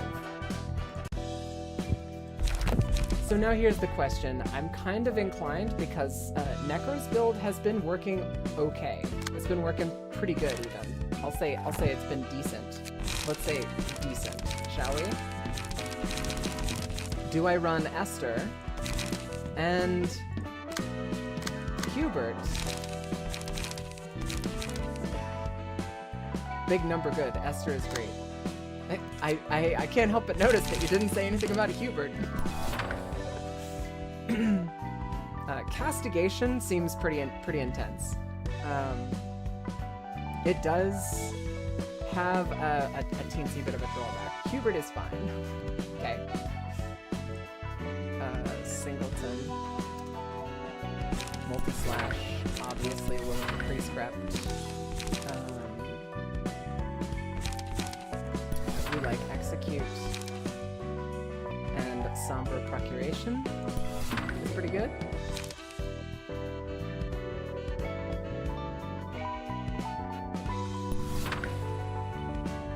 Decap is just a big number card, so it's not exciting, but it wins clashes. We do like winning clashes. I've heard before that winning clashes is the best rate.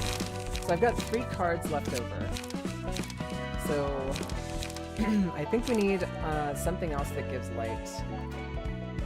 Graze the Grass seems like a good option. It seems to have been working for Necro. Necro seems to have really good card draw and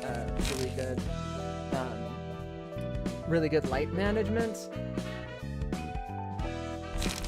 I'm just wondering what else should I try to bring in this. Draws a page every time the character uses 4 unique combat pages. After using 6 unique combat pages, enter the Blade Unlocked state, which boosts the power of dice by +1, speed dice block +1, and 1 more in.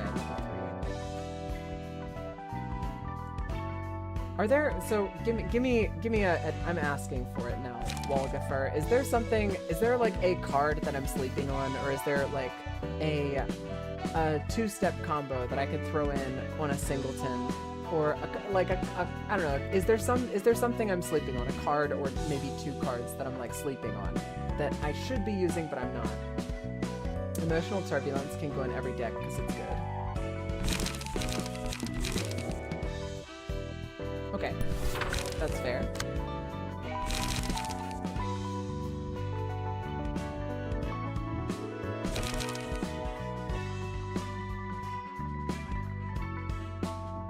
Unlock is good for these 3 specifically.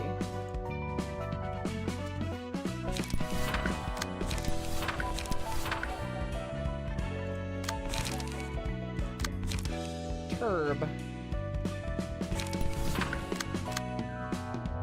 I'm looking at what to remove to put in Emotional Turbulence. I think getting rid of a 3, maybe eliminate and put in Emotional Turbulence in that case. You might need another Light Legion card, especially because they want 4-cost card. They want the 4-cost card ready. Yeah, well, we've got Graze the Grass, Multi-Slash. If we're taking Graze the Grass and Multi-Slash, is there something else I should be looking at bringing with me, in particular? I mean, you need another Light Legion, especially because I want the 4-cost card ready. I'm like, do I bring? I can't bring another Graze the Grass, so do I bring a Class and Respect? In those cases where I want to restore 2 light. I guess. It's like I'm looking and I'm like, what would I get rid of? Because I don't know, maybe Execute. We get rid of Execute and add another Light Regen card. I think what I can do is I can have one person have that set up where they have the Light Regen card on deck, and then I basically just have the other characters not do that. And see if we run into any light issues. Because when I was running Necro, I pretty much always had enough light on deck.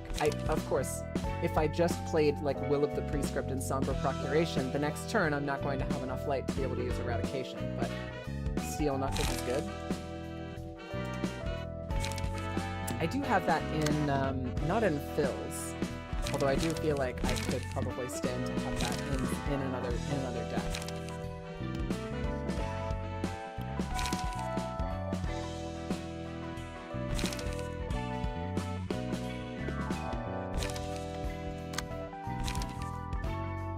Four to 8, 3 to 7. I like the draw page. It seems pretty high cost for the numbers.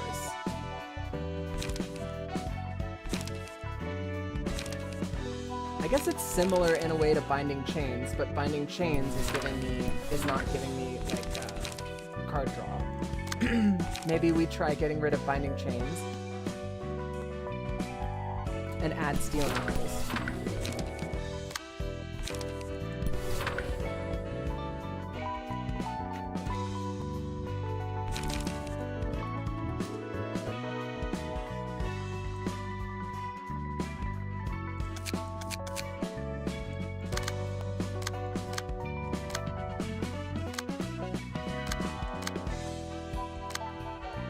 Don't have a multi-slash on Mirabelle yet.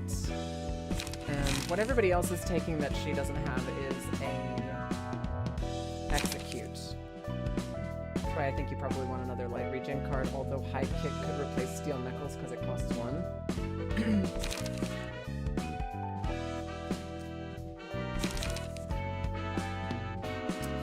That's true. High Kick does seem pretty good. Maybe I get rid of Steel Knuckles. But we don't want to... Never mind. We don't want 2 multi-slashes. I don't know why that was in there.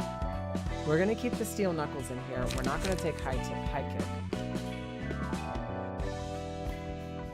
We're going to keep Steel Knuckles because this is the deck that has the experimental 3 light cards. Hubert needs Will. Oh yeah, that's right.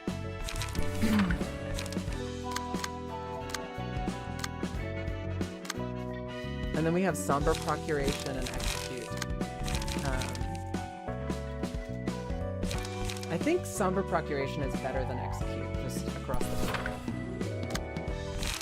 And I think it might actually behoove me to just get rid of Execute and replace it with something else. You can also run a single-use card like Persistence, so your deck is always 8 cards, because that's the hand size limit.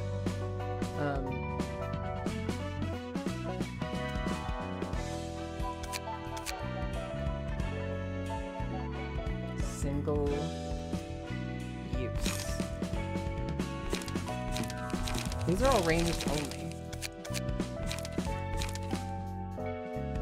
I mean, they all have unlock. And unlock is single use. I think once unlock 3. Combat page with slash 3 to 7 pierce 2 4 dice when use restore. Yeah, I think unlock.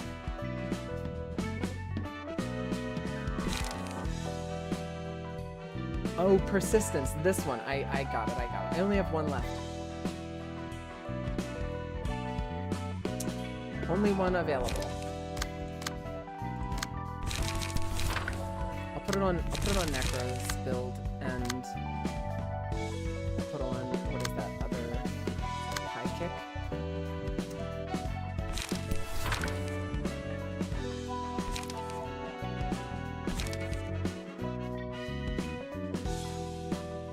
Back to the sweepers to farm more.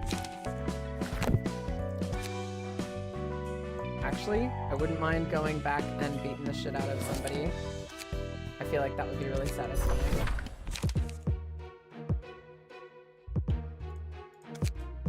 I want to test out this build anyway, so...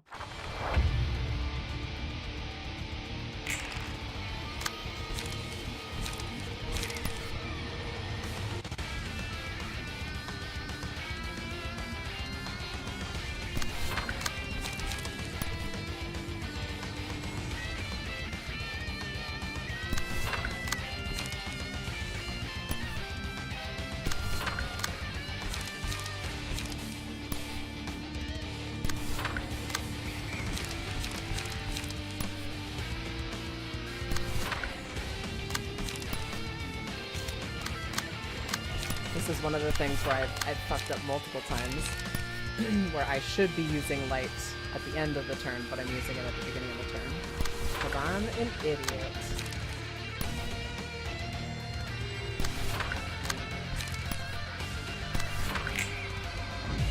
Hubert starts off with 4 lights? I don't know that I've ever seen that before.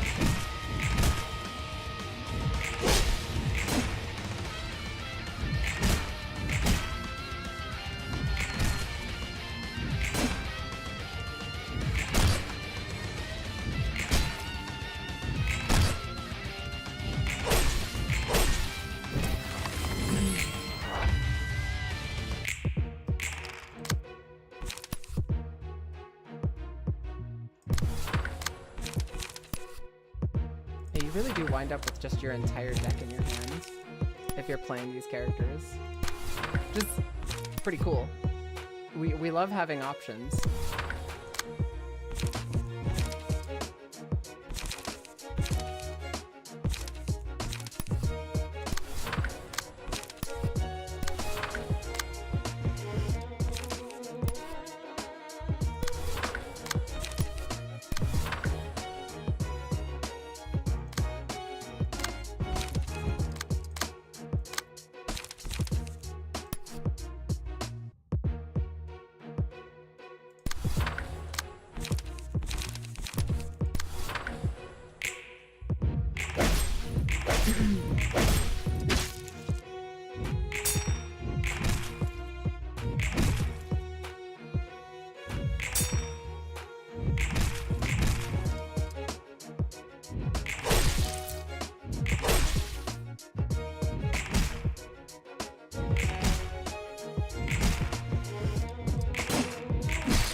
Jebbra's automatic passive is pretty strong.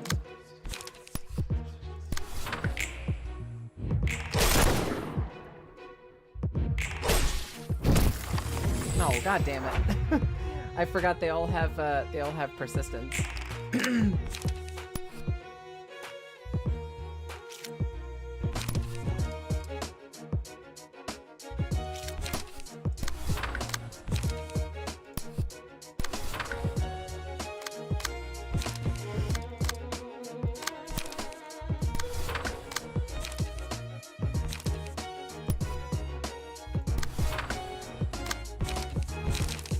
I thought Jebbra was just going to be able to clean up. So many cards. Oh my god. Alright, we'll do... Hang on, what have we not used? Maybe we haven't used Graze the Grass? We definitely haven't used Unlock 3.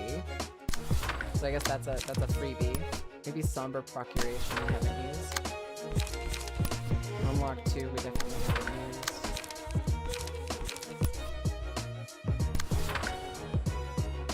The cards you haven't used are marked? Okay, so that's what that... I mean, like... okay, I see it. Now, Graze the Grass over here is a card that I've owned, but is not marked. That makes a lot of sense.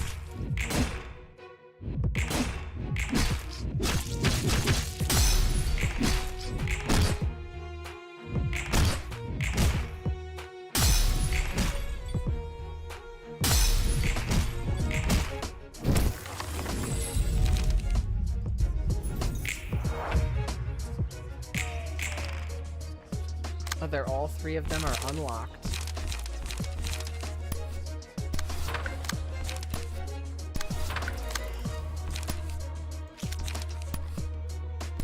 Decapitation? Eradication? Castigation? They are aura farming, that is true.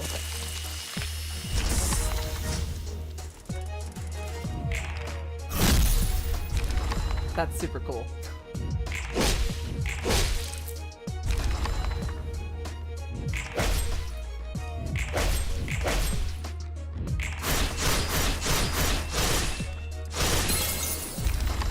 That's also super cool. We like that. We like that a lot, not gonna lie.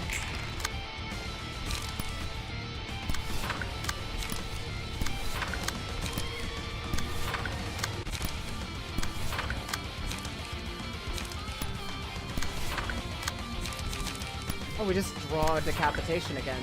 Hell yeah. And then we use graze the grass. And multi-slash. And we'll put police stroke. Yeah, I definitely can see the advantage to doing that. To like amping up your characters, but you're also getting shit out of your hand, and you have so much card draw and so much light generation, you just have your entire hand in your deck. Or your entire deck in your hand the entire time. That feels good. I like that. I think I fucked up and I brought Phil instead of your girl. It'll be fine. Phil's just 0 motion level.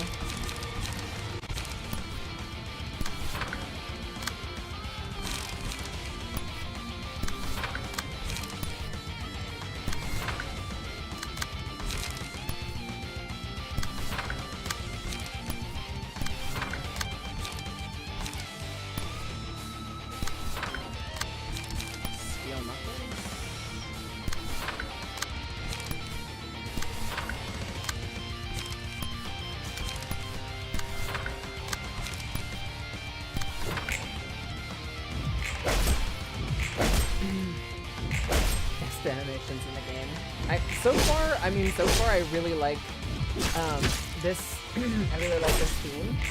The characters that I've unlocked and the decks feel good. They feel satisfying to use. Of course, we are playing up against like literal baby bullshit. Like levels behind us, going against the sweepers. So it's not really entirely a fair. It's not a fair situation, but. So far as I can tell right now, I enjoy using these characters.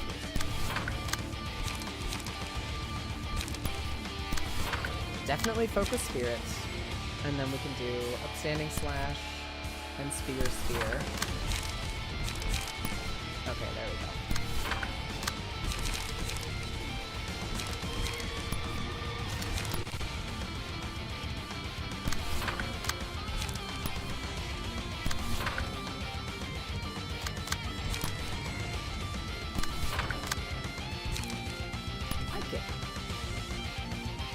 Boot to the head.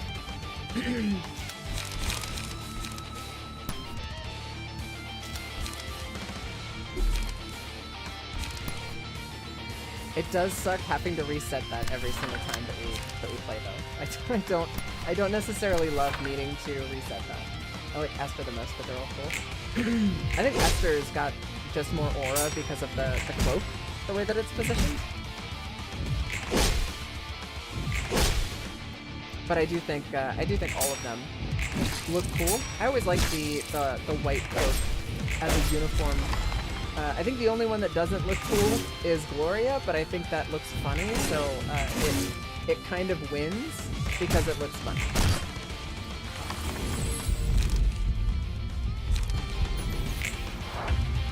Gloria's whimsy maxing. I appreciate that, Well, I would have to agree with you.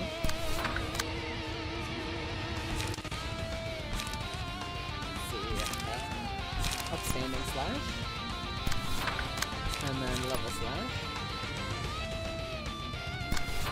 I don't think they're gonna survive.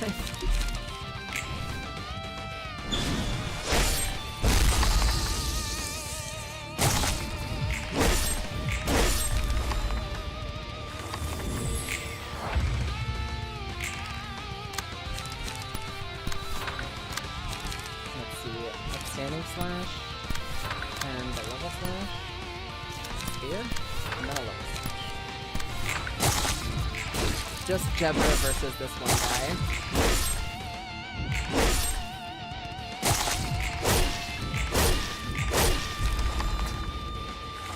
Perfect.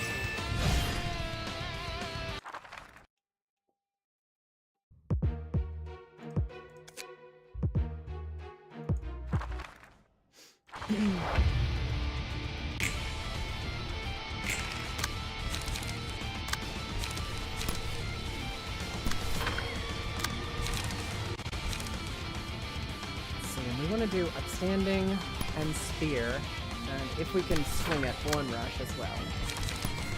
Because Manifesting Ego is just going to give us our shit back. So there's no reason not to spend all of our lights.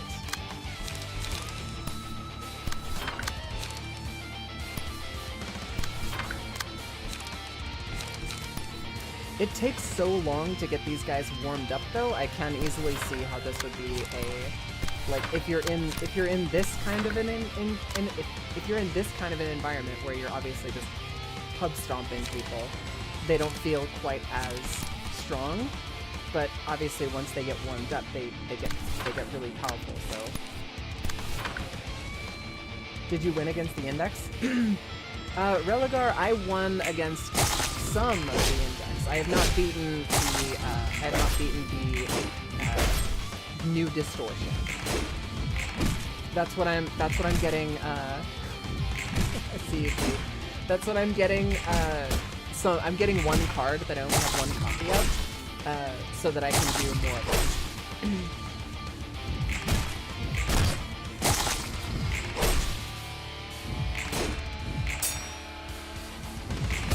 So once I get this shit done, hopefully I'll have enough books to be able to get a couple more copies of the card that is single use that can go in basically everything, and then I will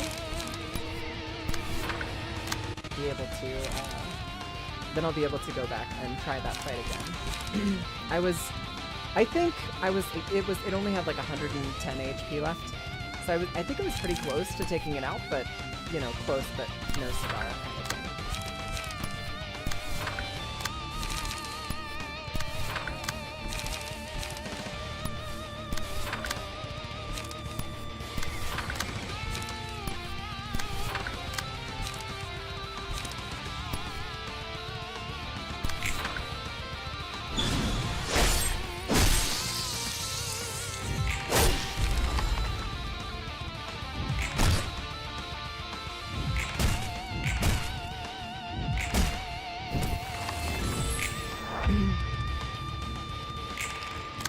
Me being used to everybody dying instantly whenever I use that ability. Whoopsies. Okay. Upstanding. Level.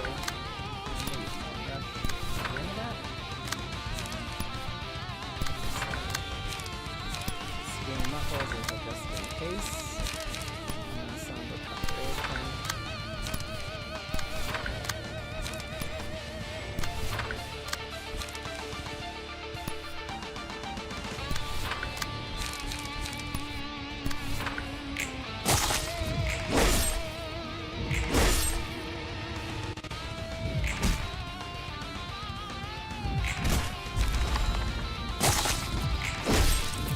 Put in enough wave for a few seconds, that'll get them warmed up. Just help them to say something so that's a little more That's awesome. I don't know what my post-stream schedule is, but I don't know if I'm gonna have. It's not that I don't know. I don't have enough time to do another crack at that boss fight. I think I'm gonna tweak my build a little bit, and then I'm gonna call it a stream. As much as I want to take another crack at it, those boss fights take a while. They're not necessarily quick to finish. So, let's see, we've got an extra book of Boris. We've got extra stuff from the thumb. We have not gotten Callow's page. We do have one of Boris's page. We're gonna burn those as well. We could get more Cecil. And I never got May's book. I want to make a burn floor. Where are my... all the way down here somewhere. Where are my sweepers? Where are my sweepers? Am I like hallucinating here?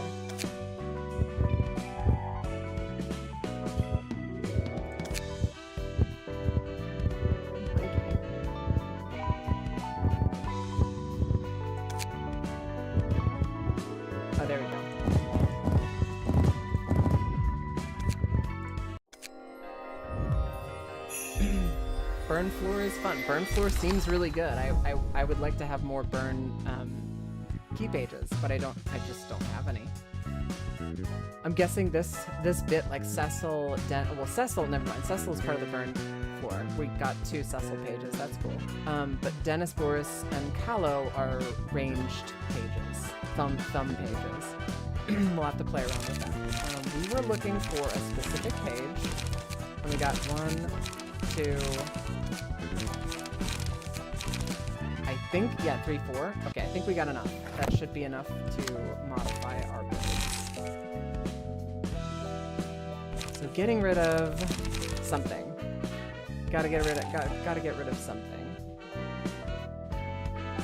What do we have over here? Mirabelle's setup, of course, did not have any light problems. But Necro is the one who had this, Necro's the one who had this single-use card.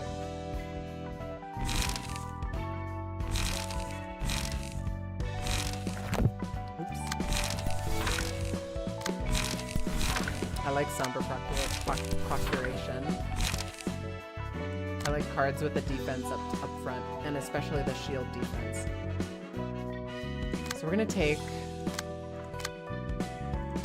I'm inclined to take High Kick.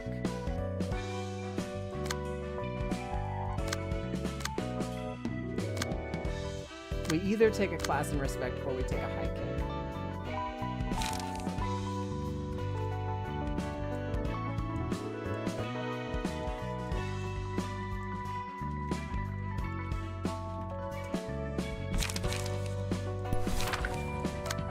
A really easy way to tell. We'll take a High Kick.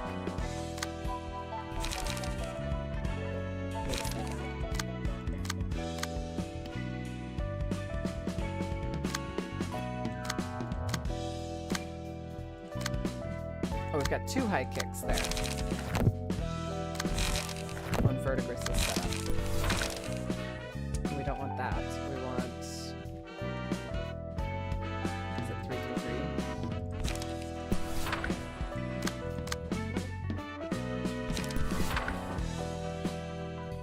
3? And now we basically have 2 builds that are running High Kick and 1 build that's running Class and Respect. And if we run into a light problem with the builds that are running High Kick, then I will tweak that. Did you have enough time for general reception, or is this the end of the stream?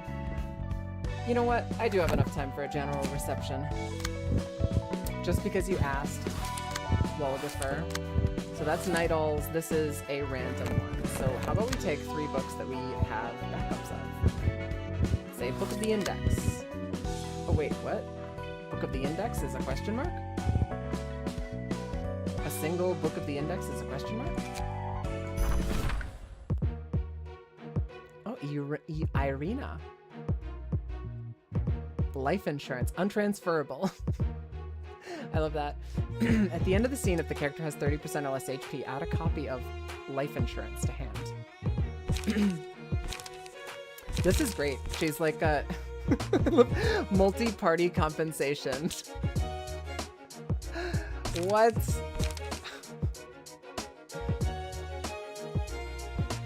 2 row, 1 star in the city books. Interesting.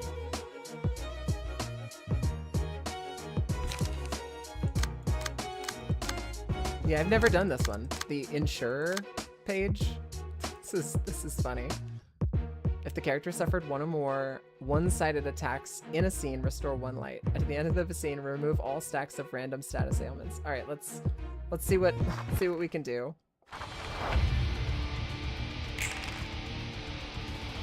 Restore 1 light upon discarding this page. So discard group. Discard a random page from hand. Restore 1 light. When Clash Win, inflict 4 to 8, 3 to 8. These cards are fucking good. 5 to 10, inflict disarm. When discarded, all other allies restore 1 light. Oh, multi-party compensation seems pretty decent. Switcheroo, draw a page upon discarding this page. Restore 1 light upon discarding this page. Huh.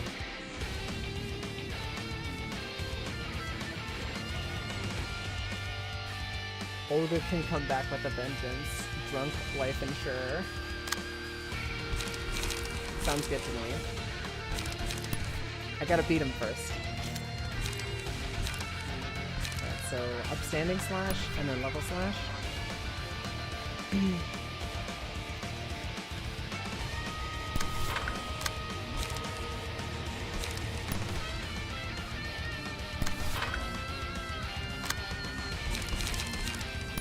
Will of the Prescript, followed by a multi-slash.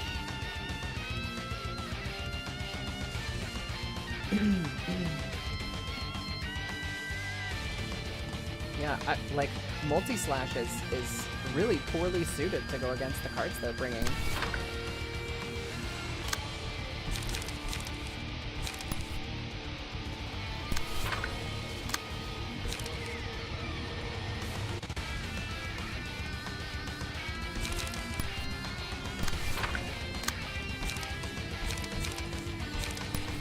Emotional Turbulence.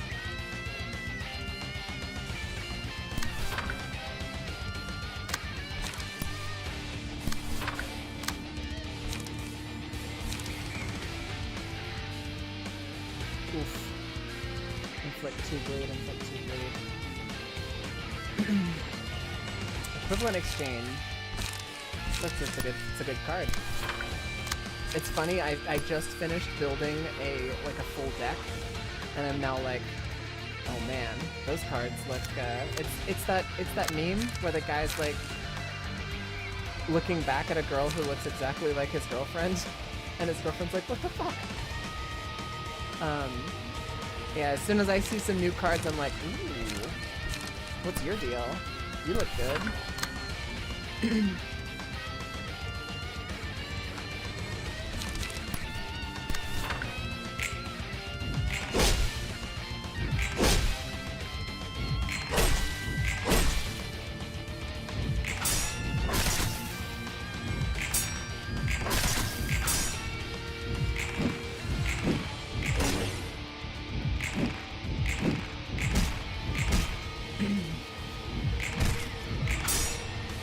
Doesn't benefit in multiples the way that Burn and Bleed do. That's true. And like, as much as I enjoy the Nemo build, or as much as I have enjoyed the Nemo build up until this point, I kind of am looking for a way to phase Nemo out. And I think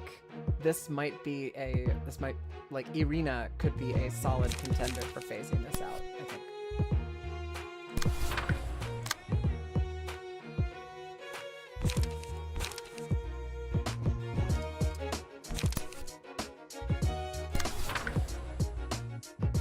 Final Stroke.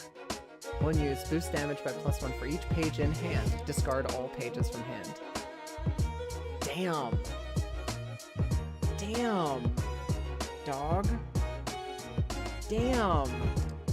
That shit slaps. Oh my god. This is gonna hurt. Phil, this is gonna hurt. Alright, we've got 2. What do we play here? I don't like our options. I need to start picking on one character to take out, but it's not looking like there are a lot of really great options for taking a character out. The Prescript can work against that, but for this other one, I think I'm just gonna take it. It's unfortunate, but I don't think Necro is going to be able to handle that. Graze the Grass? No, that's going to give me light after the fact. We want to get light.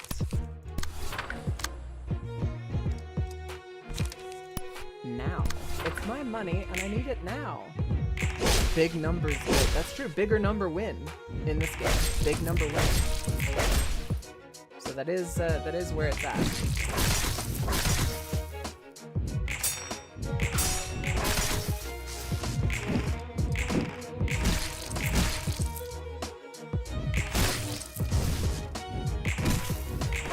We dodged none of it.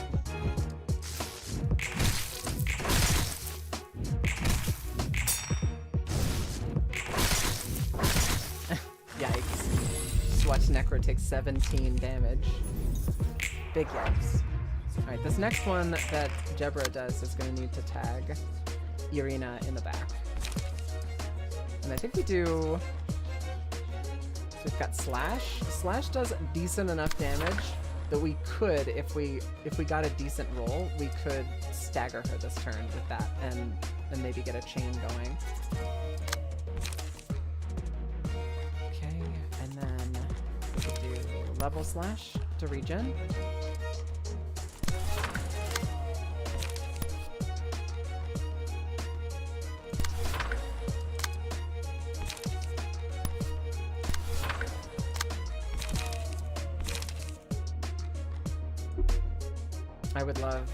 I'd love if Energy Beam was able to delete a specific die. I know that it can't work. I know that's not what it does, but boy howdy doody, would I like it if I could do the thing that I wanted to do.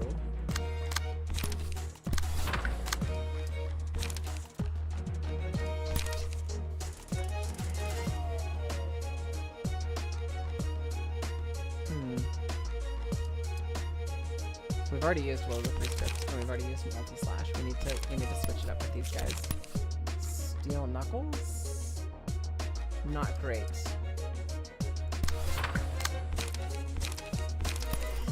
Unlock? Not much better.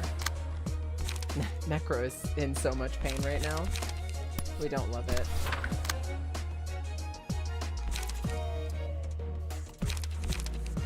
He's in, one might say, emotional turbulence. Emu should be able to spend money to improve his rolls.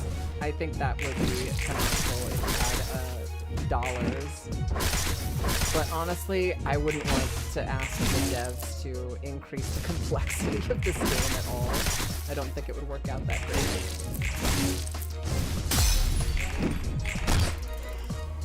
We're aura farming.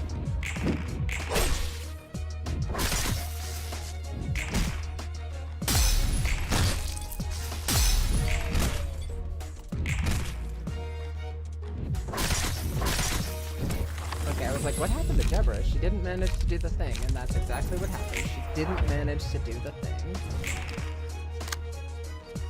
Alright, well, we have one person staggered and one bozo who should be dead this turn. So we'll use Jebra's fast attack to stagger the girl in the back. And then we will use Standing Slash? Oh, and this guy... Well, I guess this 6 is gonna go first, so we need to hit him with Vertigus. We can do a Castigation. And... yeah, we're not gonna be able to intercept that with anybody else. And here I was complaining before, or I was saying before, that Necro didn't really have any problems with light before, but now here he is. He's got no fucking light. Can't use the ability that we want to use. It's not good.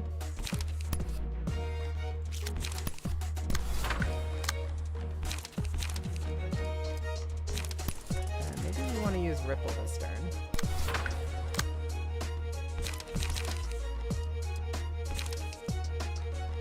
Yeah, we've got Graze the Grass. Yeah, we need to sub in light. That's absolutely what needs to happen.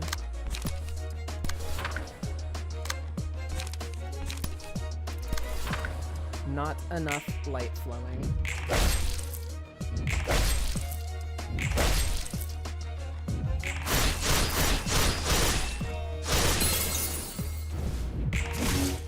Very cool. I like that attack a lot. I think it looks really neat.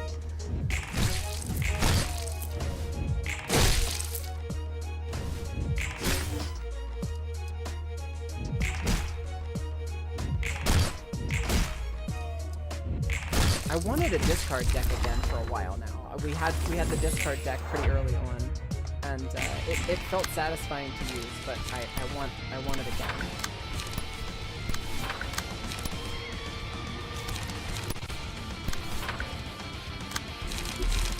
still not enough. We've got multi-slash, but yeah, we definitely need more light generation. For sure, for sure. And it would be high kick, followed by multi-slash. Which neither of those are going to connect because Jebra is about to just kill everybody.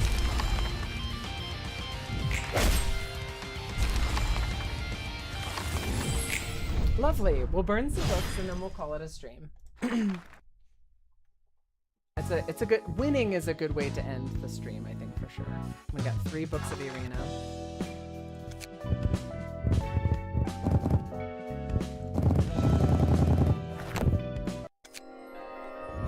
Please, oh please, video game gods, give me what I want. That is what I wanted. Thank you, video game gods. I think we're gonna give this to Phil. Phil's gonna be looking drippy. It's funny, my friend Phil is actually a real estate agent. He's not an insurance guy, but like I do think that this suit and a deck around paperwork is pretty funny and appropriate. Awesome. Thank you so much for hanging out, guys. It's been a good day. We love progress, but we also love bumping into new and difficult challenges, and that's definitely what we did today. I overestimated my ability to progress at this point in the game for sure, and I appreciate you guys riding it with me.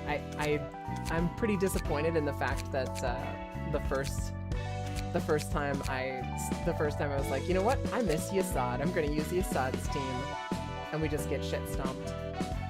It's disappointing, but at the end of the day, you know, this is a card game. There is a meta, and there are cards that fall out of favor, and there are rock paper scissors situations as well. So we're gonna make lemonade. We'll figure it out as we go.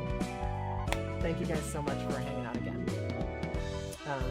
I will see you all day after tomorrow. Tomorrow I've got D&D, and I'm super hyped for it. I love you. Sweet dreams. Or, you know, good morning, or whatever. All of that fun stuff. See you guys later.